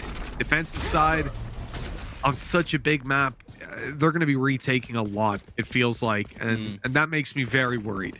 Yeah. Very worried. I think the problem as well is the fact that they're going to have to retake mainly because of just the way Na'Vi are playing. It's not like they're throwing out a wide net and just trying to catch players as they push. They're just running somewhere as a 5. Like, look at where they are on the map right now. It's just all 5 players in the same sort of position. Okay, maybe you're going to see a trap go down somewhere for SSK or look for a bit more of an opening kill, but they will eventually just group up into these aggressive takes, and it's what's been so enjoyable from this squad so far.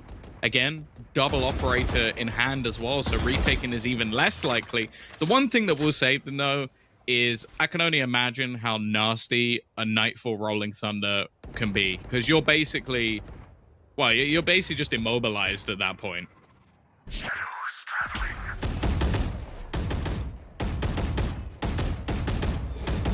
I'll find you.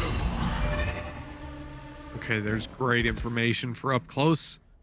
They know the garage is clear. Musashi's holding a Rolling Thunder for garage. This is interesting. I mean, if you get hit by this in there, you are dead. 3 players right outside of it. One is Obnox, ready to pounce as soon as the Rolling Thunder comes through. And look at this, Navi, you're actually moving into this position. It's going to be the most unexpected strategy on their side. They're in, they're making noise. Here it comes, Rolling Thunder in play. Obnox wanted to get through. The stun hit though. Looker's gone down. No one's gotten anything, and that Rolling Thunder ends up with Naveen coming ahead. They've got a kill for it. They've got another now. Site secured. Damage being done as Obnox falls, and Aslan can't hit the shot. Oh, what a disaster. Twisting the last man alive, and they're even watching for him. Spike planted. Oh, not anymore. Okay, at least the first one goes for free. Bladestorm nowhere near, so it has to be done with the operator. Maybe a shorty in the back pocket might be able to help him out, but getting past these angles is not going to be easy. dash activated to try and give him the chance to get past, but he needs a little bit of luck, especially with the positions, and it's not going to happen. Na'Vi, their best map shown on Haven, as they will seemingly get themselves into a spot of survival. It will not be big getting the first win they've ever had in the VCT onto the board today, and unfortunately, Mitch, is looking unlikely they ever will. Yeah, ever will. I mean, that's maybe a little bit much, Tom. God, give him a few years at least. But no, I think right now, yeah, it's definitely looking a little bit shaky over on the big side. Chances of them making it all the way now significantly decreased. Probably impossible. Like I said, they need BBL to lose all of their games, and they need to beat BBL, from what I understand, and that's a pretty big ask, especially with the form BBL are on, and well, the form the big are on. Let's talk a little bit about this match, though, in further detail, Tom. Of course, we got to let the people at home know about the player of the match, because the analyst desk will be coming up in a bit, and they're going to announce the winner, but you have to decide who that is. Head on over to @ValEsports_EMEA on Twitter. Not you, Tom, the people at home. You got 3 players, Cloud, Zeddy, and SSK. But Tom, being as you're so eager to get involved in this vote, yeah, who are you telling the people at home to vote for? I think it's between Cloud and Zeddy, and I'm gonna give it to Zeddy just because of the role he's been playing. I think in terms of sheer impact rounds, he was fantastic, and although Cloud technically won them the last map and also managed to do fantastically well on Haven as well, I still have to give it to Zeddy. I think he was superb. Yeah, absolutely. He really was. But we'll see if the people at home agree with you at ValEsports_EMEA on Twitter and get your vote in, because as I said, the winner will be announced during the analyst desk, which is coming up after this. Dare to challenge yourself.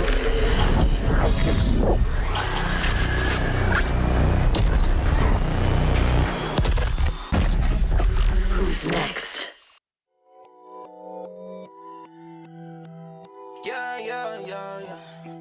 Hey, way too fast. I gotta go, I'm in the zone, foot on the gas. Yeah. GPS, I got goals, I know where to go, so I never crash. Hey, way too fast. I gotta go, I'm in the zone, foot on the gas. Hey, GPS, I got goals, I know where to go, so I never crash. Yeah. I'm in the end zone. Where did he go? You way too slow, homie, I been gone. I know you see, I got the rings, homie, I been flown. Me and the team going for rings, that is the end goal. Hey, I go beast mode, all around the world like Eco.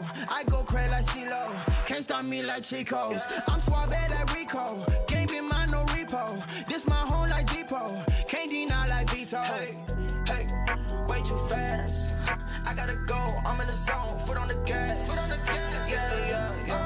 GPS, I got goals, I know where to go, so I never crash. Hey, way too fast. I gotta go, I'm in the zone, foot on the gas. Hey, GPS, I got goals, I know where to go, so I'll never crash.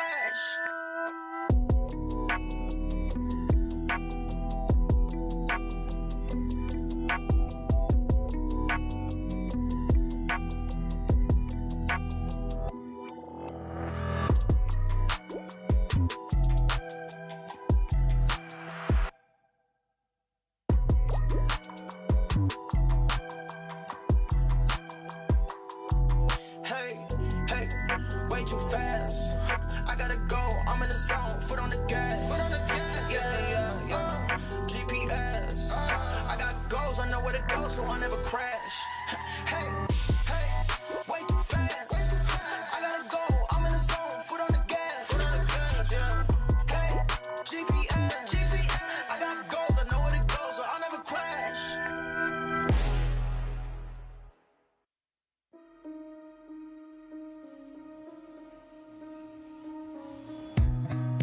Time slows down when it can get no worse.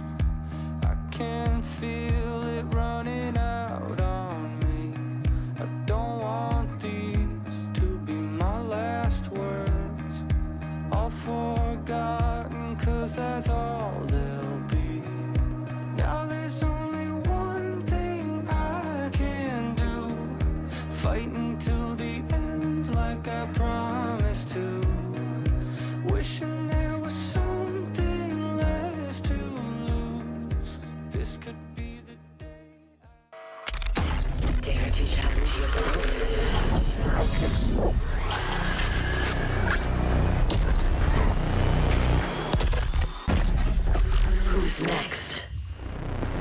Welcome back, friends. Na'Vi victorious against their opponents at Big, and this means we get to actually have a chat with them. And the interview joining us is Dings. Stratsvicha, how are you doing today?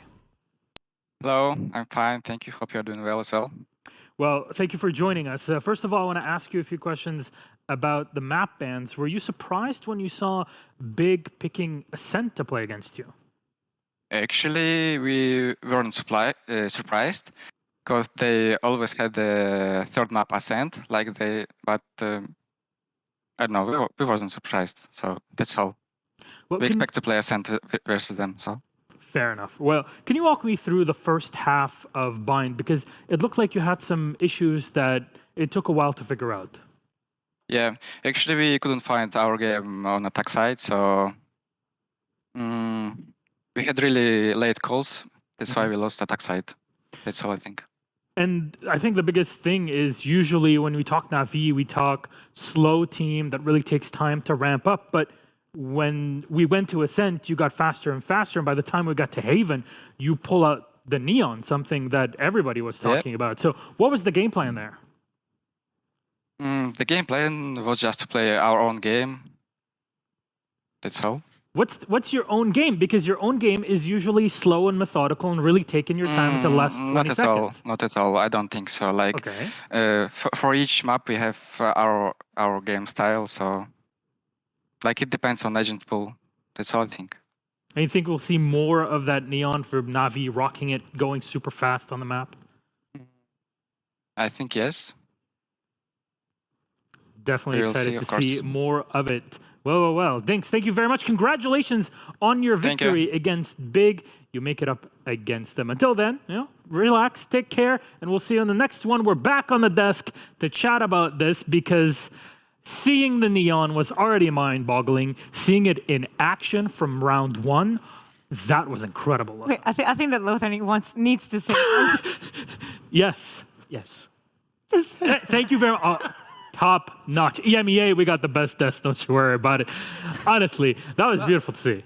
I mean, in general, it was very exciting to see that the change from the behavior, the patterns that we have always seen from Na'Vi were broken for Haven. And I'm actually kind of surprised by what Dinks was saying, that they have they have very different play styles for different maps, because it seems like on all maps apart from this one, they have a very set protocol of how they behave on attack by playing very patiently and they make their due diligence before going into a site.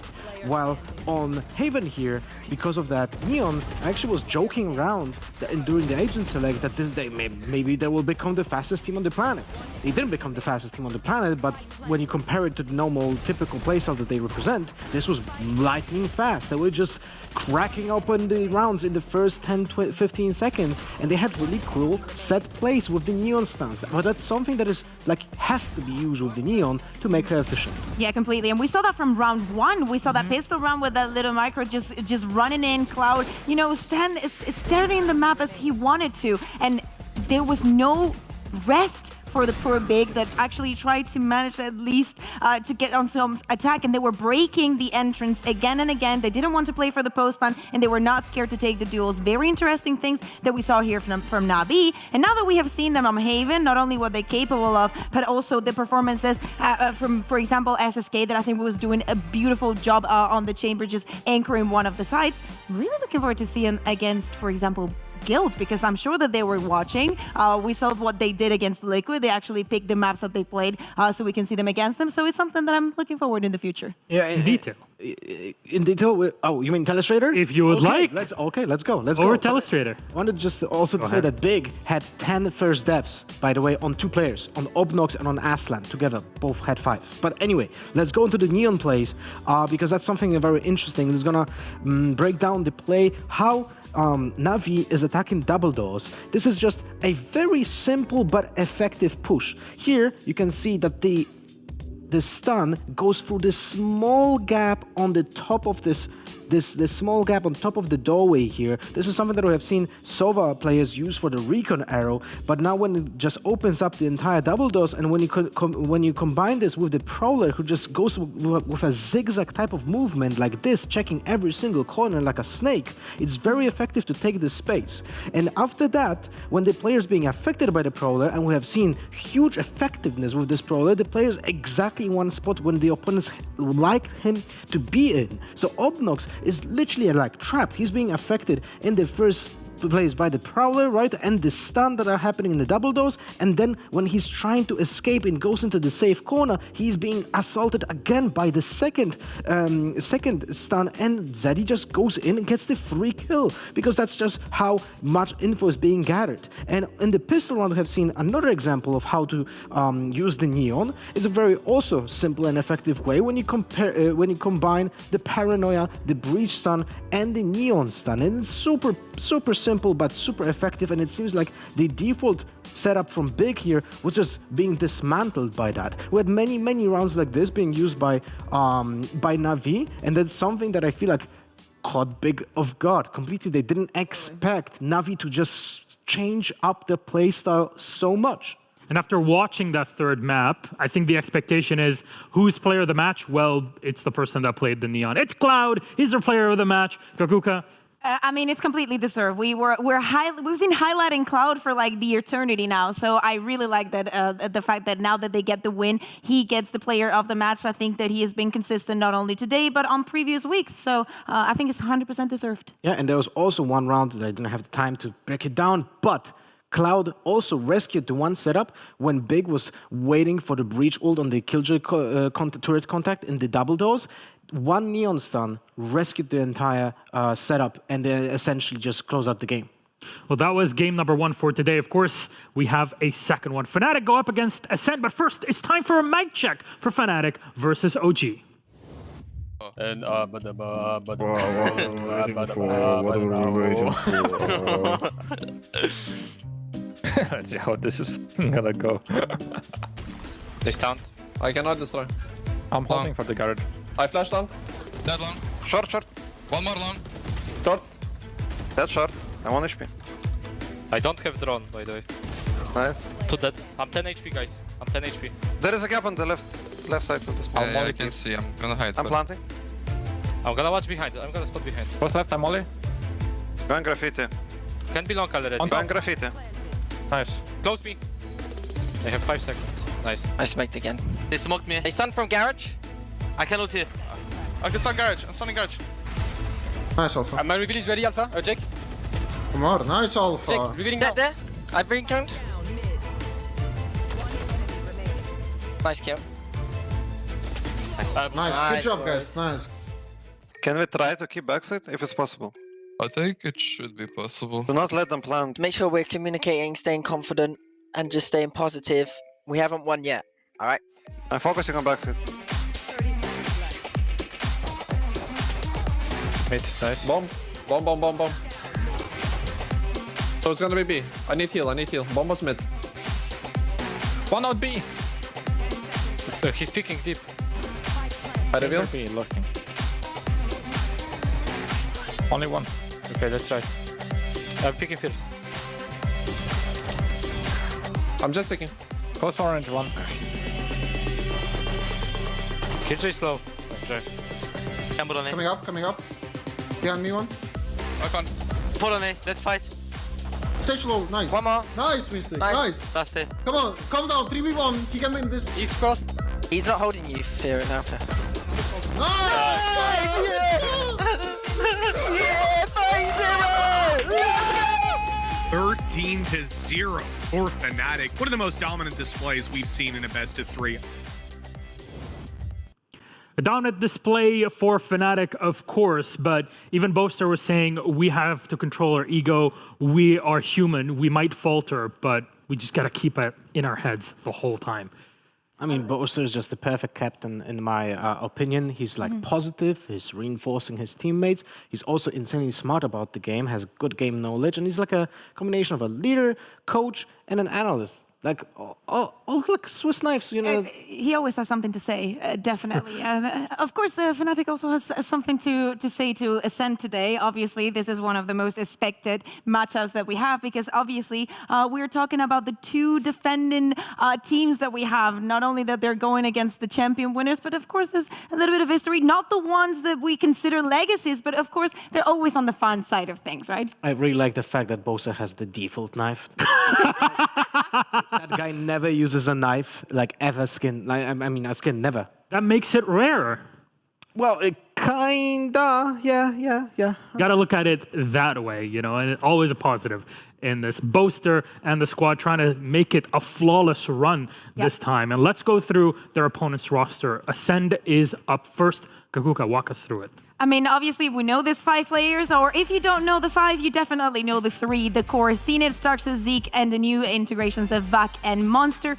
Probably last week was the hardest that they've had so far because they had, you know, an easy start. We were talking about the new faces and how they were fitting the team, how difficult it is for example, a player like VAC to come in and IGL in a team like this. But as I was saying, last week, it wasn't all sweet, it wasn't all easy against Focus. They managed to win this map off of Ascend, a map that has been their home run for a very long time and that actually did not what to do on the attack. We saw them actually not having an answer to most of what Focus was putting on the table, and they had to perform that comeback. And especially on the last map, on Icebox, things got really, really tricky, and it was down to Zenit and Starkster to actually pop off and say, hey guys, we got this. Yeah, and Starks was popping off big time on Icebox. If I remember correctly, 28 frags on the chamber. We're gonna see a repetition of the maps because we both know that Fnatic likes Icebox, and Ascend also likes Icebox, so most likely we're gonna see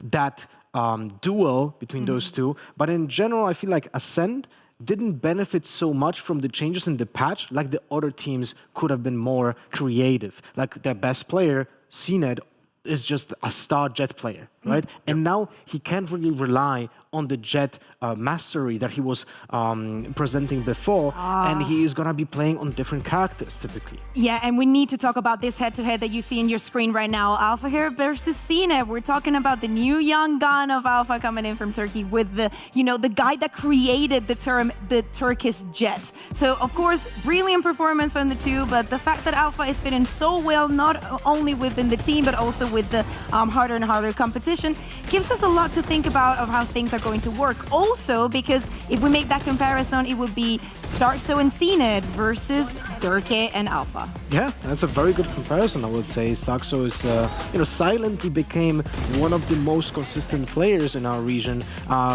First was his perspective on him was like, oh, he's more of the supportive player. Then this guy got the insane buff on the flash. He became one of the best skies on the planet with so many insane pop flashes and just getting kills off of that. And now he's popping off on the chamber as well, and he's becoming one of those star players of Ascent. We talk a lot about consistency, and I think that within these 4 players, it's a word that applies to all of them. So that is one of the big duels that we have ahead for today.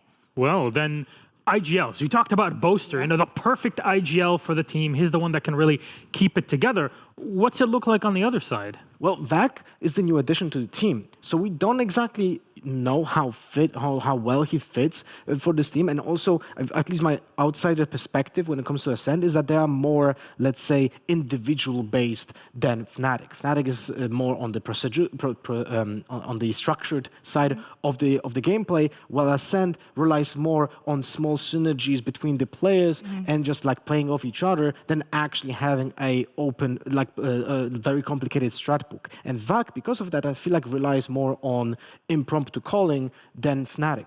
I think also the comparison, we were talking, for example, about Zenit and Alpha and how Zenit has been in the scene for a very long time. This is the same, but the other way around. Boaster has experience IGL and going internationally, going against the best teams in the world.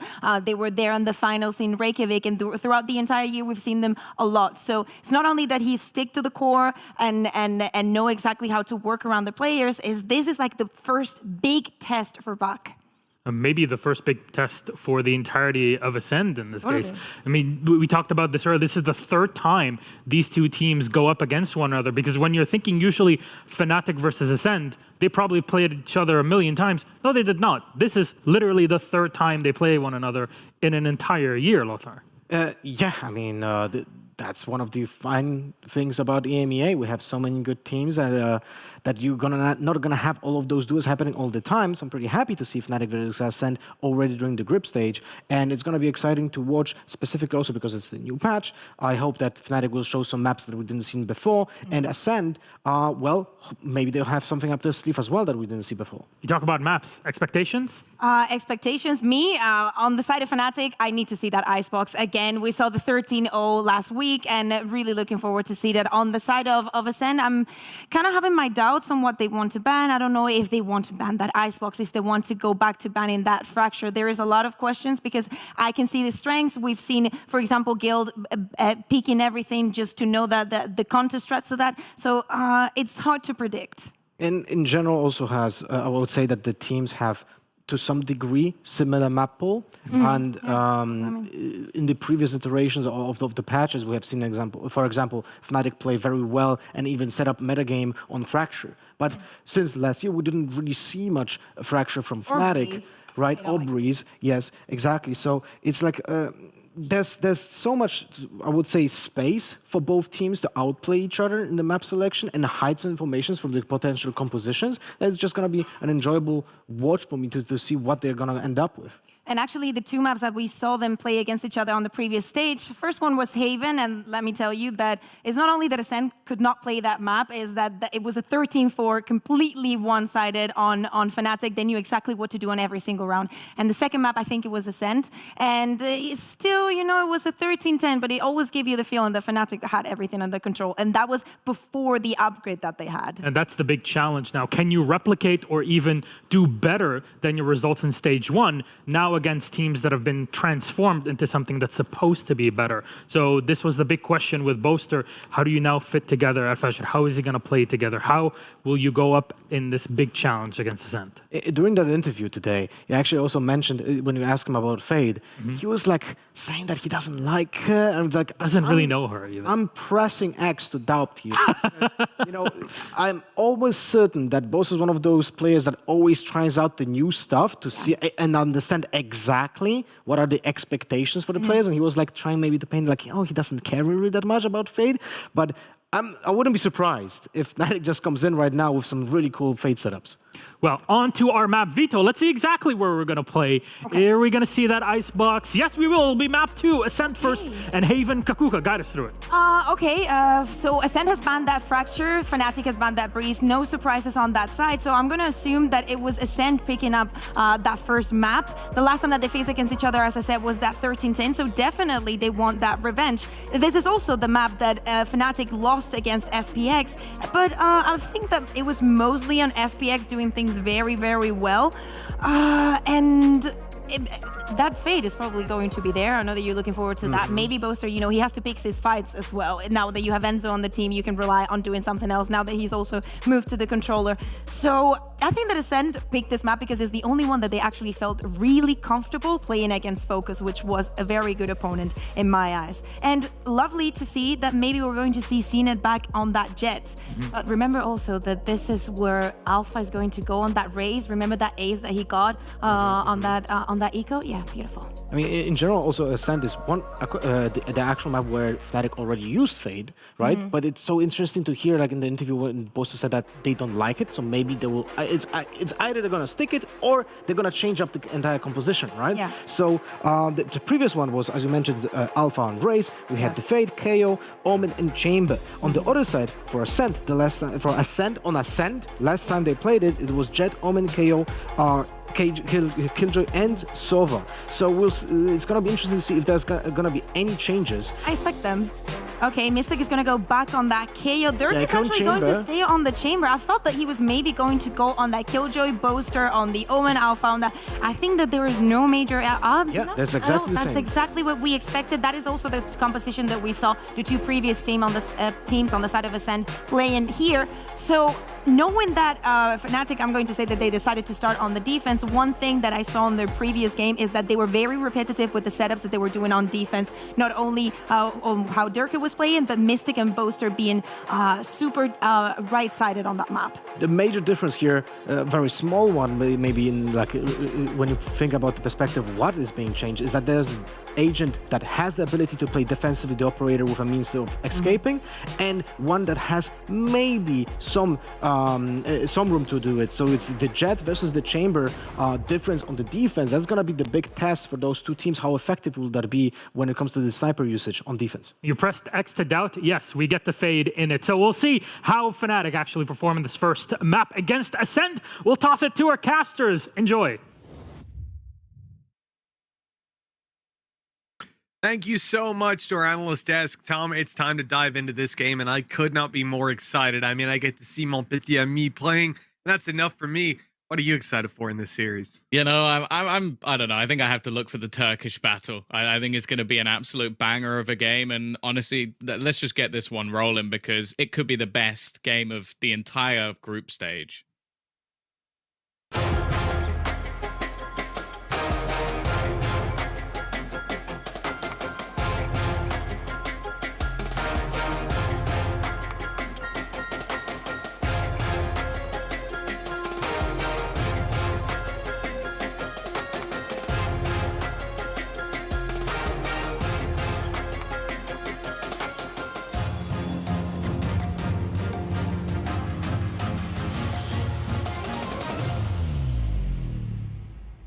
Well, we're going to set some high expectations for this matchup. Two of EMEA's best teams fighting for that top spot in their group. They have had pretty clean starts to the season, but at least one of them's going to go home with a loss today, Tom. Yeah, I think this is actually going to be the first real test for Ascend, which is going to be the thing I'm most intrigued by, because they played against Focus, who proved to be a solid team, but are definitely not one of the teams we expect to qualify. And then they beat OG London United, which, well, so did Fnatic, absolutely smashed them. Fnatic, on the other hand, have proven themselves in Week 1 versus FPX, so I think a little bit more to be shown. Zenit is gone. He's already in. Oh, my. Well, that's the power of the shorty, I guess, now playing inside the smoke, and he's lurking with the shorty in market. It makes no sense, but it's what you're seeing, and this could be crazy. He's managed to avoid the reveal now, looking to get up close and take them down, but Durka presenting quite a challenge on the other side of the map. Still yet to be rooted out from this site, and he's still got support. Taking down at least the one. That headhunter seeking some more victims, but they're not showing themselves, and now smoked off. He'll step in, but Starzo's waiting. You've always got to be wary of the Starzo lurk within smokes. A 2 versus 2. Area. Both teams with small amounts of utility to play with. Both Prowlers actually available for Enzo. He might be able to clear some of these closer angles, make things quite a bit more awkward. In fact, he's caught back with it. Left nearsighted, but somehow still surviving. Doesn't go down, and instead he's going to catch Alpha. Yeah. Eventually, it's Starzo to close the round and Ascend. Well, they look like they walked into a trap, but they came out of it with the round. Absolutely, yeah. I mean, the A plan, the B plan, the C plan all fell apart, but at the end of the day, all Starzo needed was to start lurking in smokes, taking those duels, brings it across the line beautifully for this team. With a 1-0, Fnatic now pushed down to an eco on defensive side, and we can see that there's a lot of players ready to push out once these barriers go up. 5 mid push, and the headhunter going to be backing up from range. We've already seen Durka take a scalp with it. Here's his chance to get a little bit more. The recon destroyed instantly. And you can see Ascend. They don't want to peek right away, but it looks like they're tempted.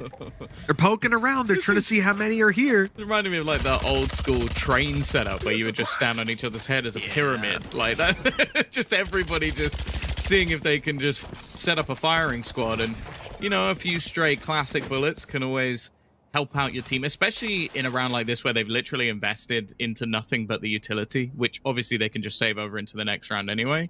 I don't mind these sort of rounds. They're also going to throw out a few smokes almost to try and deter Ascend from going in this direction, but they've failed. They're walking straight into the A side. The only person there is going to be Mystic. Yeah, should be locked out of that completely. You just play the retake here, try to do max damage, contain them. But diving in and rushing in to try and grab kills is an almost certain way to lose any potential damage and leave yourself in a pretty tough spot. They might think there's 2 mid. After revealing that, I mean, they'll know someone could be switched up close to be revealed by that, but they want to pressure CNET anyways in a second if it's there. Flank came through, good kill at least.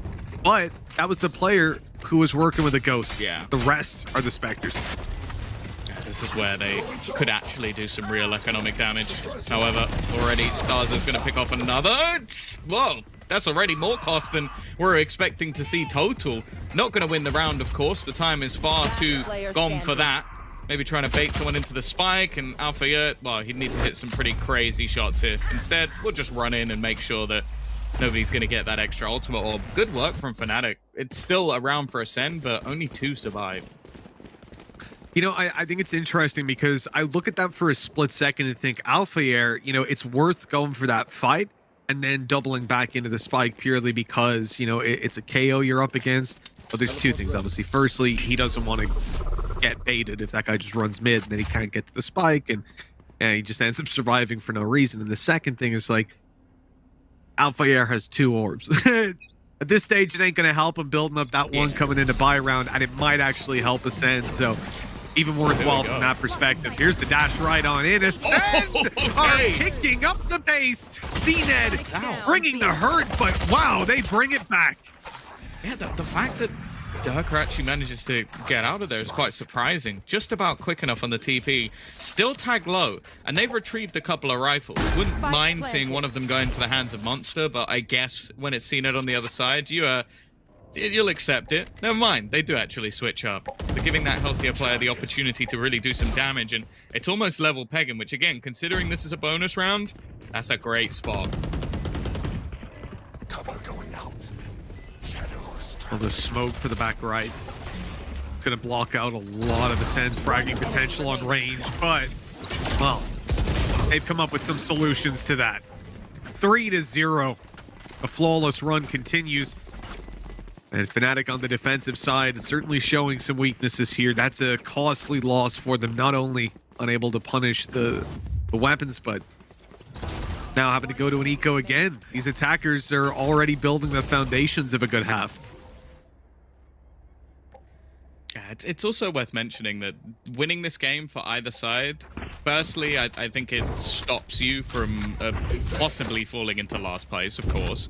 But I think it's like a very, very high percentage that you're going to be locked in for playoffs. I think either side will be within like 98, 97%. So for both teams, this is a huge game to get them, well, within spitting distance of being in that playoff stage. Obviously, in this round, you can't expect a whole lot from Fnatic, but any cost they can cause, any ults they can earn would be nice. But CNED is just battering them. He wants that Blade Storm online. You know, he couldn't kill the young Turkish player. He was like, nah, honestly, I can't do it. Someone else will have to take it. Well, luckily someone did Respect, step in respect. time. 4-0. This has been a beautiful run for Ascend thus far. Why are we watching showing this again, are we? I can't do it. You are the chosen one. Well, he did have the high ground. And 4-0, we've gone. Let's see how this 5th is going to go, or if it's going to go. Fnatic on the defensive bought up. Durka with an operator. This makes a big difference. It's towards B main. It's going to be soloing around this area. Trap on mid. This allows them to fully rotate to A if they want, if they get pressure. All they've seen so far, though, they've heard an ult orb be taken, and that's about it. A very slow start to the round for Ascend.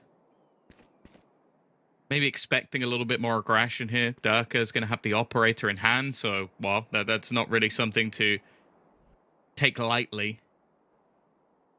Potentially going to try and sell a bit of a fake with the utility off the back of Zeke if they desire it. Instead, going for a little info. It hasn't moved Durka off the angle, but he doesn't hit the shot. Oh, no, he does, sorry. He hit back down to 2 HP. How dare you doubt this man? Nade going through. It's not destroyed it. Oh, no. Oh, they're in trouble. They've got to get out of the site now. They're trapped in. Alpha Air's got nothing to do. 2 players detained. It's a disaster. Enzo stepping up to try and save the day. He does a damn good job, but they are hunting these players down. Weapon back up, though. The fight can commence. Alpha Air still alive, and they've bought enough time. CNED left alone. Too many players to take on, and a nade to finish him off.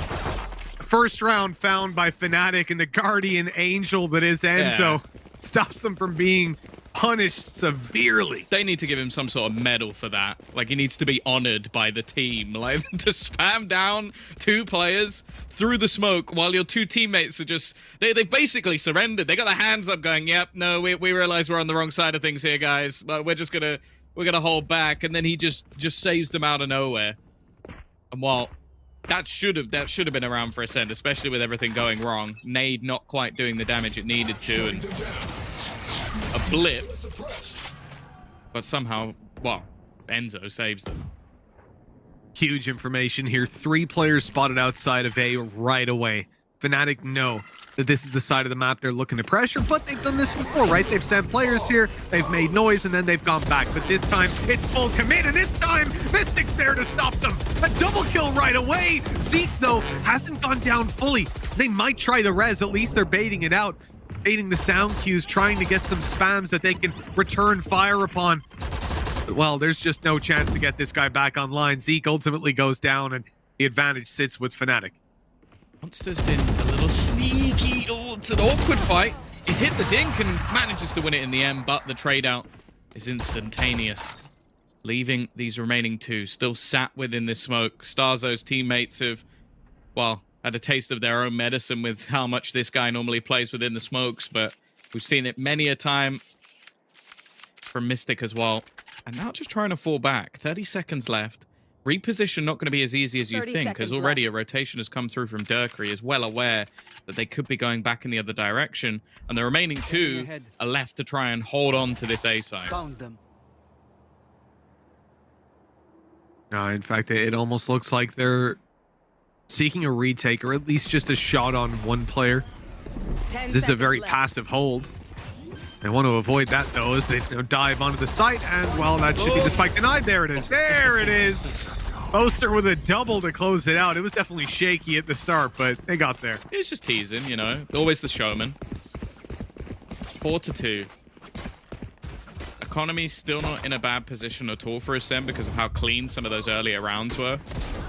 This is something, I feel like we've seen Mystic do this on almost every agent he plays. Now it makes a little bit more sense because they've given him that more aggressive initiator role, but before he was doing that with Astra. Like, there's still a round that just sticks in my mind of him doing that with the Classic, and I wish it didn't stick in my mind because it shouldn't have worked. Shadows traveling. There. A very different approach from Ascend this time. Playing out in the default. Aggression coming up through short, seen it. Okay, Zeke still has his knife to work with. CNED wants to push short. I imagine you see that come through the information to suppress whoever's on the other side. Blocking sight. They're not. Oh. In fact, it was all just a bait, grabbing that ultimate out. It's on the back of the drone being outside of A. And that's exactly what Ascend wanted, but they still need to deal with Durka. He can't TP now, but that doesn't stop him. They haven't pressured onto that position. They're waiting for the split to come through into mid. It leaves this deadly duo. Raze alongside the chamber to try and hold the line. Durka's still sticking around. He's been able to move for quite a while, but the shot not going to be connecting. Teammates still within, and in fact, they've been hit by Nightfall, leaving them revealed, but also deafened. They can't hear anything that's going on. They can't hear any of the pushes that are coming around the side, and Durk is still just waiting for the shot. It's a whiff from Alpha, yeah, but it might not matter. Starzo, the last man standing. I'll have to run the gauntlet all the way, but he might just about have time.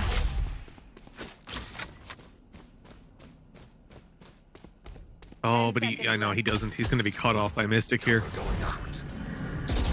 Door closed, but... yeah, but he's going to break the door. Look, run through, classic out, easy kill, closed out. Really nicely handled by Fnatic. I think Mystic staying around short was essential to still have that net cast wide once they knew he'd slip through. And also not being too aggressive, right? He wasn't peeking up on short. You saw that could have gotten a little bit awkward, but they're not overzealous. They're playing this in a tight game, and I think that's exactly what I want to see. Promising a long series between these two as the scoreline gets ever closer. It seems like we got a pause coming through of sorts. it's actually going to be a tactical one. So even though Ascend's still in the lead and seemingly like it's been a back and forth of rounds, it's definitely not been a clean affair. Just making sure they get on the board early. Now, I'll be intrigued to see how this purchase goes through, because, okay, Monster's a little bit low, but the rest of the players still have plenty. Bladestorm also online for CNED, but again, you don't, with how aggressively he's playing these entries, you almost don't want to sacrifice this man a gun. On the other side, Tour de Force not going to be used unless they decide to give that operator to someone else, and, well, I guess the Showstopper's the main point of call for Alfire. He's had a bit of a slower start than what we've seen in previous weeks, but it doesn't really worry me too much with the depth that both rosters within the server have. Now, I am hoping off the bat, drop from Boaster, drop from Durka. They got some money built up here, and they can keep themselves very healthy economically. You can see those drops coming through now. That's just balanced it out so nicely. They've got a good buffer of credits on that defensive side, building it up. And it's exactly what you want. Gaining control of your economy is essential. And they've managed to do it on their way back in. Ascend still have a chance, though. This buy round right here, they can get some more rounds built up. And really all they do need is a little streak, right? They just shock darted his trap. Oh, okay. Well, the shock dart seems a little bit irrelevant now. I'll be honest with you. Oh, cool. They've shock darted the trap in mid. Well, Alpha, yeah, that quiet start didn't last very long. He's managed to find 2 off the back of the Showstopper. Already putting this advantage. Ascend, they took some time, Mitch. They wanted to have a little chat about this one. They wanted to see what they could do in this round. They've lost 2 players, but the luck has made things interesting. Tell you what, it would have been 3 kills as well if Alpha Air was hitting the gym a little bit. That nade, if it was thrown just a tiny bit harder, it could have been huge, because Vac was 1 HP after the C's inside of B main, but nade didn't quite make it around the box, which was a shame. Either way, he's done more than enough already. He's done damage on top of that, and, well, he's still alive to tell the tale. Almost not alive is Enzo. That was a close one. He's dropped to the side, but it's Alpha Air is going to look to say, oh my god, Starzo. He's going to get taken out in the end. And now the problem is the time. 20 seconds. They have to hightail it. And look at Enzo. He's just going to sit at the back. He doesn't even really need to peek anything. He's got his teammate on the cross. Boaster is playing this as safe as can be. You're going to have the paranoia through, and it's all too easy. Nice mop up in the end, but there was just a moment or two where you started to believe there was going to be a nasty return to form from Ascend. That shot from Starzo was everything. That was so gorgeous. Yeah. A quick reaction to take that frag, and you know, it's a shame. It's a shame it isn't Masters. We'd be doing our high-speed moment. We'd have that one locked in right now. You know, if they see more clips than that, maybe they'll sponsor EMEA as well. There you go. Oh, maybe. Oh, they sponsored an A4 for some clips. Big play here. Vac's down already, straight out of the round. He's not had the most luck, that's for sure. Durka's aggression on this agent. Well, this is the reason he's playing it. He was given the opportunity to be the Raze main for the squad, but it's this aggression, it's this quick exit, it's the ability to basically push in that JW-esque style, but also have a way to escape. Still, though, you've got the likes of CNED. Bladestorm activated, but Durka's repositioned once again, leaving them with a 2-man advantage once more.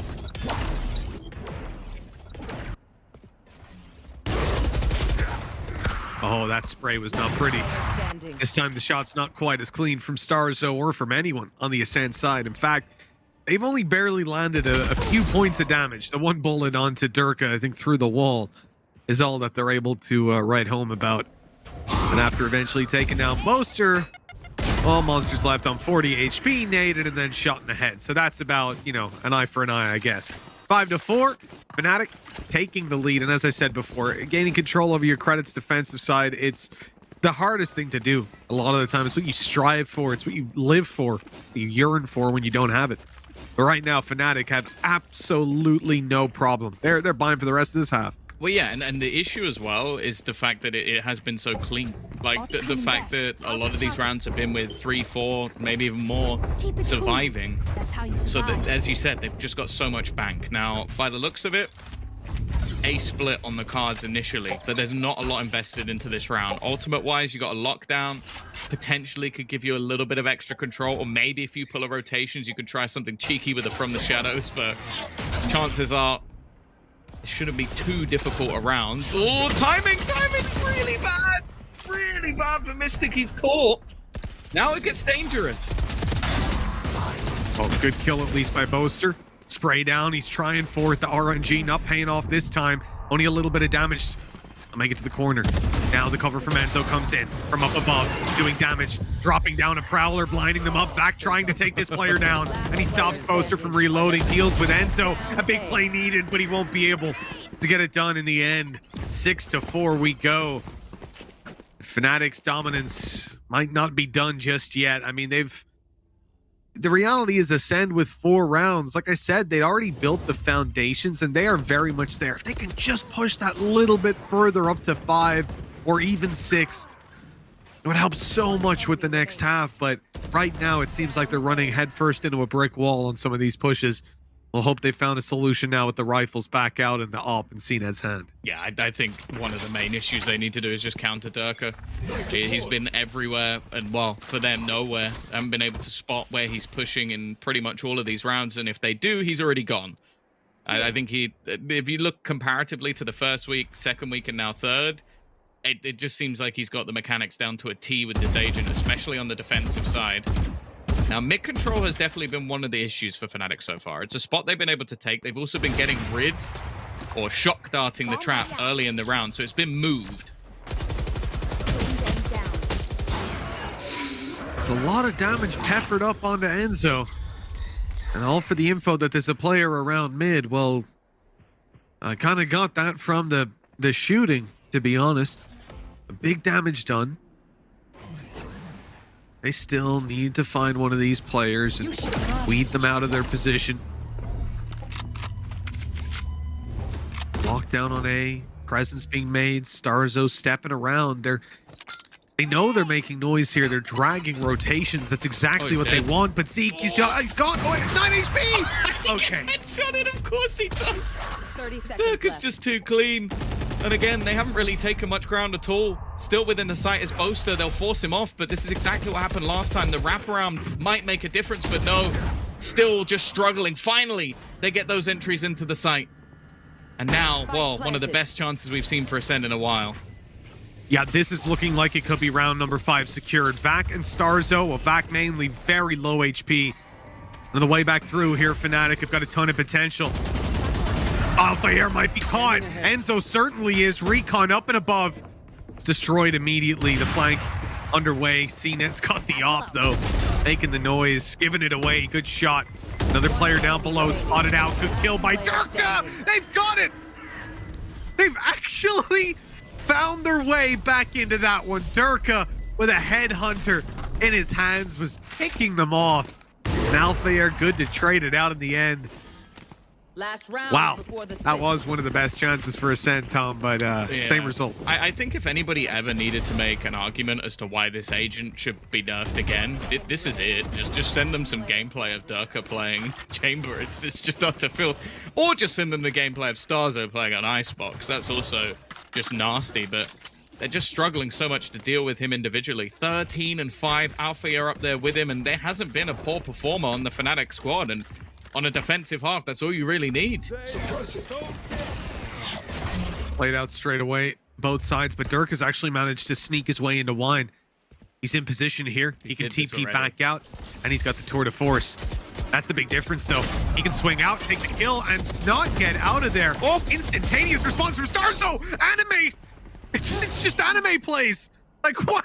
He's just dashing all over the place, updrafting, spinning around, other players peeking out.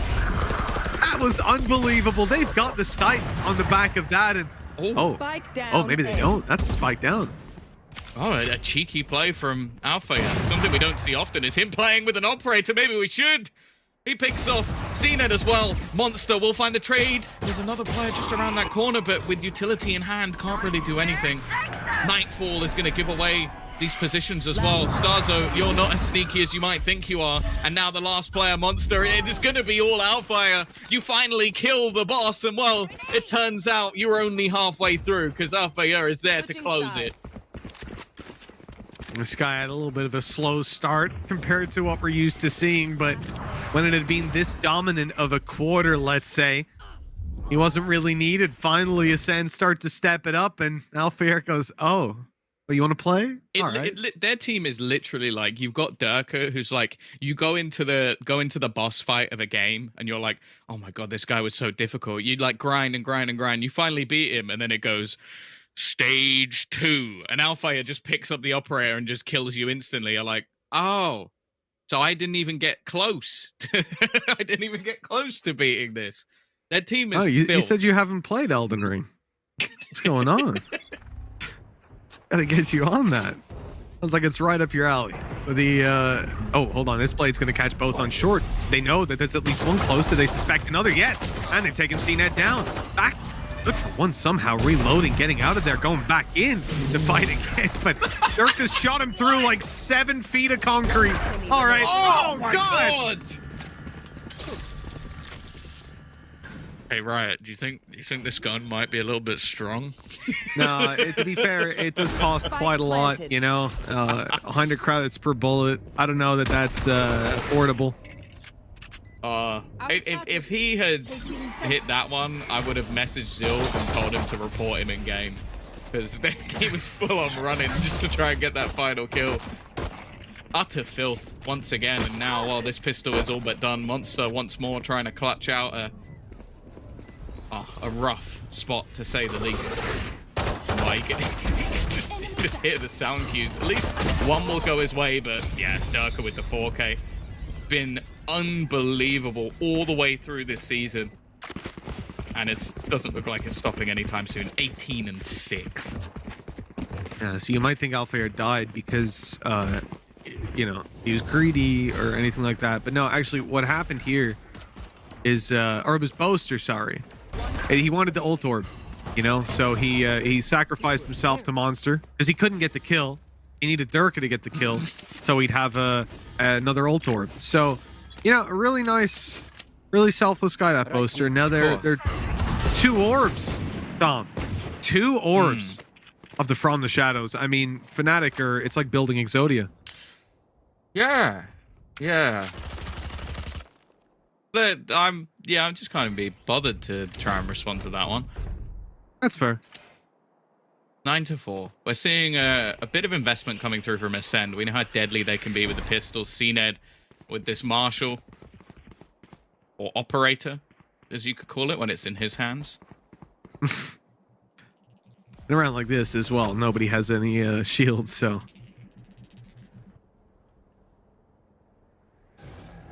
Or of course, CNED. Yeah. What am I talking about? Yeah, no, I'm just saying he's going to hit all the headshots. That's what I'm... That is true. That's what I'm leaning towards. Then it doesn't matter We'll see. what sort of shields He's in market behind the smoke. That's a tough spot to play from. So He's far close. away. Both of those shots are close, if not tagging. That recon got so many people. Nice shot from Zeke, but it's just death-balling into the site.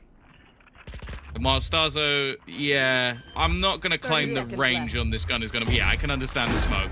He needs to get nice and close. Oh, Durka, no. Oh, Durka, no. Durka will kill him. Oh, okay. Yeah. Oh, that works. It's one way to deal with him, I guess. How do you defeat the shorty in a smoke? Durka, that's how. I love that he went close as well. Just get right up in his face. He had the promise. He's like, "Oh, I hear those steps. I'm gonna get a shorty kill." No, you're not. 10-4. Like strong, really strong position for Fnatic to play from. And if you're Ascend right now, losing this round is time to look at Icebox, you know. But Fnatic's map pick is Icebox. That's not where you want to be holding on to it. This has got to be almost flawless play from this point forward. Yeah, they are very good defensively on this map, especially once they get the Operator in play. The problem is, if they don't win this round, they'll never get the Operator in play. Unless they're just going to basically save until the very last round, but even then, doesn't guarantee anything. not close to a Blade Storm or anything like that either, so it's not like he can take a hit in the next round. They desperately need this win, and they should get it. The weaponry on the other side is not particularly strong. Spectres, Marshall, a pistol for Mystic. Okay, maybe it wasn't a Spectre. Maybe it just looks like a Spectre when it's in Alpha's hands, but it got him down pretty damn low. And now they're just going to execute off this, or it seemed like they would, but they've been stopped. Yeah, they've been delayed a little bit, and that's when Alpha comes into play. He's already caught one. The TP out's actually going to be safe. Down goes Zeke. Another kill for Fnatic. They close in on the side stars, so low HP. Oh, no, the wall getting in the way. Where's Vac going? He's just going in alone. That's madness. Like, his teammate up above, the other one locked out behind the door, and Vac decides to drop into the site, play the close range, when they have the beneficial weapons. The remaining is so low as well. It doesn't even matter what guns they have. CNED needs instant headshots, and it's Enzo who's going to close it with a triple. Some weird decision making in that round from Ascend, and I don't know, like, some of this looked like last-ditch efforts. Like, I need to be the hero here, and when you have a better buy, that shouldn't be your mindset. You can maybe see it being like the breaking point mentally for the team in a pause. I'll say that's Ascend's pause. You're surprised that Fnatic are calling for one at this point, and there you go. Especially after how that round played out, I think this is just the tightening of the leashes all around. The team needs to be cyber focused to have even a remote shot at putting up any kind of resistance. 11-4 down with the way Fnatic have been rolling, and with the fact that this is an eco for Ascend, or if they decide to force up, a very, very bad buy. Best case scenario surely is OT, and even that requires 8 straight rounds after this. This is the thing, like, I want to put into perspective. For Fnatic, they've already beaten FPX, so I would say is the biggest threat in the group from what we've seen so far for them.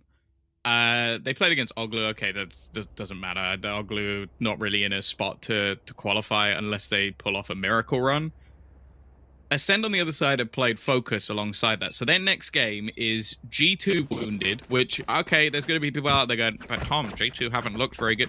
G2, when they're about to be eliminated, are one of the scariest teams. It just happens every single time because Nuke decides he doesn't want to be eliminated and would like to qualify. Time for a field test. And then they've also got, what, FPX? Like, Ascend want to be putting up a real fight in this game because, as I said, so far, this is the biggest test they've had, and, well, they're failing it. Yeah, the issues have been glaring on this map. And it's just not what you expect when you take into consideration Ascent pick this, how good Ascent normally look. Not even on this map. Let's just talk in general. This doesn't look like the same team. And I'm almost certain it's a hiccup. Next map, I think we see a completely different team. But the question is, can they make that turnaround now after the pause? And again, in this round, the answer should be no. But in the next, it's going to be put to the test for sure. That dash is being activated by CNED. He's ready. And that's a kill for free. He's not going to get out, though. When it would have needed another dash, probably, to be able to get out of that scenario. Oh, the flank from Monster, decent, but he doesn't get anything from it. Paranoia going to leave them blind, but nobody really able to peek off of it. Unfortunately, okay, Zeke. Just about going to get away with one. These trades are not bad in a round like this, but winning it going to be much tougher. They need something from Vac from within the site. I don't know even if they expect him to be here. It's taken some time to clear him out. Pop flash right into his face. He couldn't be more blind, and while he was hoping for the timing pick, and in the meantime, Dirk just mopped up everyone else. Just another clean, I mean, set of rounds from Fnatic. It's just been streak after streak of them. And then you look at what Ascend have got to work with coming into this final round. We can't even talk about ultimates in a positive light, because they're just not close enough to ones that really matter, that really make a difference. They're going to need some kills to mount up if they're to have a chance. And, well, Fnatic, they've got plenty to play with. And we're going to start with all rifles in play. A knife up and over, landing on top of A, indestructible.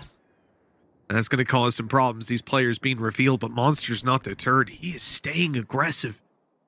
Tucked right below this smoke. That Boombot that comes forward, that's going to reveal him.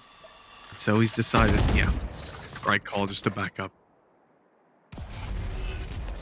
Still taking space slowly. Fnatic not really rushing things here. Very aware of potential of the operator, but I think he might actually catch one. Is Boaster going to be ready for this angle over the top of the smoke? Timing! He's got pass! It's going to be outfight! No! No, he unscopes! Oh, there was basically a free kill guaranteed, and instead, they've fallen for it. And also, now you see that switch come back up. Can CNED do anything else? He's going to retrieve his operator instead, TP back into the site, as they will be able to get the spike down. There were so many opportunities for CNED to basically ruin this round for Fnatic, and now they have an afterplan. It's rare to see CNED with a hiccup like that. Good flash through. That's the pressure applied, but CNED delivers, looking to make up for mistakes of earlier on. He's got a chance to up close here. Boaster still surviving and, well, thriving.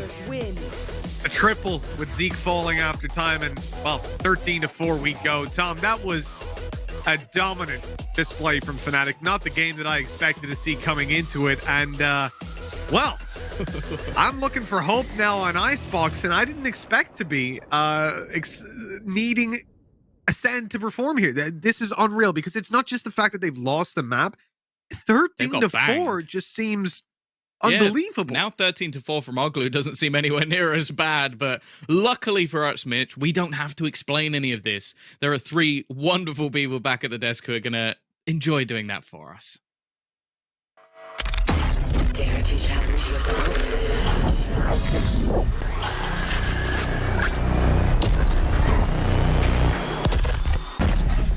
Who's next?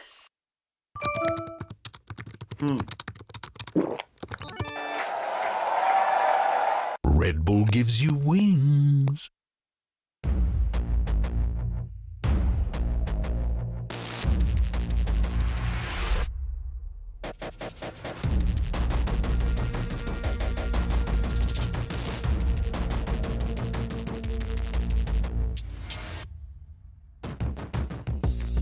Here we go. It's time to show the world. We gonna rise up. I won't ever let us fall. Here we go. It's time to show the world that we gonna rise up. I won't ever let us fall. No. Won't ever let us fall. No. I won't ever let us fall. Here we go. It's time to show the world that we gonna rise up. I won't ever let us fall. No.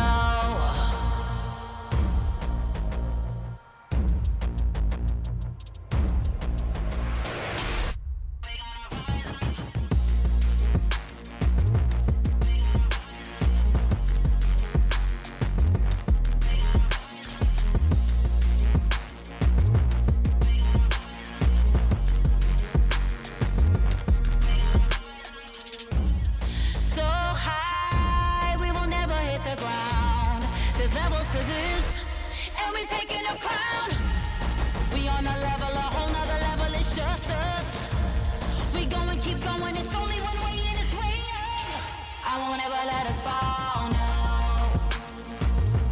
Won't ever let us fall, no. I won't ever let us fall. Here we go. It's time to show the world that we gonna rise up. I won't ever let us fall, no.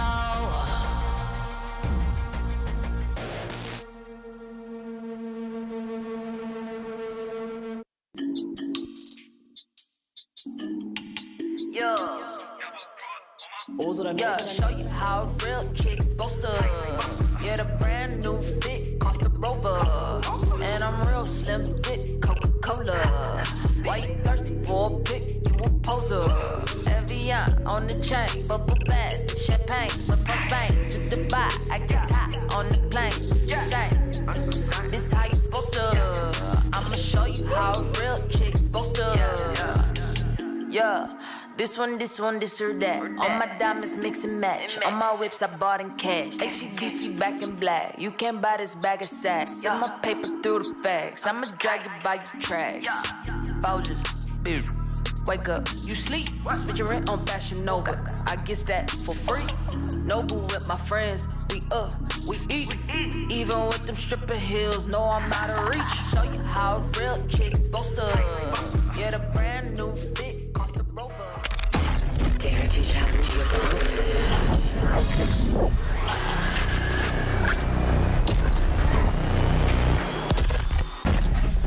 Who's next? Welcome back, friends, and I don't know how to really properly explain this, but Fnatic's tweet, so far, it's coming to fruition, and it's coming to life. First map, not just going to Fnatic, but absolutely rolling over Ascend. Let's try to break it all down here on the Analysts. Kaquka, please help me out. Okay, so the map starts, okay, and we see Ascend taking 4 rounds in a row, and I'm like, okay, this is looking good. They're on the attack. Holy, like, I'm very surprised. And then Fnatic decides that no, it's not going to work that way, and take the next 13 rounds in a row. Not a single moment for Ascend to even think of anything. And I think that that is probably what gave Ascend those 4 rounds. The fast executes, not leaving anything, not leaving the gaps, and just going on the hunt. But Fnatic quickly adapted onto that. Great performances, great utility usage to make sure that it was Ascend feeling uncomfortable at the end of the day. I feel like everything just was well mixed by Fnatic because they had some good personal performances from every single player. Then we had great utility combos between the Fade and the Raze, something that we didn't see from other teams, even though there were possibilities of that happening. And we also have seen the perfect, let's say, lack of response, because Ascend was not learning from what they have been seeing from Fnatic.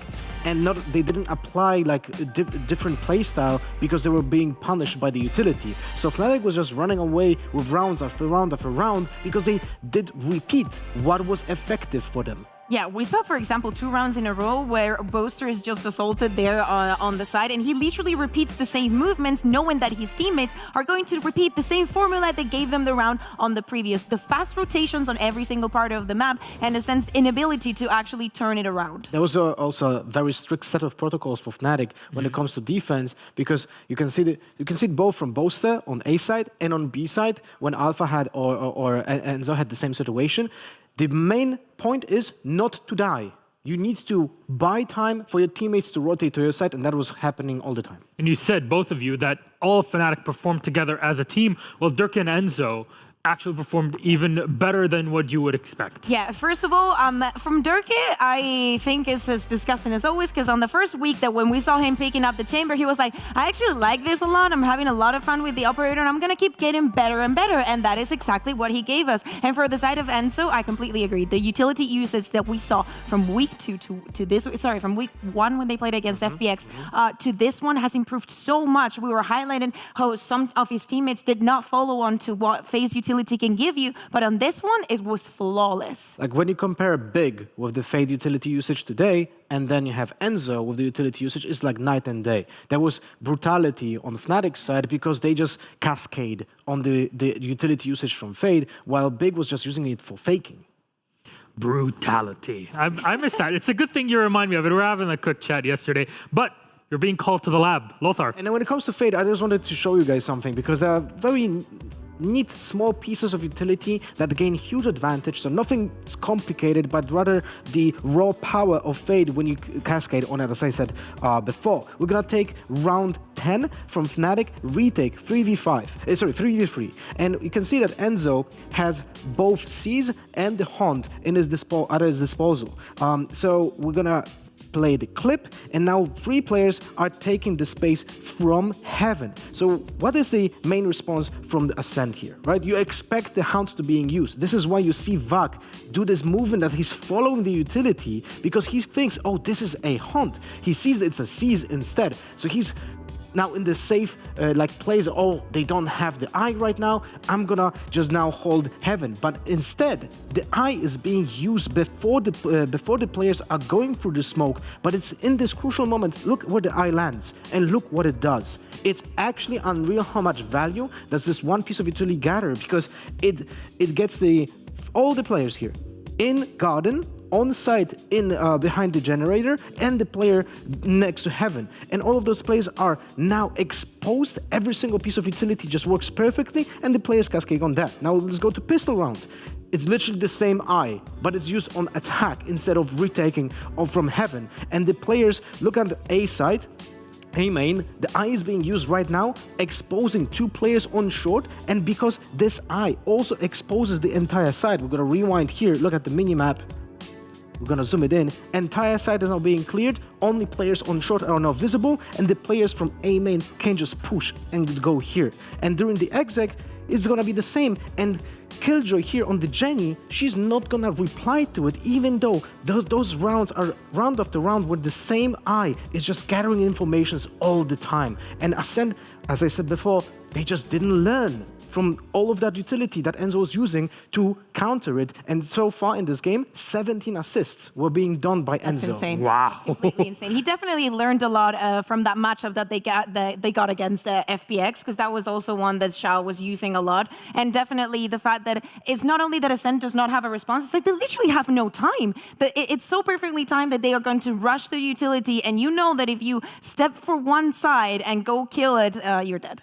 Well, you have to make a choice, right? There's this eye, there are the players It's here. death and death. Or there's a paint shell It's here. Dirk or Alpha. You choose. Yeah, you have to be really, really efficient in your movement and decision-making to stop and execute like that. Well, Fnatic are gunning for another 5-0. They've already done it in one stage. Can they do it again here in stage 2? And for that today, they've already proven one map. Can they do the second and take it all 2-0? That'll be Icebox, a map that we know Fnatic are very comfortable on. So, Kaquka, what happens here? So the thing is, if you weren't here last week, I am very sorry for you, because you missed, as you said, Fnatic performing a 13-0 onto Oglu. The same map, that Ascend had against Oglu. They decided to play on this map. There's something very characteristic about Ascend, and is that they decide to go with Reyna. So I feel like, yeah, I know that you love that. I'm so happy that we both are here to talk about the Reyna. I don't know how this one is going to work for Ascend, because based on what we just saw from Fnatic, I am extremely scared. Well, it's most likely gonna be the same composition from Fnatic that we've seen before. So the Chamber, no Jet, right? Chamber, Killjoy, Vipers, Sage, and Sova. So a very standard composition, just instead of the Jet that got nerfed to the ground. Well, I don't want to say to the ground, but nerfed heavily. Now we have the Chamber instead, because this is one of those maps that doesn't require to play Jet to gather the space on the attack. So now it's going to be very efficient on defense, because Fnatic has many great setups to stop the plant from happening, and now they have one additional trap. Yeah, for Ascend is going to be having to push onto, and they're going to find Alpha on the other side, and there's not going to be any weaknesses that are going to be easily exploited by them. But they knew that they were going to end up here, so I expect some preparation. How do they break it? Honestly, after looking at that first map, Fnatic just looked infallible. Somehow, Starkso has to diff Durkee on the Chamber. He was performing beautifully last week, but the opponent is not the same, and CNET has to follow on that one. We need a bigger performance coming in from back. He was completely absent last week and today on today's first map. Well, if CNET is going to play on Reyna, there's even more burdens on his shoulders, because now he's going to have to perform in this match, because the only value that you will get out of Reyna is if you get kills. If you don't get kills, then the entire character doesn't deliver anything for the team, right? So insane pressure on CNET to perform on Icebox here. Who else has to kind of sit there and support him? You talked about Vac. Anybody else? We go into Agent Select, so please carry us through, Kaquka. Well, we expect Vipers from both the sides, something that we're fairly seen here. As we were mentioning, the Reyna is going to be the set piece coming in from Ascend most likely. Maybe we see some of the changes, knowing that they're going to face up against Fnatic. And Think so? No. I mean, they were pretty sure. I think that Vac said on an interview, we still don't know what piece to put here. I don't think that they had the time to find it just yet. Well, we'll see. There's Zeke is on KO. Also playing without a Sage, so the plant is going to be even more complicated. Yeah, it's going to be very tough to plant for Ascend without getting kills before you got to the site, right? Because you can't just wall off the B side and just plant happily, because there's the Nanoswarm, there's the Snakebite, there are the Shock Darts. All of those can just literally kill the planter, especially when combined. So the thing is, the Reyna surprises you the first week, you know, and whatever the team is on the other side, they're gonna be like, oh my, they're playing Reyna. How do we adapt to this? But Fnatic has the reps. They know how Ascend has been playing this map, what their strengths are, and what they can do to prevent that plan from happening. And they have a lot themselves to play for the post plan, so they should have an easy time if, as Lothar says, Cena does not manage to find the kills. Well, there's some value out of the Reyna that you can get. The Leers are a great response to the Sova drone because the Sova is a lingering effect, and so is the Leer. So when you push the Leer, and the drone is essentially useless unless someone shoots the Leer, because of course you can just destroy it. Oh well. Questions to be answered in game. Can Fnatic take this through and continue rolling on Ascend, or will we actually go to map 3? That's to figure out in game to casters.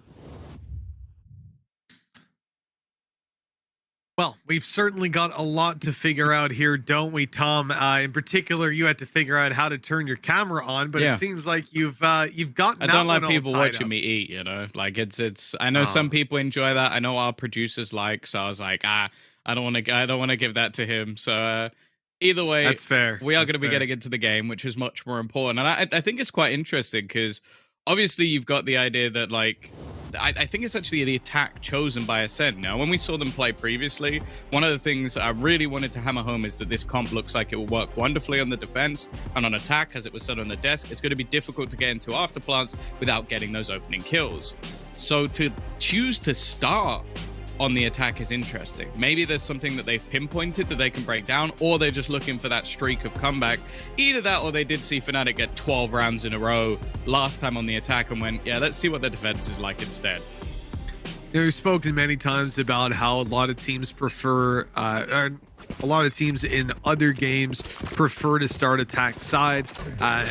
Never really been a thing in Valorant so much, certainly nowhere near the level of popularity, but controlling the pace, getting the more difficult task out of the way early. I don't know, there's a ton of angles for it. We'll see if it pays off for Ascend this time around. Zeke's very close and he's been revealed. Now he's in trouble. Everybody's swinging to take him down one by one though. So he's able to at least pick off one before going down. Yeah, no, a pretty good spot for Ascend straight off the pistol.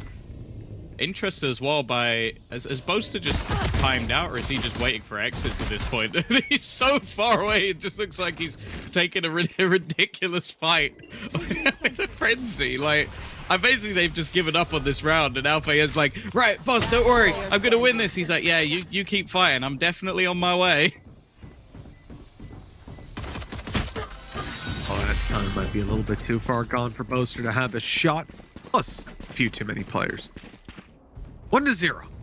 Ascend picking themselves up the Pistola. Now, following on from that, I'm seeing rifles already. CNED and Zeke picking those up. You know, CNED picking a rifle here is fantastic. He's got light shields to play with. You'll be able to heal up after a kill, get yourself full. Starzo's doing the same.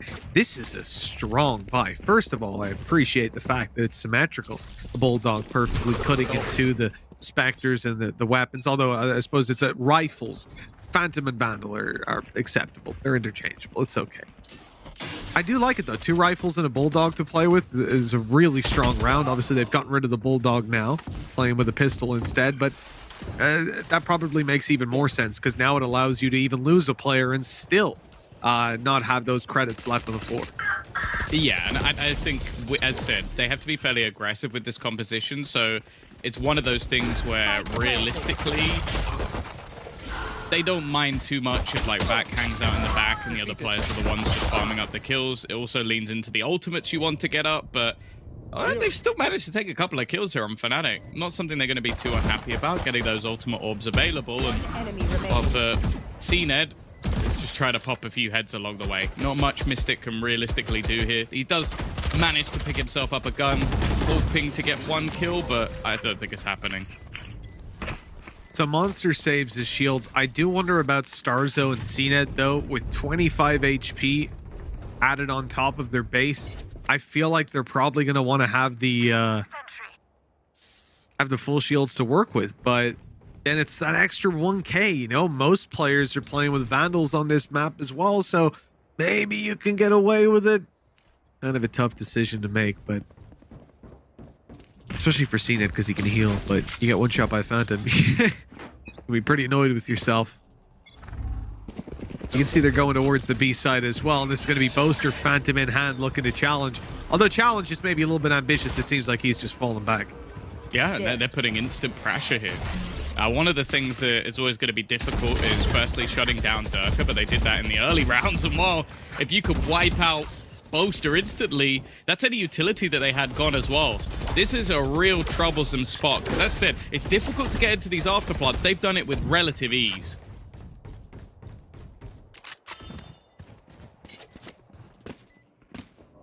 Yeah, with good control over the back as well. That trap that they've got down is going to secure them for pretty much the rest of the round. No flank possibility for Fnatic. They've got to take heads-on fights. That's perfect for Ascend and what they're looking for. Running down the clock as much as they can. You can hear, well, I hope you can, the spike ticking away in the background. And so we'll have the Hunter's Fury used to delay even further, guaranteeing nobody's taking that. They actually put down a snake bite as well, so it was free frags for anybody standing near that. Fought on the back of it, and they've obtained all the space they could possibly want, hope, and dream of. That is a third round for Ascend locked in. Yeah, and it just seems like at the moment, at least, Fnatic are really struggling with the pacing. Unable to get their superstars into position. Just an easy isolation of Boaster very early on, and seen it off to a flying start as well. And that's the thing. The reason they managed to win this map the last time it was played was because CNED and Starzo were unbelievable. Like, they were just running around the map, destroying everybody. I think both of them ended up with 20+ kills within the game. Yeah, it was 27 and 22. They were Starzo 7-1 in opening duels. It wasn't like a ridiculous team performance with all these cool little setups. They just had the firepower to get it over the line and the confidence to just take these aggressive peaks. Now waiting on the side here, well, again, but actually Durka manages to take out Monster in response. It looked like it was going to be an easy couple of kills, but it's actually a 1-for-1 trade. Fnatic's response seems to be to give up the majority of A control. They want to skirmish around middle, perhaps. Seen a lot of focus, a lot of eyes around this area.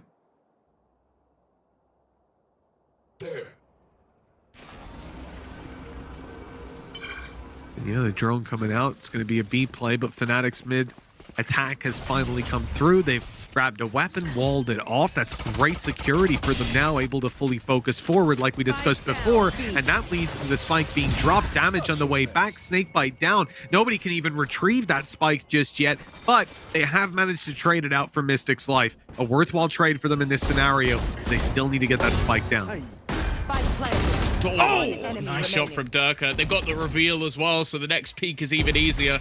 And although the spike is down, it's left onto Starzo. An attempt being made to try and clutch this one out. Push coming through, and while it's Durka to close it, it will be a first round on the board. And just like the last, it's going to be an early start for Ascend, but will we see the same sort of resurgence from Fnatic? Oh, that's at least the first found. And now I reckon you're probably going to see Durka pull out that tour de force. He's got a rifle to possibly drop over to one of his teammates, pull that out, and things can look absolutely fantastic. Thanks to all these kills he was farming up. And yeah, I see no weapon in his... Well, I still see no weapon in his hand. And he's got his ult online, so tour de force incoming. See, Lothar's going, yes, but if you bind these two together, Mitch hasn't heard about the bind. Actually, the Stinger is the best gun in the game. Don't worry, he'll send you a video. Force? Why is he using that when he can just use the double bind? I know we're going to have angry messages from Lothar now, but it is what it is. Maybe he's grabbing his lunch, misses this round. I'm kidding. Lothar's a machine. He does not miss a round. Here we go. Oh, tags up, but no kills for Durka. Tour de force. Maybe the Stinger would have been more effective. It wouldn't. It wouldn't.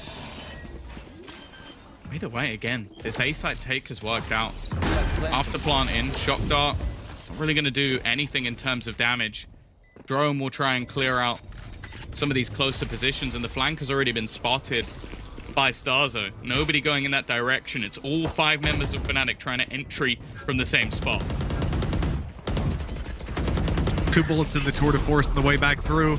Having a TP out immediately, but his teammates are trading on the back of that space.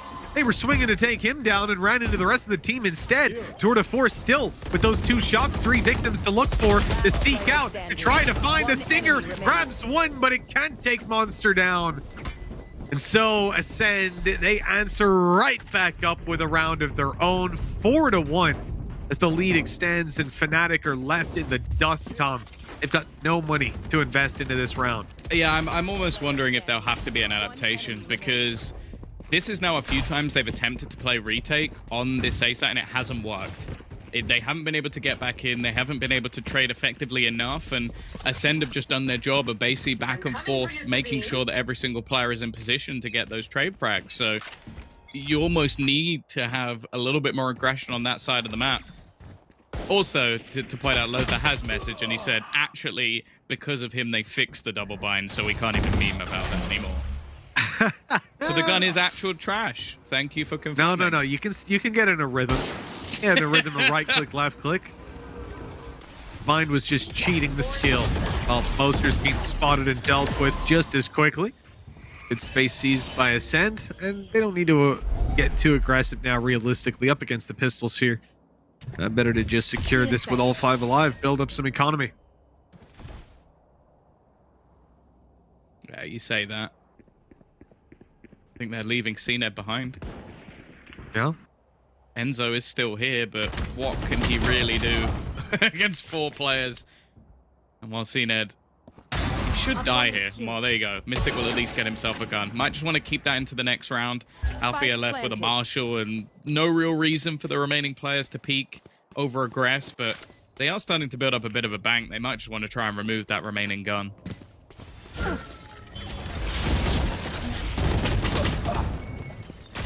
Oh, well. 5 HP on Mystic. They've got Rex. Reckon he might save. No, surely not. They're going for this? The drop down from Alfie are upgraded to a weapon. He's making it costly for sure, and he'll go down in the end, but all right. Decent 3 kills out of that round for Fnatic. 5-1. But it all means nothing unless they can find the win here. You know, they've stopped Ascend from building up too many credits of a lead and too much of a stockpile, but that's going to be unavoidable if they don't manage to pick this one up. And they've got 4 ultis, but well, yeah, there's 8 ultimates currently available in this round. Now, I will say maybe 1 or 2 that probably not going to be the most impactful, more reactive in those sort of scenarios. Empress being the one that springs to mind the most, but plenty of damage dealing abilities available. Zeke, he's just running and gunning, going straight through. They've been caught, and Alpha, yeah, is actually running in behind. He doesn't realize there's another player behind him, but Starzo's then been caught by Enzo as well. A fast-paced take. I like the idea, switching things up as they go into the buy round, but it hasn't worked out for them. Now it's left onto Vac and, well, the man himself.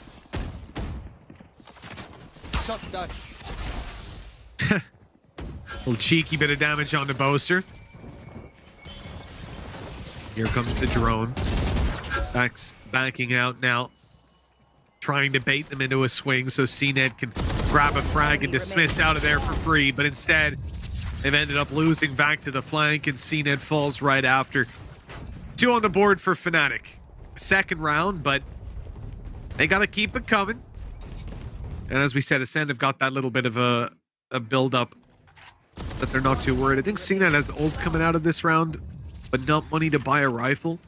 So that could be a little bit shaky. He's been dropped a rifle, so that'll do it. Oh, of course, because Starzo's got his ulti. Man, yeah. That Tour de Force is crazy.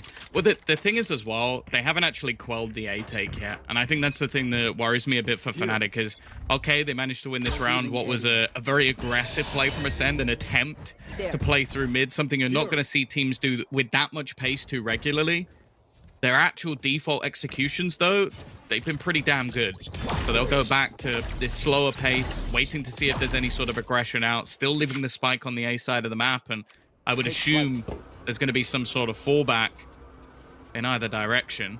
But with how deep they're getting into B, and again, this retake just being played by Fnatic, they might be able to get onto the site without too many issues.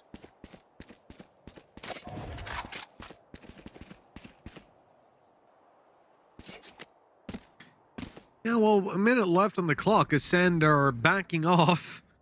going towards this A site. I don't think they'll get in here without any issues. That's unless this fake works out. Already one player's rotating.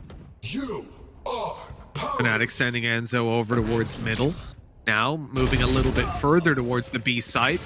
But now they've lost Durka. They're realizing, hold on, this isn't actually a straight up B take. In fact, there's a little bit more complexity to it. The A site's now lost and it's a 5v3. Lockdown, they're throwing everything at this one. Enzo does at least manage to find one with the shot start, but they're already going to back out of there. Empress popped as well. It seems like this is a round full of ultimates, and the winner of it is going to get themselves into a much better spot already. The defuse is going to be halved. He might be able to just stick this all the way, but no. He goes down, and it's left onto Alpha. They still expect someone to be on it. It won't matter. Headshot for Zeke, a 6th for Ascend. And every time Fnatic get around, they break straight back. Fantastic post plant coming in by Monster. I love the fact that he's not afraid to take some of these fights after he's popped down that utility. You know, he's joining the pack immediately after sending in that's the last snake fight. And he's saying, okay, I'm with my team now. I'm taking fights. I'm trading. Pacing was really good. You know, typically if you got a player towards belt, firing those off, not going to be able to get up with the rest of your team all that quickly. And Fnatic caught off by the pace of the blitz back in. Ascend are 6-2, and I loved how they played that round as well. I mean, the fake was clear. It was strong, pulling off all of their attention and leaving the players on the site unaware that they were about to be pushed.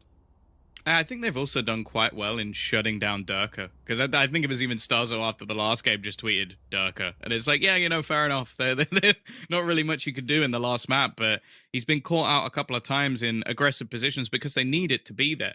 They can't allow this A site to just fall by the wayside, and Ascend actually play into it by selling a little bit of a fake, as you said, and then going back to the old faithful, because their after plants on that A site have been superb. And as said, that's what this composition really shines at, is if you get into what I would call a more defensive position where you have some of those star players just able to pop off, that's where this team is devastating. It was just getting into those spots that should have been difficult, but thus far it really hasn't been.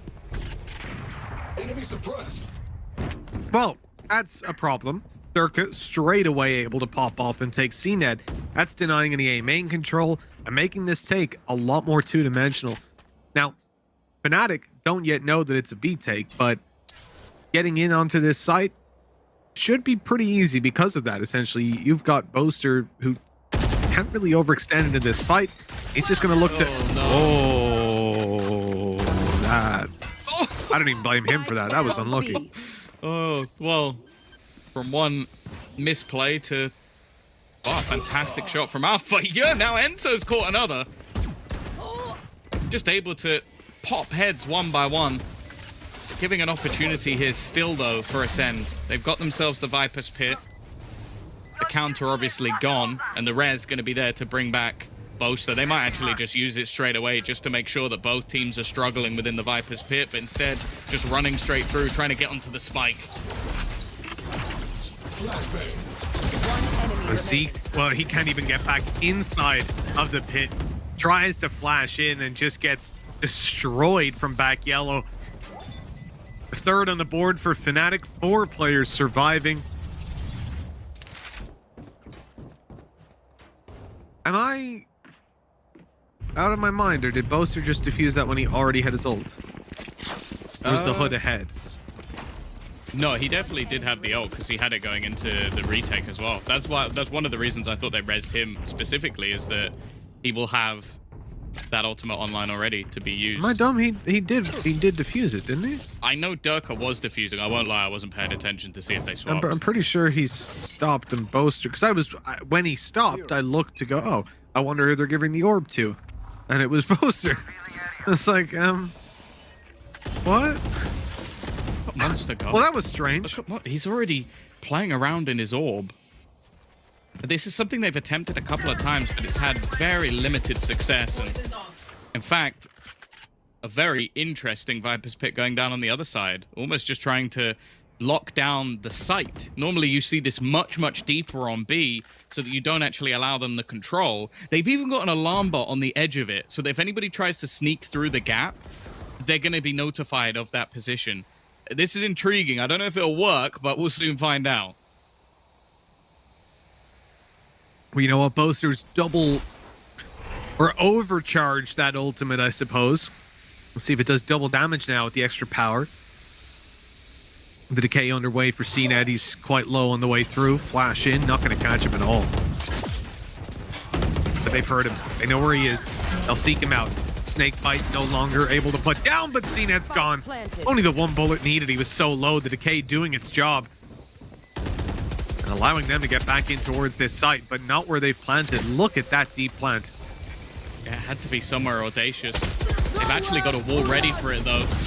You're going to see the Hunter's Fury pop from a very unorthodox position. Not something you see too much, but Boaster doesn't manage to connect. Now their shield has been deflated, and they're actually sectioned between two different defenders on the other side. Starzo not going to be able to get anything, though, and it's left all onto Zeke.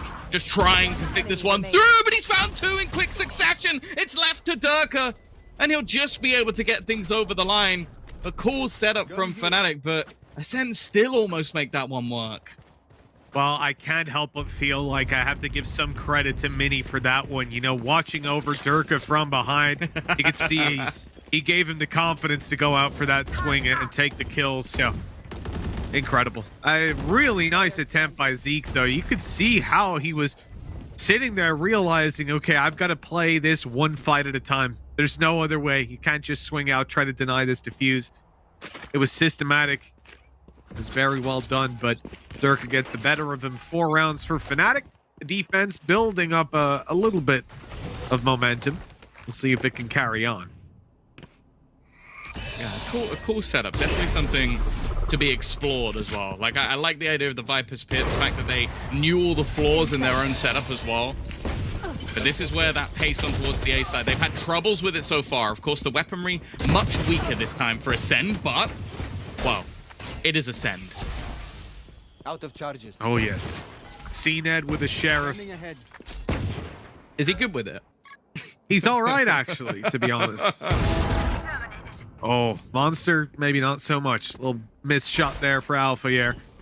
Flash coming through from Zeke. He's 8 HP. He's got to do his best to help out in some of these fights. And, well, he's done just that. CNED good for 1 before going down. A little bit more damage won't really matter, considering this is a... Was that through the... Did he just spam the wall? Was Alpha's kill just wall spam? I don't think so. I'm pretty sure it was a wall bang, but I just want to know if he shot the corner or if he shot just the actual wall. Look where he is. Oh no, it was just the corner. I thought for a second he'd just done it straight through the back wall, which it's possible, but that would have been insane. Thank you, Mr. Replay. Yeah, ask and you shall receive. Well, final round of the half, and Fnatic are looking to take it across the line with 6-6. I don't know if that's how it works, Tom. You said it.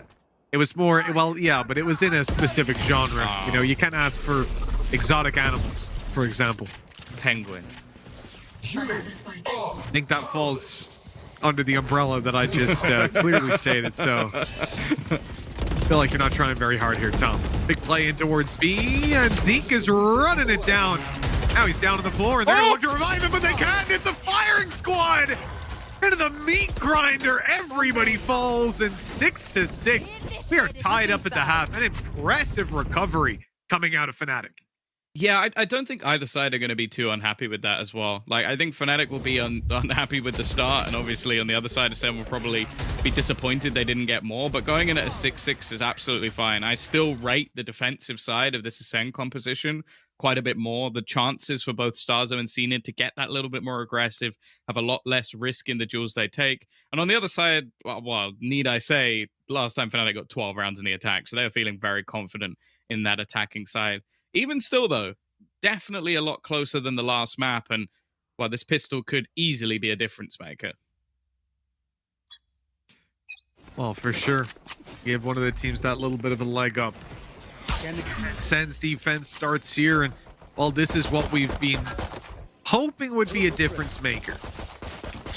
That's a good spot. See if that's the case. Already a closer game than what we saw before. Starzo coming out on mid with a headhunter in hand. I think he knows that this is bait. I think he knows it's bait, but still has the confidence to fight into it anyway, and then realizes Dirk is on the other side, and he goes, nah. Deploying drone. The drone has to be committed now. Grab that little bit of extra info. The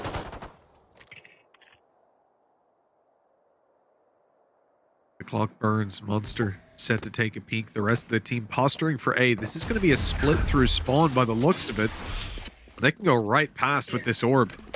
The steps are heard. Monster's creeping through, but look who's behind. Boaster, the timing here going to be key, and he's got him. At least able to trade out, keep the numbers in their favor. Spike in their control, and all these players, they're making noise, but look who's still on the site. Seen it needs to clear out Alpha Air here, but actually Alpha Air, he shot off at just the wrong moment, gave away his position, and so we'll end up in a 3v2 retake. No kills for CNED just yet, but he's going right back out. Yeah, he's going to be cheeky with it. Trying to get a little bit more aggressive, but he's shot down by the youngster. And now it's left onto Starzo. 3 bullets left in the headhunter. 3 players left to find. It's a tall ask, even going to look for a slight upgrade on the pistol, maybe not believing it himself. I don't really blame him for that. And it's not even going to be the one. Alpha Air is there to double up. Even, you know, a few tactical crouches in there. He's learning the way. It's important. It's important. You got to limber up. It's part of the culture. Some of these fights. It's part of the culture, you know. If you've got some long rotations, you know, and you're not limbered up, wow. Yeah, honestly, for some of the things that we've seen Bosa do on camera, I'm almost certain he taught him that one. Yeah, he's got some moves, that guy. Well, the lead for Fnatic now secured, and we'll see them presumably clean this round up, but you got to remember, you're against a Sheriff, you're also against a Headhunter. There's still great potential for the Ascend side to do some damage, and not least because they're Ascend. Yeah, I think that's the main thing, is that you're looking at both Starzo and CNED with potential to do some damage, but it's definitely not going to be an easy route to a round victory. Just any kills they can find, cost they can cause. Back, well, we've seen him in that position before with the Classics. Not gone quite as well as last time, and CNED isn't really able to get anything done here. They're cleaning this up quite easily, if anything, and, well, Starzo only 2 bullets, 1 fired, and a teammate left rotating. Very nice. And for a round like this, you know, to compare it to Ascend's bonus where you have like a pistol and 2 Spectres alongside a few rifles.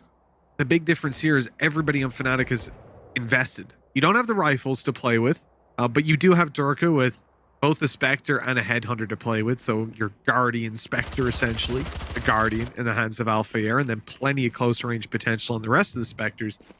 It does mean that you don't want to lose anyone, because any death, it's no longer your shields and a ghost. All of a sudden, it's your 1k plus your weapon, and then your opponent's going to get to save it, so things get a little bit nasty. Luckily, though, they've walked away with everybody surviving and a nice strong bonus round for them here, up against 5 Vandals. 5 rifles. I'm fairly certain here, right, that at 7-5, I said that at 7-5 for Durka, I said that they'd done quite well of shutting him down. He is now 17-5. I don't think he's died since. I think he's got 10 kills in a row. I'm sure someone could check that, but if that's the case, that's actually ridiculous. I'm pretty sure the second after you said that, he opt somebody with like right at the start of a round. Yeah, it was Cena. Just activated ever since. Yeah. Alpha Airs ran up mid with a Guardian and killed a site. He's in their spawn. Yeah, now they're trying to rotate, but they've got to go through obscure routes. There's no way he gets out of that one alive. This has been a mess of a round, and Alpha, well, I think we know he's already on the MVP sheet. The problem is he's currently second on it, maybe wanting to try and outdo the Finn on the other side. Monster, though, trying desperately to get something done. It's exactly the same as the last map. A decent position, 6-2 up for Ascend. They've lost 7 rounds in a row, Mitch. Yeah, this has got to start to hit them with a pretty strong sense of deja vu at this point. Fnatic just keep on rolling them, and the control never there for Ascend. Talking about 7 straight rounds, most likely 8 as Fnatic look for double digits up against pistols. I see Vax. He's messing around there with how much he could spend, but he's realizing it's maybe not in the best interest of the team to do that. Oh, it's cheeky, but he's been spotted. They can even just start surrounding him, and there's a slow in the way. No way back for Starzo. Alpha you with the Guardian is just nasty. This kid only needs a bullet at a time. He can play patiently and find the headshot on almost every occasion. There's a gap for Vac, and okay, he'll take one monster. He's also found another on the flank. This is getting a little dangerous. Spike planted. There we go. If he can find this, it could have been massive. Still, a chance. Zeke and Vac on their way in, but they're running the gauntlet. Walled off on one side, a Viper Orb on the other. No matter which way they go, they'll have to deal with all 3 of these full HP players. Enzo tagged up a little, but still needs 2 to the body. 3 as can be. 10-6, a round that we expected to go Fnatic's way is secured, and 1 away from Res for Mystic. They've also got a lockdown to play with, as well as a tour de force. Tom, this is not looking like it's going to be an easy round for Ascend, but it is one that they have to win. But this is the thing. At this point, one of the issues I feel like Fnatic had in the past was when things were going wrong, I always felt like that was it. Like they would just get blitzed out of games, and then they could come back into the next one and fix some of the problems after having talks in between games, and they'd be a much, much better side. When it's going well, it was always going well.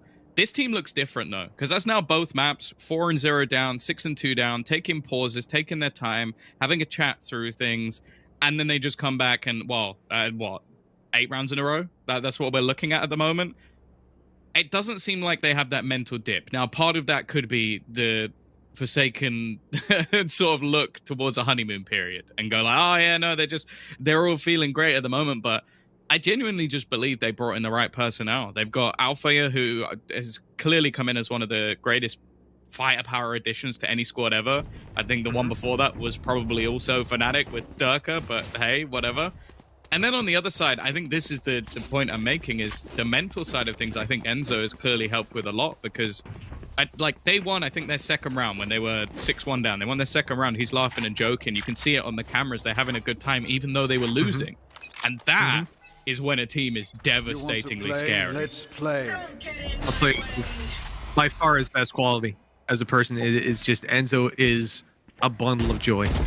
It really and truly is. I don't know how. How does your girlfriend feel about the way you talk about him? Mon petit ami, mon bisou bisou. Enzo, you know, it is what it is. But here's the thing, like, you know, this guy, I've sat in a team speak with him while he's been straight up just shouted at by someone, just like bombarded every round. Who was that? Like abuse. Oh, we don't need to talk. We don't need to talk. I'm not going to name names, but you know, he put up with some stuff he didn't have to. And I don't think I ever heard him raise his voice. I don't think I ever heard him lose his mind. He was always just like explaining, here's my perspective, here's what I think, blah, blah, blah. And in those moments, he'll always be like, hey guys, at least we got 13-1, not 13-0. But well, wow. I'm sure he can put a positive spin on that opening duel pretty easily. Fnatic, 1 man up, make it 2. Vex gone down as well. The B-side's being assaulted. A lockdown and a wall guaranteeing a plant, but they will lose Durka. Big pick for Starzo. Where is Cena? Cena needs a kill. He needs a kill. If he gets a kill, he's fine. He can just dismiss out of there. Is it going to last in time? He's not going to get pulsed, so he can survive around this corner. The res still was the only player that was lost, so the advantage is in their favor. But Cena given a chance. It's Mystic, though, to drop his teammate. Now Cena needs to do even more. We're focused on him for a reason, but Mystic will shut him down. No mishaps this time for Fnatic as they go up 11-6. The streak of 9 rounds continues. An absolute heartbreak for any Ascend fans out there. This has been a rough first map, but the follow-up, it just ain't there. And I mean, when you look at the position they're in, it's not the end of the world. This can be that weak ride-off for them, but they're definitely going to be hurting not taking that top spot. You're looking at seeding problems and so on. Technically, tournament life still on the line, moving through the rest of groups, although it looks very likely that they've already secured their spot. But this is a flat performance versus the top of the group. You say that, though. As said, they've got, what, FPX coming up? Well, I think it's G2 next and then FPX. Now, yeah, sure, G2 are not looking good. Yeah. But if they play to the level they can, they could take that game. Like, they are a scary squad, so... And especially when elimination is on the line, G2 always seem to come up big. So I would not be feeling, like, massively confident about everything going forward. Nonetheless, here comes that execution again. Starzo desperately trying to find something. He just can't find a pick around here. Fnatic are still tucked in. Now they've spotted him. Even more wary, in fact. So wary, they seem to just be giving up all control. Dirk is sticking around to try and find a duel. Intent because he can just TP back. And he wants to fake out this presence. There it is. Big kill. Zeke down. Another player here to try and challenge. Alphayer spraying away. They're making the noise. In fact, they're not even rotating back. Not yet. Not committing to it. They're exploring their options. Still opening the door for Boaster to late lurk up through B. But he's trying to catch somebody. 30 and a step is heard. He knows now exactly where Vac is. Boaster wants this fight. You can see it in his body language. There it is. And he's got it. Vac's down as well. The numbers thinned out on the site, still holding on. Starzo has to TP, and now the space is there for Fnatic. It just seems like there's nothing Ascend can do at this point. Nobody wants to face this team when they're on form. When they're on that attack side of Icebox, they've looked invincible, and that invincibility hasn't worn off. They won this half 12-0 when they faced Oglu last week. They are yet to lose a round in their attack once again. An incredible streak of rounds. I mean, just look at that timeline. It is nothing but Fnatic picking up round after round. Ascend haven't tasted victory in quite a while. Like you said, look, there is potential if G2 do some soul searching that Ascend's tournament life could be very much in danger. It happened before. You remember they lost to BBL last season. They started strong. We spoke about them being the champions. Then they didn't even make it into the playoffs. It has happened before. Now, don't get me wrong. They look a lot stronger with this iteration. But things are not looking good here today. Monster in desperate need of more, and he gets it.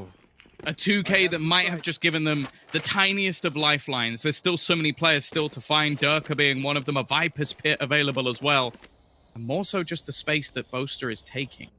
Trying to sneak his way through and towards B, but he's waiting for support.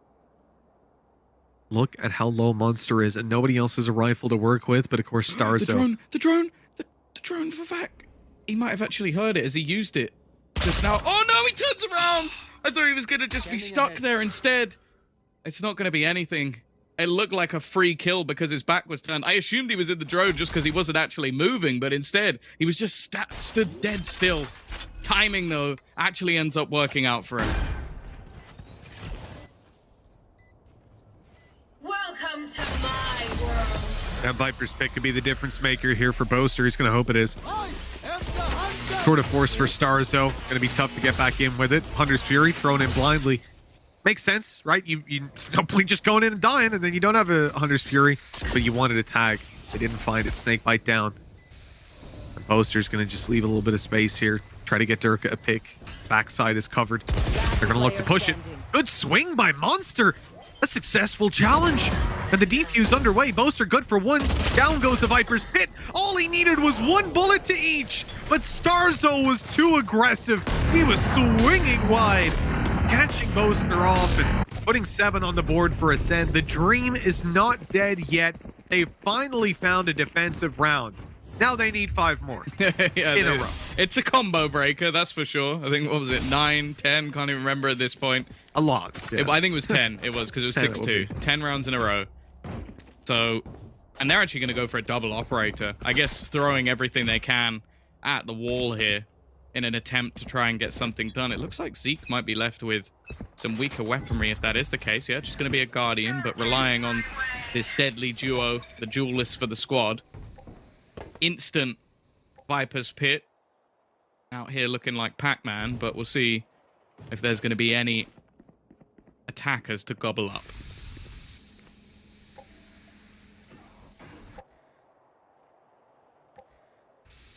There's going to be a flash out of this pit. I can almost feel it from Zeke. He's been so aggressive at moments.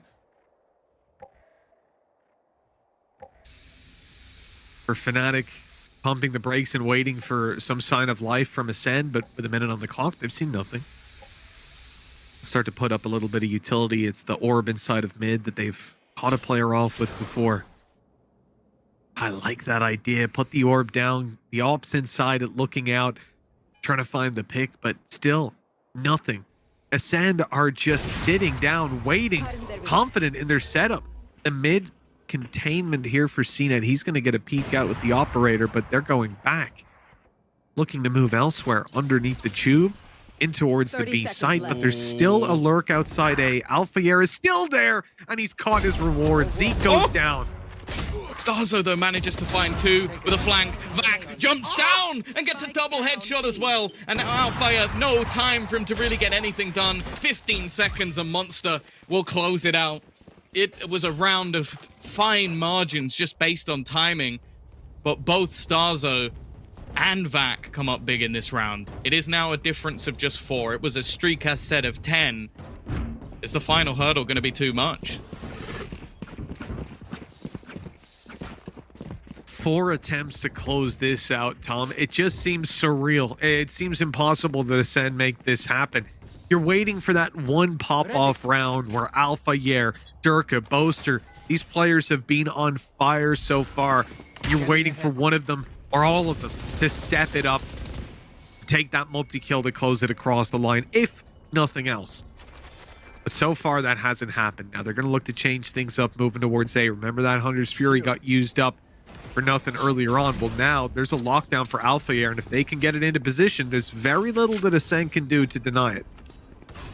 They'll have to put themselves at least in bad positions to take fights and use the height of pipes as well. Looks like that's what they're going for. Unless they have a fragment lineup somewhere. Don't know how they're actually going to be able to get back into this one. And there you go. It's on the edge of it, but it's not quite reached. No, it's not going to below. work. And that's a problem. The rest have to leave. Now, they do have the null command ready for the retake, but they've also caught the flanker. This leaves a very one-dimensional retake, and although they've pinged up nearly every player on the other side, that spike still goes down. Boaster, he's caught another, and every member of Ascend falls. Fnatic go 3-0 in the group, 2-0 in the match, and are looking invincible this season. Can I take it back out? Am I allowed, Tom? Right now, I'll put it up. You know, it's amazing. It's amazing to see the new Fnatic, what they're able to do, the success they're bringing to the table. I mean, I'm loving it, Tom. But I gotta say, most of all, seeing Durka and Alphayer, it genuinely seems unfair. These two guys together on the same team.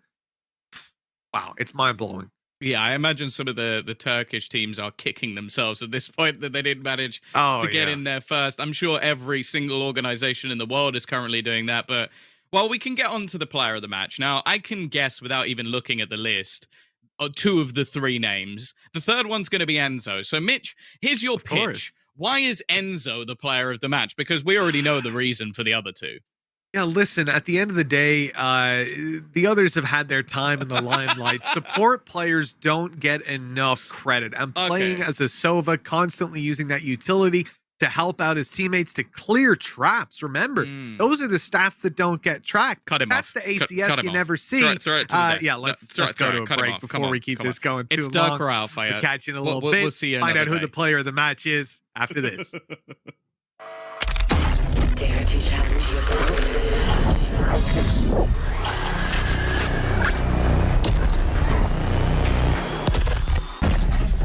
Who's next?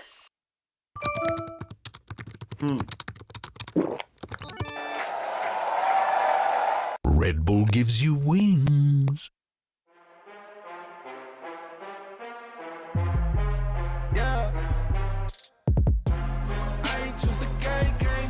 Me. I'm a champion, I need some trophies. I can draw the lane, I can shoot the 3. I can run 100 yards.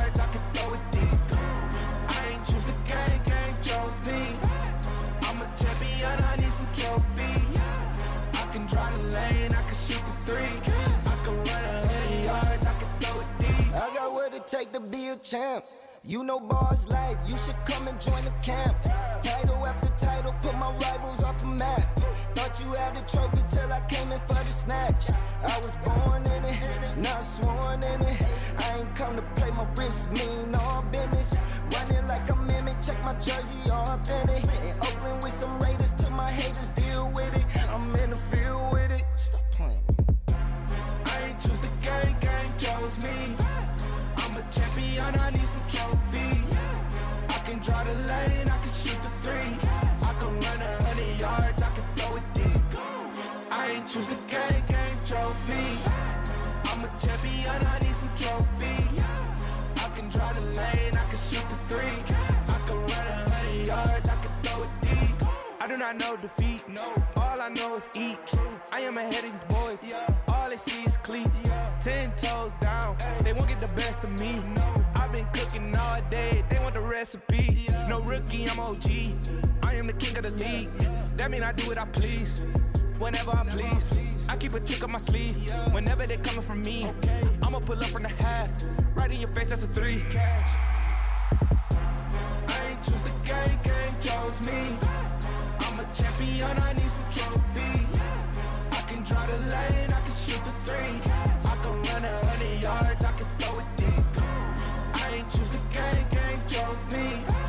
I'm a champion, I need some trophies. I can draw the lane, I can shoot the 3. I can run 100 yards, I can throw it deep.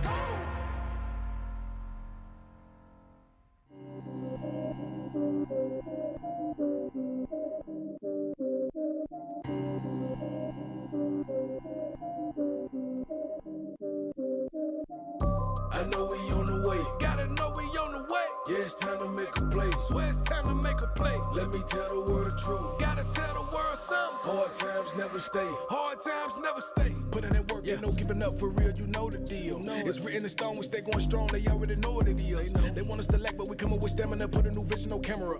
Bringing that pressure, no need to relax. It's about to get hot as it's ever been. I'm speaking the truth and bringing the proof. It's about to get crazy. Running them numbers up, legendary, amazing.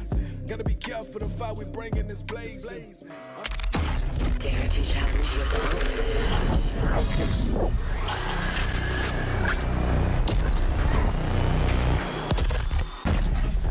Who's next? Welcome back, everybody, and this victory is marked all for Fnatic. For that, they join us on the post-game interview. Dirk is on with us. Congratulations on your victory. How are you feeling? Thank you. I'm feeling great, really. I think we deserve that win, and that was really important for us because I think we secured the players and we have 2 regular games left. Yeah, it's looking pretty good for those chances. They're pretty darn high up now. 3-0, looking to replicate the 5-0 that you had in stage 1. What was your X factor then to make map 1, Ascent, look so perfect from your side? I think we practiced that map a lot, completely, and then I had to find new stuff for me, especially because I didn't know how to play that map on Chamber, but I think we found cool stuff, and it worked for us today, but also, like, Boaster gave us a lot of motivation before the game, so it was like, for me, it was like, we have to win this game today. I mean, you all looked so happy, so positive throughout the whole thing. We were looking at all of your cameras after every single round. Everybody's smiling. Everybody's having fun. Is this a big secret to Fnatic to just, keep that energy rolling? Yeah, we are trying to have fun, hype our teammates, like celebrate each round that we win, and like not get sad over one unlucky round that happens sometimes. And just like if someone has a big round like Alpha a lot, then we just like yell his name, smile, like just celebrate it. Celebrate the victories is a very important thing. We always want to look at the negatives and really force us down, but that's a very good way to look at it. Now you still have 2 more matches, like you said, against Focus and finally against G2, the final matchup of, well, the entirety of this stage. How do you see yourself going into those games? So I think because we are almost secured players, or like not 100% probably, but like most likely, I think we still have to go in those games and just like win them, show our good side, performance, whatever, and just get a 2-0 on both of them, get 5-0 in the groups, get the first seed, which is gonna help us like the last time, and then we just have to finish out there. I mean, looking to make stage 1 and stage 2 a 10-0 for Fnatic. Not too far away. 96%, I think, is how close or your possibility to make it into the playoffs. That's pretty close. So we'll have to see what happens in the next week. Dirk, thank you very much. Anything you want to say to the fans? Thank you for all the fans. It's really like a big support, especially we got now a lot of Turkish fans. It's really nice. So yeah, teşekkürler. There you go. We're just having fun, yeah. Well, thank you very much. Congratulations and good luck for your next week. Yeah. Thank you. Bye.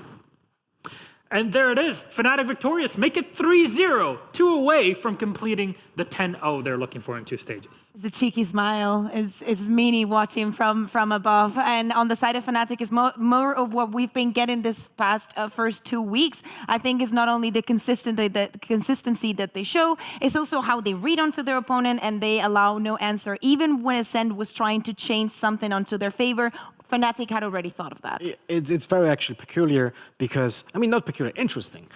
Because whenever Fnatic loses the first rounds, we have seen the same scenario on Ascend, right? They lose the first rounds, they kind of take the teachings from those rounds, they learn how to counterplay in those situations, they adapt, and they win, and they chain rounds after that. It was actually insane because it was like 2-6, if I remember correctly, on Icebox, and suddenly they started winning 7 in a row or something like that. It's actually insane when you think about it, but still, 13 rounds in a row on Ascend. That was even more insane. But that guy, Alpha here, as you can see on the right side, he actually went insane on a Killjoy. 200 ADR on average. That is absolutely mental to deal so much damage on a support character like Killjoy. I think we were seeing it every single round, the way that he was opening the map. They might be playing without that duelist, but definitely the firepower was there, coming in from Alpha, coming in from Durke. I mean, it was something else. And on the side of Ascent, I swear to God, this is the team that gains the momentum the fastest and loses it the fastest as well. And it really looks like there is no turning back.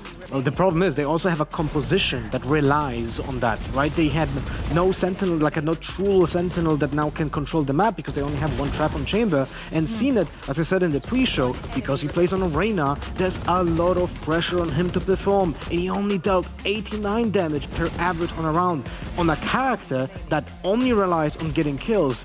That is, well, kind of setting up the team to fail, unfortunately, right? But that's the thing that they chose in their composition. So it's that's about it. I think it comes down also to Zeke having a lot of first deaths. We saw him, especially on the defense, being extra aggressive and seeking for kills. And maybe, you know, when you have that on a KO and you also have a Reyna, if you already are on a 4v5 situation, it's more complicated for you to actually take the upper hand and decide onto the next step. Definitely, Ascent wasn't there for that second half after Fnatic started chaining round after round. You were mentioning, Lothar, how so many teams are lacking discipline, and on Fnatic, it's everywhere. And discipline, even having a 16-year-old Turkish guy that just got added to the team, Al-Fajr lives up to the name because it literally means the heretic. And this guy is flying left and right in the server. Alpha just not only has great game sense, right, but also crispy aim. But I really like the way that he plays with his agent efficiently. And he swaps the roles so much, right? On the Killjoy here, on the Icebox, he was like, he is the main sentinel, right? His job is to control flanks on the attack, but at the same time, they were dividing that with Boaster and with Durka, because now they have so many agents that control the space. Calling Dr. Lothar to the lab. Okay, so actually, this is a good call for the last round, because there's something about Alpha Year that's very interesting in the last round, and also showcases a little bit of lack of prep from Ascent here, because this is the last round, deciding one, where Killjoy Ultimate Lockdown was going to be used on pipes. And even though, as Tom and Mitch mentioned during this round, there's no Hunter's Fury being available for Ascent, but there's the KO Defragment. And that's the most, I would say, consistent tool to actually destroy it. And now you can see here, this is such a painful moment for Ascent, because this Killjoy Lockdown means that every single player on Ascent now will have to leave the site. It's such a small difference. Look at this. This defragment just ends in this spot, right? But what is important is that when the lockdown goes in and Fnatic just collapse onto the side, look at LotharHS. He was the pivotal initiation for this round, but he also just goes back from that spot towards the back of the map, kills the rotating Viper, and then goes to the flank through the screens. That's his game plan. He's the plan B in case the players on site fail. Even though that, of course, doesn't happen because they just kill everyone because the lockdown pushed them out and everyone has to retake through the stairs and through the screens, they have the protocols to be consistent because Sova was on belt, he was ready to play in the post plant, the Alpha Air was wrapping around towards screen, and 3 players are set on site for the crossfires. Like, it's just beautiful to watch. Yeah, that is something that we're missing in some of the plays that we see from other teams. Fnatic has now 2 huge brains with Boaster and, well, not only Mealy, but also Enzo having on the server. And now they don't only have Durkhead, they also have Alpha, so it looks very scary. And actually, you just said something. Who's the player of the match for this one?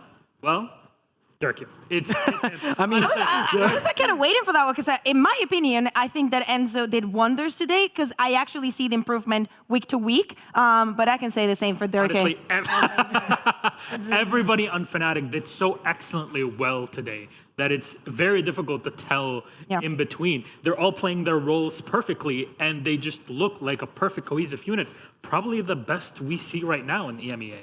Look, Durka had plus 28 on stats today over the course of 2 maps. Enzo had 26 assists on combined, of course, on both maps. Like, the team 17 on Fade, that's the highlight. Yeah, it's like insane when you think about it, how the team works in tandem. Like, you know, like it's just really well-oiled machine, and it's only gonna go better because I know that they're gonna just introduce more and more to the playbook. I really hope to see more Fade from Fnatic because they seem to understand how to grasp the idea of how to use Fade efficiently. All right, time then to wrap up our day with the post-show. Let's get it started. This is so fast. Like, this is the fastest Synga ever. It's like blinding. Yeah. Blindingly fast. I mean, we saw the Neon today. It was very fast in game number 1. And, of course, we have our guest joining us, Enzo. Bring him up on the screen. He is from Fnatic. How are you doing, Enzo? Congrats on the win. Hey, Enzo. And we can't hear Enzo. Hello to all of you. Oh. There you go. Hey, Enzo. How you doing? We can hear you now. Go again. We can. Perfect. I was just saying hello. Like, I'm happy to be here. Thank you. Well, happy to have you on with us. Congratulations on the victory today. First up, general thoughts on your game that you just, ended with Ascent? I'm pretty happy about the way I played this game. I feel like the Guardian Angel at some point, just like we saw on Twitter. But now, like, as a support player, I really feel like I did my job. We had really good comms these 2 games. Everything was timed perfectly. It was on sync. We just had a little bit of lack of awareness for like 2 rounds on Icebox, but apart from this, and we are going to work on it. Apart from this, it was pretty clean from us. I'm really looking forward to what you fix in 2 rounds, and so, but it looked flawless from the outside. So I want to know your opinion on how not only you prepared for Ascent for today, but actually how is the feeling? Did things work the way you wanted? Did you find anything on the way that was too hard for you to confront? Because it didn't look like it. No, there was nothing too hard to confront, but we prepared for the game. Cheers to Boaster for preparing this game solo because our coach Mini is sick right now. Oh no! So he did a lot of preparation. Yeah, it will get well soon. It's nothing, nothing, serious. It's fine. He's just feeling a bit sick right now. So Boaster did a huge prep solo, like on 4 or 5 maps, and we were ready. But a team like Ascend, they don't really have special strats to take care of. It's a team that like to fight, and we were aware of this, and we were ready for this. Like they like to group up and fight, and the way they fight mechanically, the way they peek things, the way they move together is really good. So instead of preparing against a team like what we did against OG, where we knew all the strats, all the set plays, everything, we were ready for what Ascend does, which is basically the way they fight, and we were aware of it, and we were like, we could communicate and be like, okay, they're gonna fight this, and we have a setup to counter it, and that's pretty much it. That's actually very cool to hear, because that's what we described in the pre-show on what is like the essence of the opponents. But I have a technical question, because you played Fade on Ascent. This time it looked really crispy clean, right? So what do you think is like the biggest strength of the agent? Is it like the way you time it with the other piece of utilities, or do you think it's like something that you use for yourself more? But I mean, the answer is obvious, but I want to hear it from you. Fade is for the team, except maybe the dogs sometimes. That could be for yourself, and the cage, of course. But Fade is exactly like a Sova. It's an initiator. So what's the most important in that kind of support is the timing at which you're going to use utility. And to answer your question, the strength of Fade is like the reveal is like a hit scan. So as soon as the eye pops, it's going to reveal everything around it. Whereas Sova is like 3 waves that you can actually dodge. It's not as straightforward, you know? And about the timing, it has to be at the worst timing for the enemy. So not too early, so that they cannot destroy it, you know? But not too late, so that your teammates can still use it. So it's like a mix, a happy medium that you have to find when you play Fade. And it has to be chaos for the enemy. It must be annoying to shoot it, because they have to choose between shooting the reveal and shooting the enemy that comes out at the same time. So that and the dogs that are on steroids when they lock on someone, it's a crazy agent. I love it. So to follow up, because you mentioned the chaos, and I hope maybe you remember the round on Ascent when you were retaking from Haven. It was a 3v3 situation, and you had only 2 tools in your disposal. It was the Seize and the Haunt, and you chose to use the Seize first. Was that because you wanted to fake that you're gonna use the Eye first to make sure that your opponents will be like paying attention to the Seize, and then you use the Haunt, or was there something else behind that utility usage? By Seize, you mean the blob? Yeah, the cage that makes them... Yeah, the cage, the grenade. The blob. No, but the reason why you want to use that first is because if someone is detained by this blob, he's going to be deaf. And if he is deaf, he's not going to hear the reveal coming up above his head. He's not going to hear anything. So that guy will not really be able to shoot it for his teammate. So you kind of eliminate someone on the equation of the afterplant. So maybe you don't realize, but what you achieved with that Seize when you threw it on the generator area, the Vac was holding the boxes below Heaven. He actually thought that's the Eye. So he was like trying to like destroy it. His cross replacement was just in chaos because of that. He was distracted, Yeah, distracted. And then the reveal got all the 3 players because I think they weren't expecting that you have the Eye ready. Yeah, and this is exactly the kind of thing that you have to do in every afterplant or every execute with Fade, because it creates chaos for the enemy, and they have to think about many things at the same time.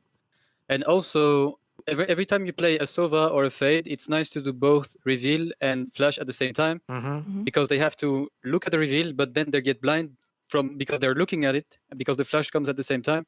And that, if you synchronize it, like it's really good, actually. It's beautiful to hear you speak, actually. This is like Fade for dummies. So thank you for the insight. I have to tell you that I think that we can all agree, in between all the teams that have made changes, you look like the most efficient, and probably is your addition amongst Alpha that makes it look so strong. What do you think, from your perspective, makes you different from the other teams that have made the change? What is that key to success that you found? It's hard to say after only 3 games, but I would say our team right now is very balanced, because we have Coach Mini doing a lot of work, like tactically, in depth. We have obviously Boaster doing the IGL work, and I'm also giving a lot of ideas, inspiration, feedback on everything that we do, and we have huge firepower on absolutely all 5 players, actually. It's not only Alpha and Dirke, it's like all 5 of us. We are capable of great things in terms of firepower. But obviously Alpha and Dirke are the spearhead of the team, right? But the team is very balanced in terms of experience, in terms of leadership, and also like for the roles of everyone. So right now we are doing well, and we intend to keep going. All right, well, that leads us into the next bit here, which is talking about the standings. And I kind of want to poke at your brain a bit to see what do you think about all of this. Of course, Fnatic at the top of Group A with 3-0, Ascend just after. But yesterday there were a lot of changes given that OG beat G2, but also in Group B, Guild taking down Liquid and Na'Vi also taking out Big earlier today. What are your general thoughts on what happened there? And if you really see some oddities, let us know. I think I'm very happy first of our performance because we also are a new team. We have two new players in the team, so it's a great start from us. I believe FPX on Group A are going to win their next games. We on our side have a game against G2 and a game against Focus to play, so we're gonna see how it goes, but we're not going to go easy on anyone. Like, I think we have playoffs almost secured, but 96%, I think is the exact 96% from the calculation It's looking good. Of the desk. Yeah, okay. It's looking good. I agree. But yeah, we're gonna work for these games just like the other ones. And about Group B, I don't know. I saw the Na'Vi big game. I suspected Na'Vi were going to win. Unfortunately, I think it's over for Big right now. But honestly, when you look at how they play, the level is actually really high. So what I can say is that in VCT EMEA, it's really stacked. Everyone is really, really good. Like, it's very challenging. It's a very challenging region. Did you watch actually the match between G2 and OG? I was gonna ask him about that too. I mean, I'm supporting Hype. Hype is my old teammate, Tombizz. Exactly, that's why I'm asking. I'm trying to watch his games as much as I can. I only saw Fracture because we were practicing all day with the team, so I could only have time to see Fracture, and this is the game that they want to close up the map, I think. And I liked what I saw, but I can't say more than that. Like, I did not watch the game in details, but I am going to watch it in details to prepare for G2, obviously. Oh, we actually wanted to know your thoughts on how G2 is swapping things around and, changing the roles. What are your first thoughts? You only saw one map, but was that enough? Yeah. Because if it was Fracture, it was Hoodie on Neon, Nuki on Chamber. And Mixwell on KO, I think. Yeah. I don't know what to think. Maybe they have internal conversations about the roles of everyone. For sure. I don't think they did anything really bad, necessarily, because they're all great players, yeah? But nice. Yeah. I don't know what's the plan. Maybe they had internal discussions about the roles of everyone to get for sure. When you play an agent like Kaio, for example, and you give Kaio to Mixwell, you need to know that Kaio sounds like an initiator, yeah, because it's going to be that's the role. But Kaio is kind of a duelist, kind of after you flash, you knife and stuff, Kaio is going to go in, right? So maybe that's one of the reasons they made role changes, because they want people to go in more, yeah? That's sometimes, I'm saying that because sometimes that's a reason why you do changes. But I have no idea. Really, all I can say is they must have had nice conversations together, and that's it. That's okay. Now we want to look into the future. So our schedule for tomorrow, our final day of week 3. Mech go up against BBL with Focus versus FPX.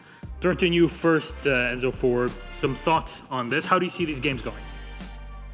I would say Mech on the first game would win, but it's going to be a close game because BBL, we practice quite a lot against them, and they're pretty good. Honestly, they're playing really well. And Focus against FPX, like I said, I would see FPX qualifying to playoffs on this second game. Yeah, but what are your thoughts on to Focus? Because obviously you're going to be facing them next week, so we're going to assume that you will be watching tomorrow. What do you think is going to be the biggest task for them? We need to identify, what's their trend, their playstyle, everything that we do every time we anti-strat. It's really interesting in VCT because I feel like every team has their own playstyle. Ascend have their own, they're fighting a lot. OG have a mix, a mixed way to fight. I mean, a lot of executes, but also a lot of defaults and stuff. So all we have to do now is identify how Focus is playing and be ready for it. I don't know exactly how they're playing right now because I didn't watch all their games, so I couldn't tell really. But all I know is that from our point of view, we are going to do the homework for them, just like any other team. Kaquka, your thoughts then on tomorrow's games? That second one, I'm really, really looking forward to. For me, Focus has proved a lot. But FPX, I agree with Enzo. I think that they're going to make it. So I don't know. I'm kind of torn. Well, on paper, I would say it's Meg and FPX are taking it. But, you know, on paper, also Liquid and G2 should have won it yesterday. So who knows? But I'm a big fan of Focus, the way they play. It's very disciplined, actually had a lot of structure. While Meg lately wasn't showing exactly that. It was actually like even, you know, against Guild, that match was very, very chaotic. Yeah, the things that they were trying, they haven't been as successful as you were, Enzo. So we hope the best for them because we want to see them back. Well, Enzo, thank you very much for joining us here on the post-day show. Congratulations on today and good luck in the next week and maybe qualification into the playoffs. Thank you very much. See you guys. Bye. See you. He's so nice. I would just like every guest to be like this, you know? Yes. Speaks He's his so mind. insightful. Yeah, Gives gives us us the an answer insight. that we want. Give us a little more than, oh, you played nice. Oh, yeah, I know. Okay. We got lucky. We played our own game. We shot better, and then they got unlucky. We're That's my actually not favorite. slow. That's my favorite interview. You're really giving me PTSD at this point. Well, every host knows what all of this is about. Well, friends, thank you very much for today. We might have, you know, kind of wrap things up here in EMEA, but there's always more action to cast and to go through and really to look into. NA is coming up in just a bit, and that's Sentinels versus Optics. Sentinels versus Optics. Yes. Sentinels not that good anymore. They're not as good as Nobody cares about EMEA. Sentinels anymore. They're not as good as the EMEA, but you know what? If you want to watch, they're coming up right after, so make sure you're here. And a final thing, if you want to watch the VODs for all the games, ValorantEsports.com/VODs for all the info that you need. Never miss a match. Thank you so much, though, for watching yesterday and today. We still have one more day to go through for week 3, so we'll see you tomorrow for it. Signing off.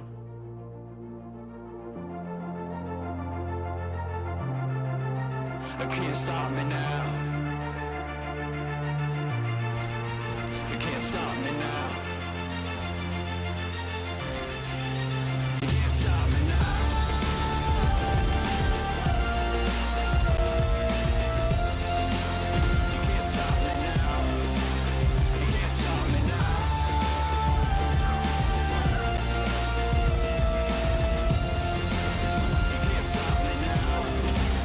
stop me now. You can't stop me now. You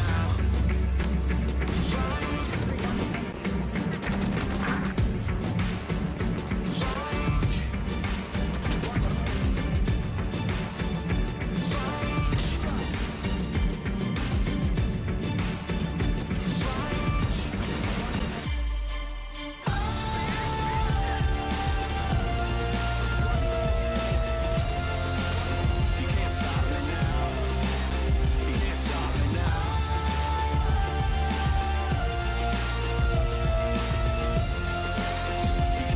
me now. You can't stop me now.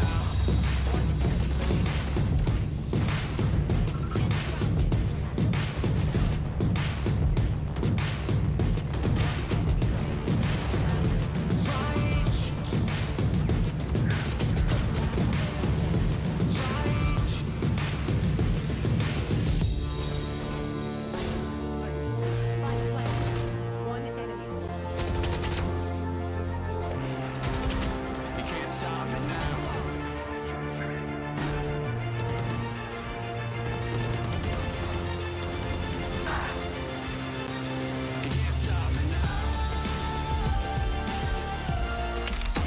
Dare to challenge yourself.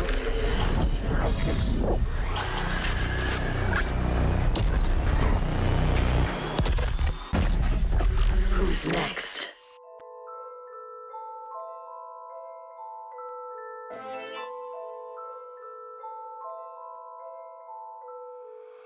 I'm going and going 100. It's going down like the 300. You hear the sound, you feel the thunder. Dribble that ball like I'm a drummer.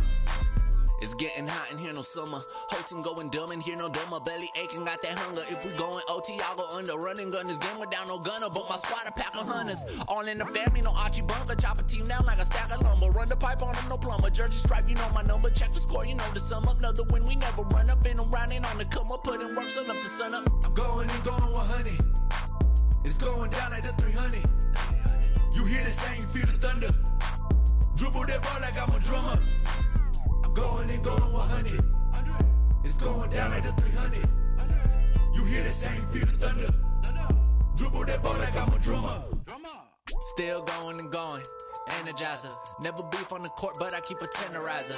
Case the temper gets short and need a rectifier. But you ain't seen my support, all my troops ride or diers. Lord is my side, yeah, we got that holy fire. We bring it in and every game court look like a fry. Kingdom of God, hail to the empire. Whole team feeling alive, no amplifier. I'm going and going 100. It's going down like the 300. You hear the same, feel the thunder. Dribble that ball like I'm a drummer. I'm going and going 100. It's going down like the 300. You hear the same, feel the thunder. Dribble that ball like I'm a drummer. Going and going 100.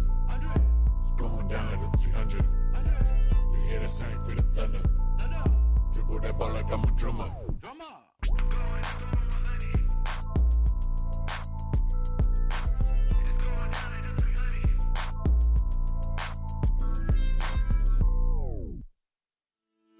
Always stay moving, I don't wait round. Coming for the ball, it's a takedown. There ain't really nothing left to say now. And we got them on their heels, throw the fade now. Yeah, watch how I step. Cause you ain't really wanna like that. Oh, you ain't know I was running like that. I get the ball, I'ma run it right back. I get the ball, I'ma run it right back. I get the ball, I'ma run it right back. From the block, I'm just running non-stop. We ain't stopping to the top, nah. You ain't standing in the way, giving work and no play. Time to clean them on my plate, yeah. About to feast up, I'ma eat, run these patterns in my